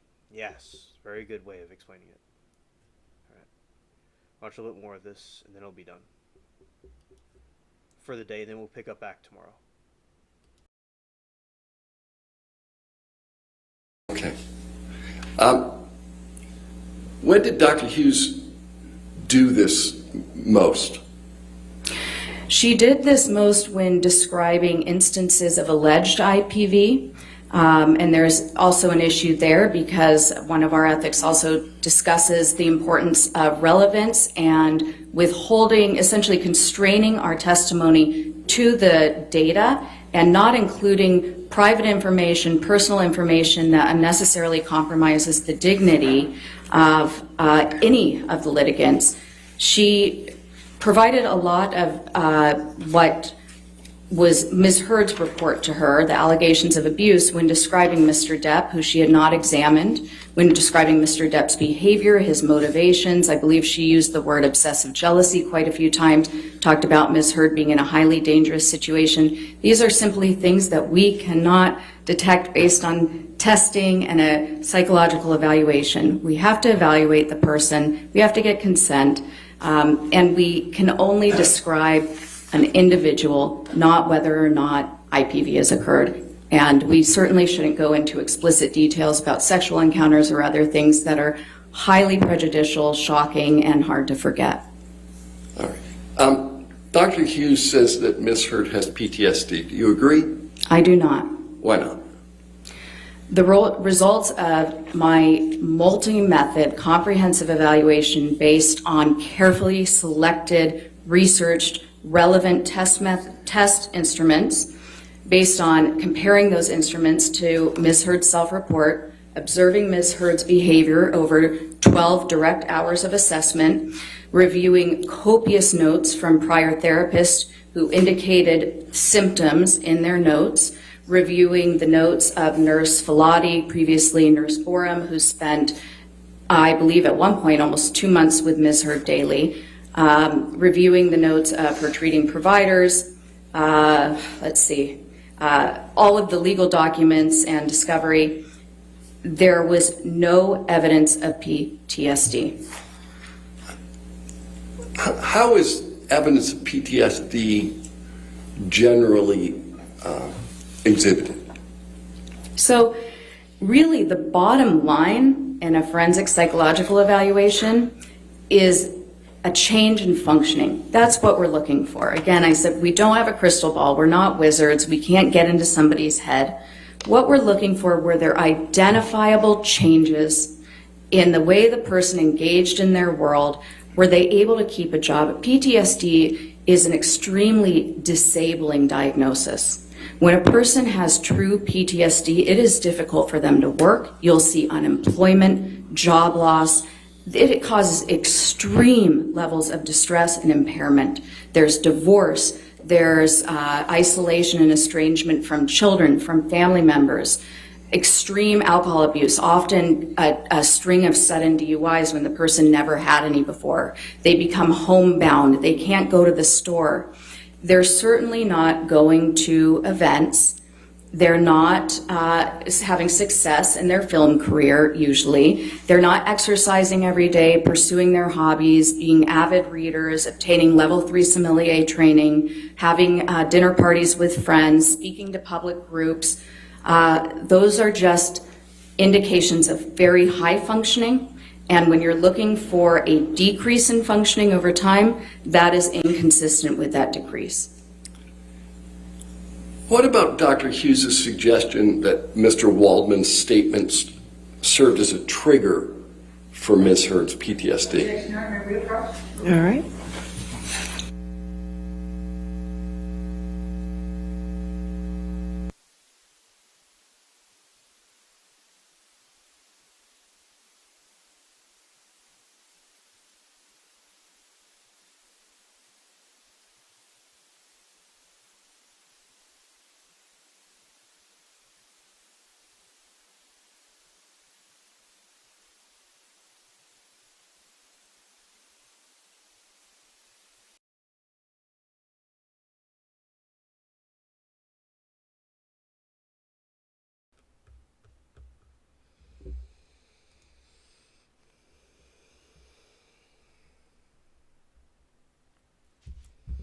Abby says I'm diagnosed with PTSD, and that's true. Turds got shit. Me too. I still have no idea at this point. Yeah, chat's been going great. It's going great. And Abby says I'm diagnosed with PTSD, and that's true. Turds got shit. Miranda said, Abby, I somewhat diagnosed with PTSD, but not by a real doctor, only by a weed doctor, marijuana doctors. Yeah. And a lot of times, Amber's defense will try to pull tricks to try to undermine Johnny's defense. But it never works. That is certainly true. Never worked ever. And, yeah, I mean, it is good to see like her explain PTSD, because there are people that are victims and people that really have gone through things, but what Amber was doing was messing with the truth where there really wasn't anything there. It's like she may have had some fights with him, but it wasn't like what she's saying, in my opinion. And jury didn't buy it either. I mean, so I'm glad we could get a difference between like making up something about someone and actually going through abuse.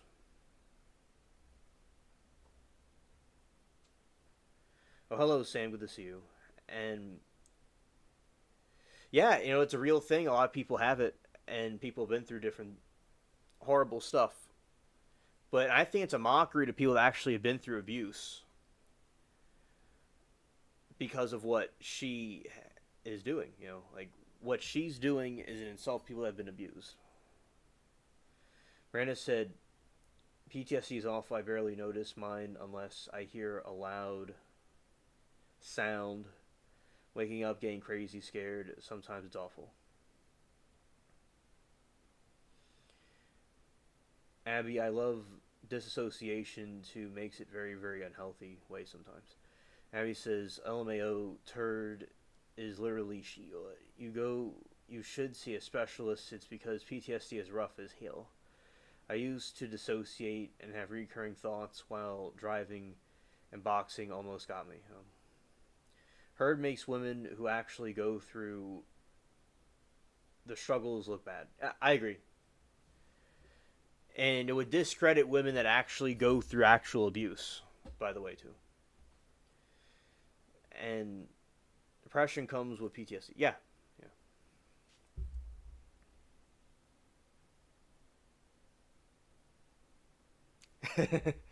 Yeah, hello there, Anna. And that's why I got ketamite prescribed and Miranda, yeah, happens to me, much to me. Meds to, yeah, yeah. Aliens, angels are the best. Yeah.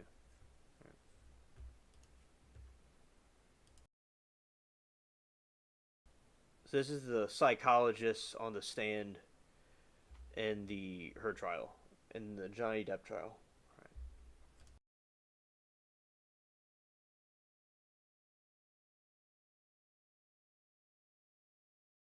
PTSD was somehow triggered. What's your view on that?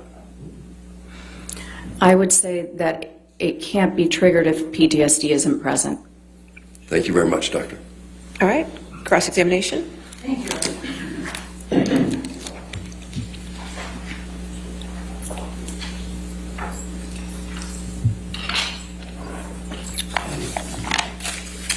Dr. Curry, I just want to make sure that we all remember, you're not board certified, correct? No, I'm not. Okay.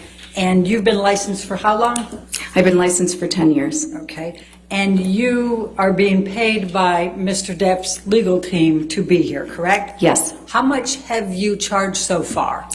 I actually don't know. Over 100,000? I truly don't know. I don't do my own books. Over 200,000? I don't know. Over 300,000? That would be way too much, but I do not know.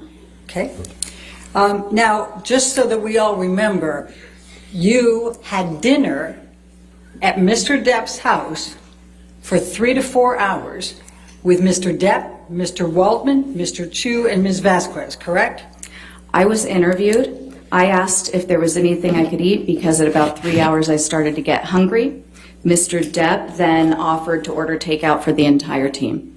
So you had dinner at Mr. Depp's home with Mr. Waldman, Mr. Chu, Ms. Vasquez, and Mr. Depp, correct? Yes. And you had drinks as well, correct? I actually don't know. I do remember that there were drinks. Do you recall testifying earlier that you did have a drink, a mule something?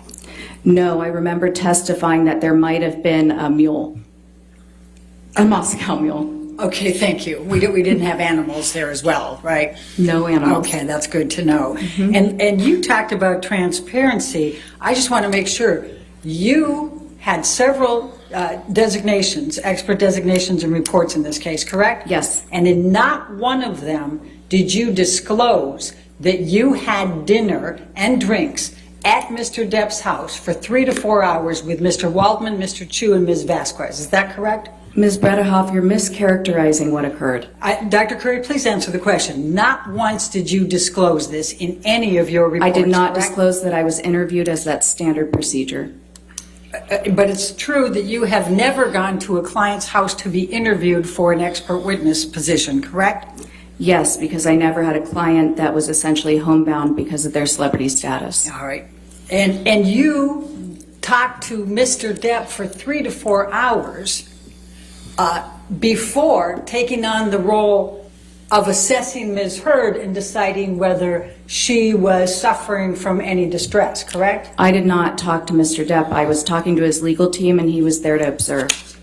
He was present for the 3 to 4 Yes. hours? Oh, and are you saying now he just stayed silent and said nothing all day? I don't recall what he didn't or didn't do. I was answering questions. Okay. Now, your expertise here is limited to whether Amber Heard suffers from PTSD currently. Is that correct? Yes, I was tasked with conducting an evaluation to determine Dr. Ms. Curry, Heard's mental We're on status. very, very strict time limitations Okay. because we've promised to get this case to the jury. So I'd really appreciate if you just answer my question rather than trying to go further. Sure. Okay? Thank you very much.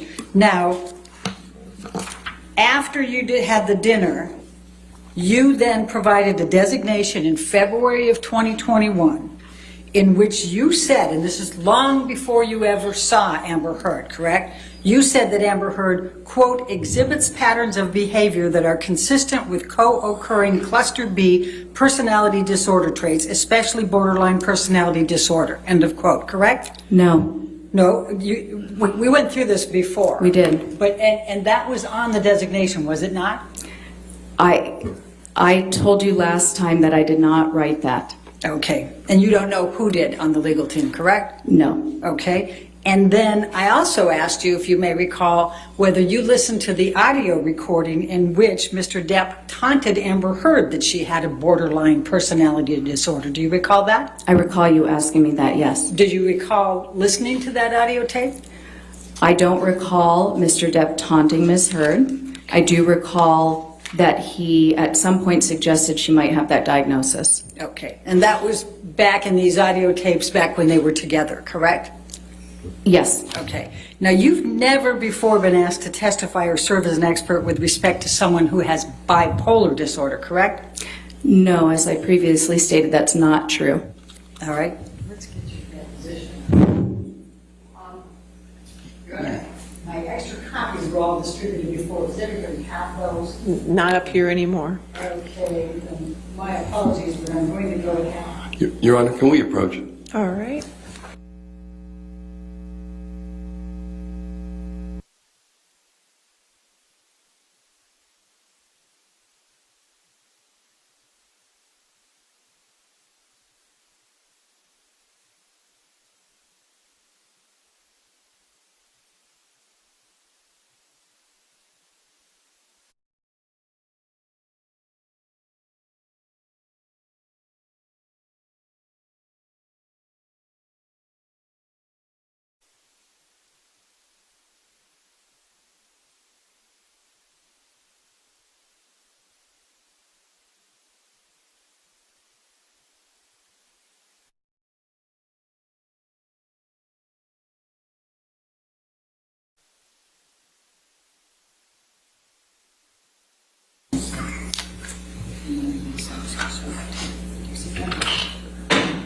That one?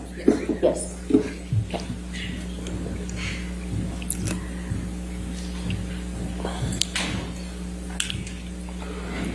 Now, you recall testifying in your deposition on March 21, 2022, correct? Yes. And you were under oath at that time, correct? Yes. And the question I just showed you on page 207, line 5, have you ever been asked to testify or serve as an expert with respect to whether someone has bipolar disorder? And your answer at that time was no, correct? Yes, I had forgotten that case. Okay. And have you ever been asked to testify whether anyone has behavioral or characterological conduct that suggests they may be an IPV perpetrator? I can't, yeah, I may have. It's difficult. After about 250 cases, it's difficult to remember specifically. All right. And have you ever been qualified as an expert in the area of IPV? No. And have you ever been qualified to testify as an expert in domestic abuse or violence? Domestic. Abuse or violence? Yes, that's been a component of testimony. May I approach again? All right. We're still on page 207.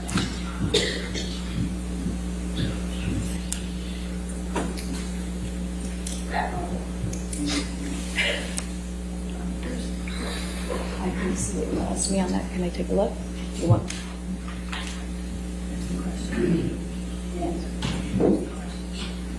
The perpetrator. Okay.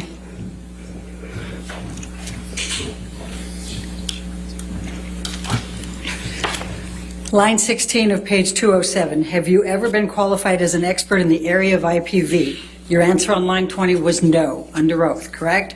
Then the next question, have you ever been qualified to testify as an expert in domestic abuse or violence? That and goes into page 208, line 4. The answer then under oath was no. Now, you would agree that the literature is quite clear that trauma-based symptoms such as PTSD or complex PTSD have symptoms that overlap with borderline personality disorder and histrionic personality disorder, yes? Yes. Okay. And you would agree that it's important to use valid and reliable measures for an accurate diagnosis, correct? Absolutely. Okay. You chose, however, not to administer the structured clinical interview for DSM-5 personality disorders, the SCID. Is that correct? I did. Okay. And would you agree that that is a state-of-the-art structured clinical interview? Not for a forensic evaluation with a sophisticated examinee. But to determine if a personality disorder is present? No, not in this setting. You don't agree with that? I do not. And you don't agree that that is the gold standard assessment for reliable, accurate psychiatric diagnosis? It's a good one, but for treatment settings especially. Okay. Now, did Ms. Hurd, you said you talked about, you read all of the treatment records, right? Yes, Okay. Do you recall reading the treatment records for the psychologist Bonnie Jacobs, who saw Amber Heard over 5 years? I do. And did you see anything in Bonnie Jacobs' notes over 5 years in which she diagnosed Ms. Heard with borderline personality or histrionic personality disorder? No. Now, you also saw the notes of Dr. Connell Cohen, correct? Mm-hmm. And you even attended his deposition, correct? Yes. All right. And he saw Amber for roughly 2 years. He was part of the Dr. Kipper connection, right? Yes. Correct? Okay. And did you see anything in Dr. Cowan's notes, and did he say in his deposition that he diagnosed Amber Heard with borderline personality disorder or histrionic personality disorder? I saw the symptoms clearly delineated throughout his notes and in his deposition. He does not use diagnoses, so he would not have diagnosed her. He said specifically in his deposition he did not diagnose her with that, correct? Yes, and he also specifically stated that he does not use diagnoses. All right. And you also have seen Dr. Banks, Dr. Amy Banks, the psychiatrist, her deposition, correct? Yes. And did Dr. Not her Anderson, deposition. I reviewed her notes in the transcript. all right. Did Dr. Anderson diagnose Ms. Heard with borderline personality disorder or histrionic personality disorder? I don't believe she provided any diagnosis since she was a couples therapist. All right. Now, you've said quite a bit about Don Hughes, but do you remember how many years of experience Don Hughes has in IPV and domestic abuse and violence? I know it's quite a bit. Extensive. And she is board certified, correct? Yes, she is. All right. And she spent 29 hours of examination with Amber Heard, did she not?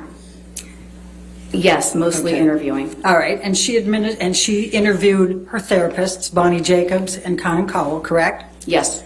And she also interviewed Amber's late mother. Yes. Okay. And she administered 12 different tests over the period of that time, correct? Well, as I said, the majority of those were checklists, which are inappropriate for the forensic setting.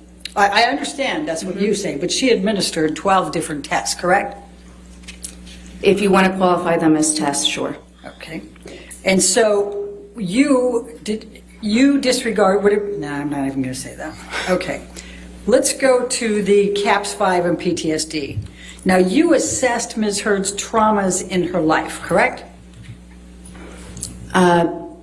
Yes, I did Okay. give her an instrument to assess for any trauma exposure throughout the entire lifespan. Yes, that's fine. And you wrote that Ms. Heard's exposure to a traumatic event, namely one of the sexual assaults by Mr. Depp, more than satisfied this requirement. Did you not write that in your notes?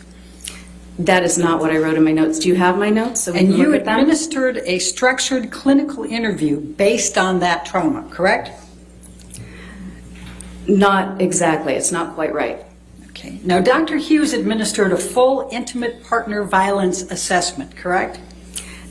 That's not a psychological assessment. We can't assess for intimate partner violence. That's an event.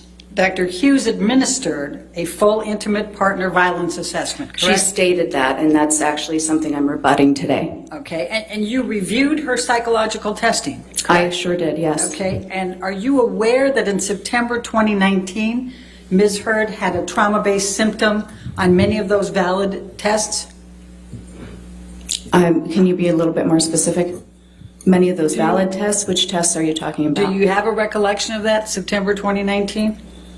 She administered all of her testing in September 2019, so I'm not sure which one. Oh, except for the CAPS-5, which was 10 days after mine in 2021. Now, Dr. Hughes clinically evaluated those symptoms and established that Ms. Heard does have PTSD from the totality of the intimate partner violence by Mr. Depp, correct? That's what she stated, yes. Okay. Now, Dr. Anderson's clinical notes that said Amber had come to... Objection, hearsay. I haven't even asked the question yet, Your Honor. Are you going to read her notes? Well, no, actually, I wasn't going to read her notes. I was okay. going to ask a particular question. Okay. You talked about danger. Do you recall that in your testimony? Yes. All right. Now, if a patient comes to you as a couples therapist with two black eyes, would you assess that there may be a potential danger there? Sure. Okay. Did you read Dr. Anderson's notes? I believe I did. Now, you administered the Minnesota Multiphasic Personality Inventory 2, the MMPI-2. Do you recall that? Yes. And you used that to determine whether Amber had PTSD, right? Not by itself, but it was a part of the data. Okay. And in the 60 to 70 T-score range for that test, which, quote, deliberate attempts to mislead are uncommon, end quote, isn't that correct? Sorry, could you repeat that? In the T-score section of that, for which assesses deliberate attempts to mislead, do you recall? She scored a 60 on that test, correct? So there are multiple T-scores for each scale, so I'm not sure which scale you're talking about. Okay. Well, we can deal with that later. So you would agree that you need to follow ethics and best practices in forensic psychology, correct? Yes. Okay. And the two primary sources are the American Psychological Association Ethical Principles and Professional Code of Conduct, right? Mm-hmm. And the American Psychological Association's Specialty Guidelines for Forensic Psychology, correct? Yes. And Specialty Guidelines 1.02 states that forensic practitioners, quote, strive for accuracy, impartiality, fairness, and independence, correct? Yes. Okay. And Specialty Guidelines 1.03 states that you have to avoid a conflict of interest, correct? Yes. Now, in addition to not listing the 4 hours you spent with Mr. Depp, Mr. Waldman, Mr. Chu, and Ms. Vasquez, you also did not list that you spent an hour with Dr. Shah, correct? That's incorrect. You say that the designation said that you spent During an my hour? deposition, I also clarified this. I didn't spend an hour with Dr. Shah. There was an introduction with the attorneys present on Zoom. My time on that call was less than 30 minutes. Okay. But you still didn't disclose it, did you, in your reports? No. Okay. Now, you have not been asked to testify about Ms. Heard's behavior in the context of her relationship with Mr. Depp. Is that correct? I was asked to testify about somebody's behavioral mental status in general, so that can include behavior involved in a relationship with Mr. Depp, but not specifically. Can you pull up date 10 of the trial testimony at page 2710? Are you able to do that, Michelle? 2710, lines 12 through 18.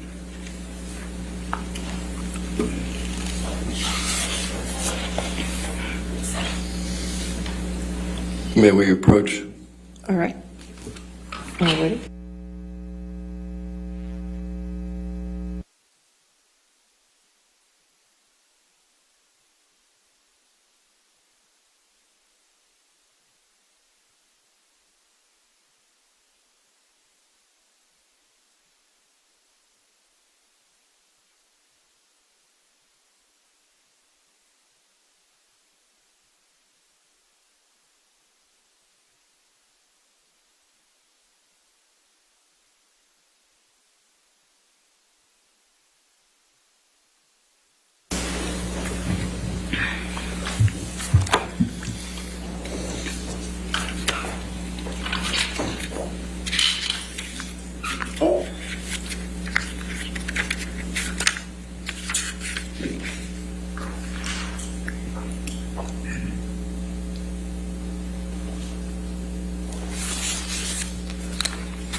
Thank you, Michelle. Great job. Okay, does the witness also have, okay. Yep. So, Dr. Curry, this is your testimony from day 10 in this case, and if you can look at page 2710, line 13. Now, my question was, now is it your testimony under oath today that you have not been asked to testify concerning Ms. Heard's behavior in the context of her relationship with Mr. Depp, including any abuse? And your answer under oath to this jury that day was, that's correct. Yes. Correct? I still agree with that question. All right. And you have not made any determinations, including any opinions, that Ms. Heard abused Mr. Depp or Mr. Depp abused Ms. Heard, correct? Correct. Okay. And in fact, you said that's outside the scope.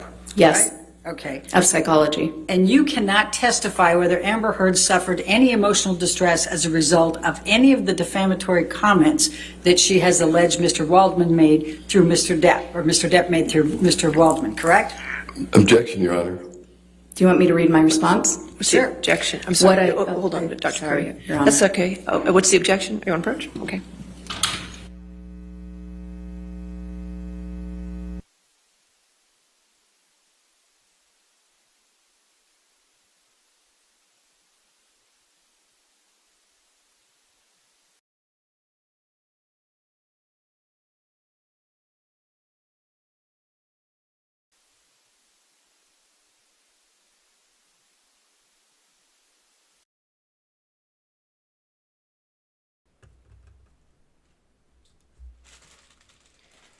Delight.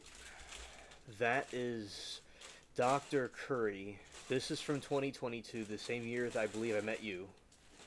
And we're rewatching the Depp versus Heard trial, watching scenes of it.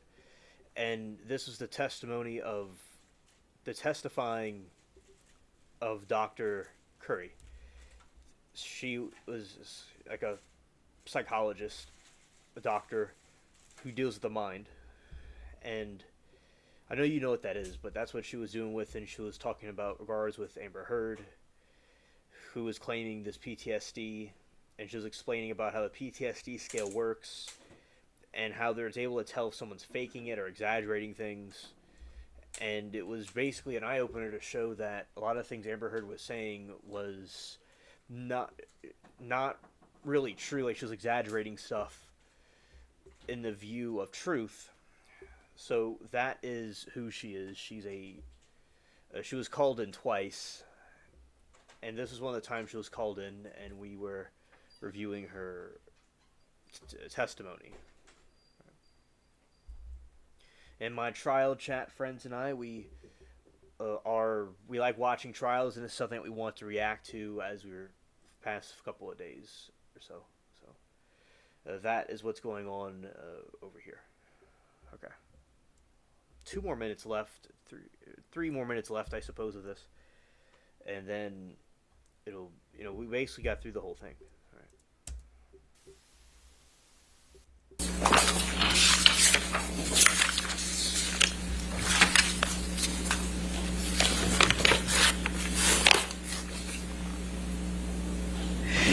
Now, you have not rendered any opinion as to whether Amber Heard exhibits patterns of behavior that would suggest her allegations of abuse against Mr. Depp are false. Would you agree? No. I mean, yes, I would agree with that. Thank you. And you have not, no, that's right. That's all I've got. No further questions. All Thank right, you. redirect.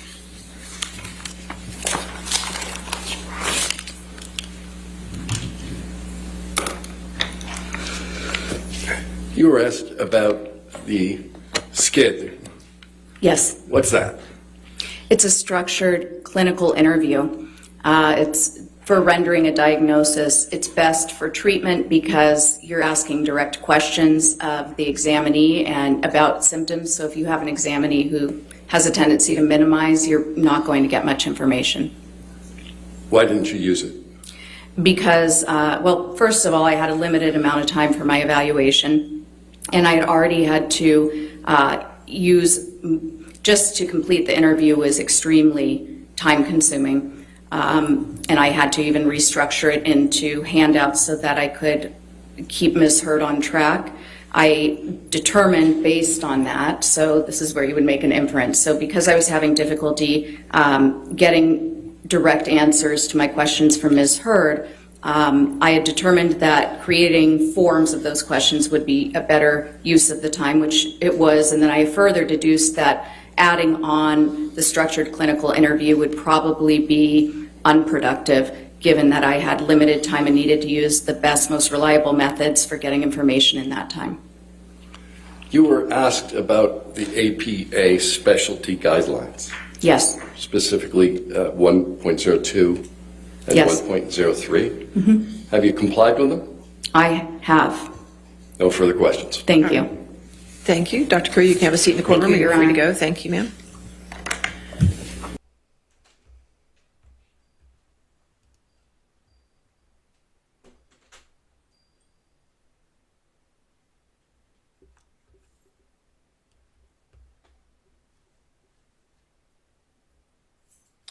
All right.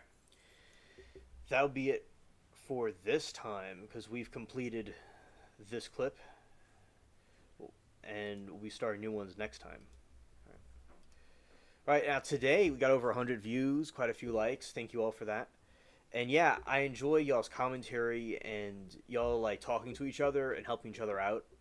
And I really appreciate that very much. And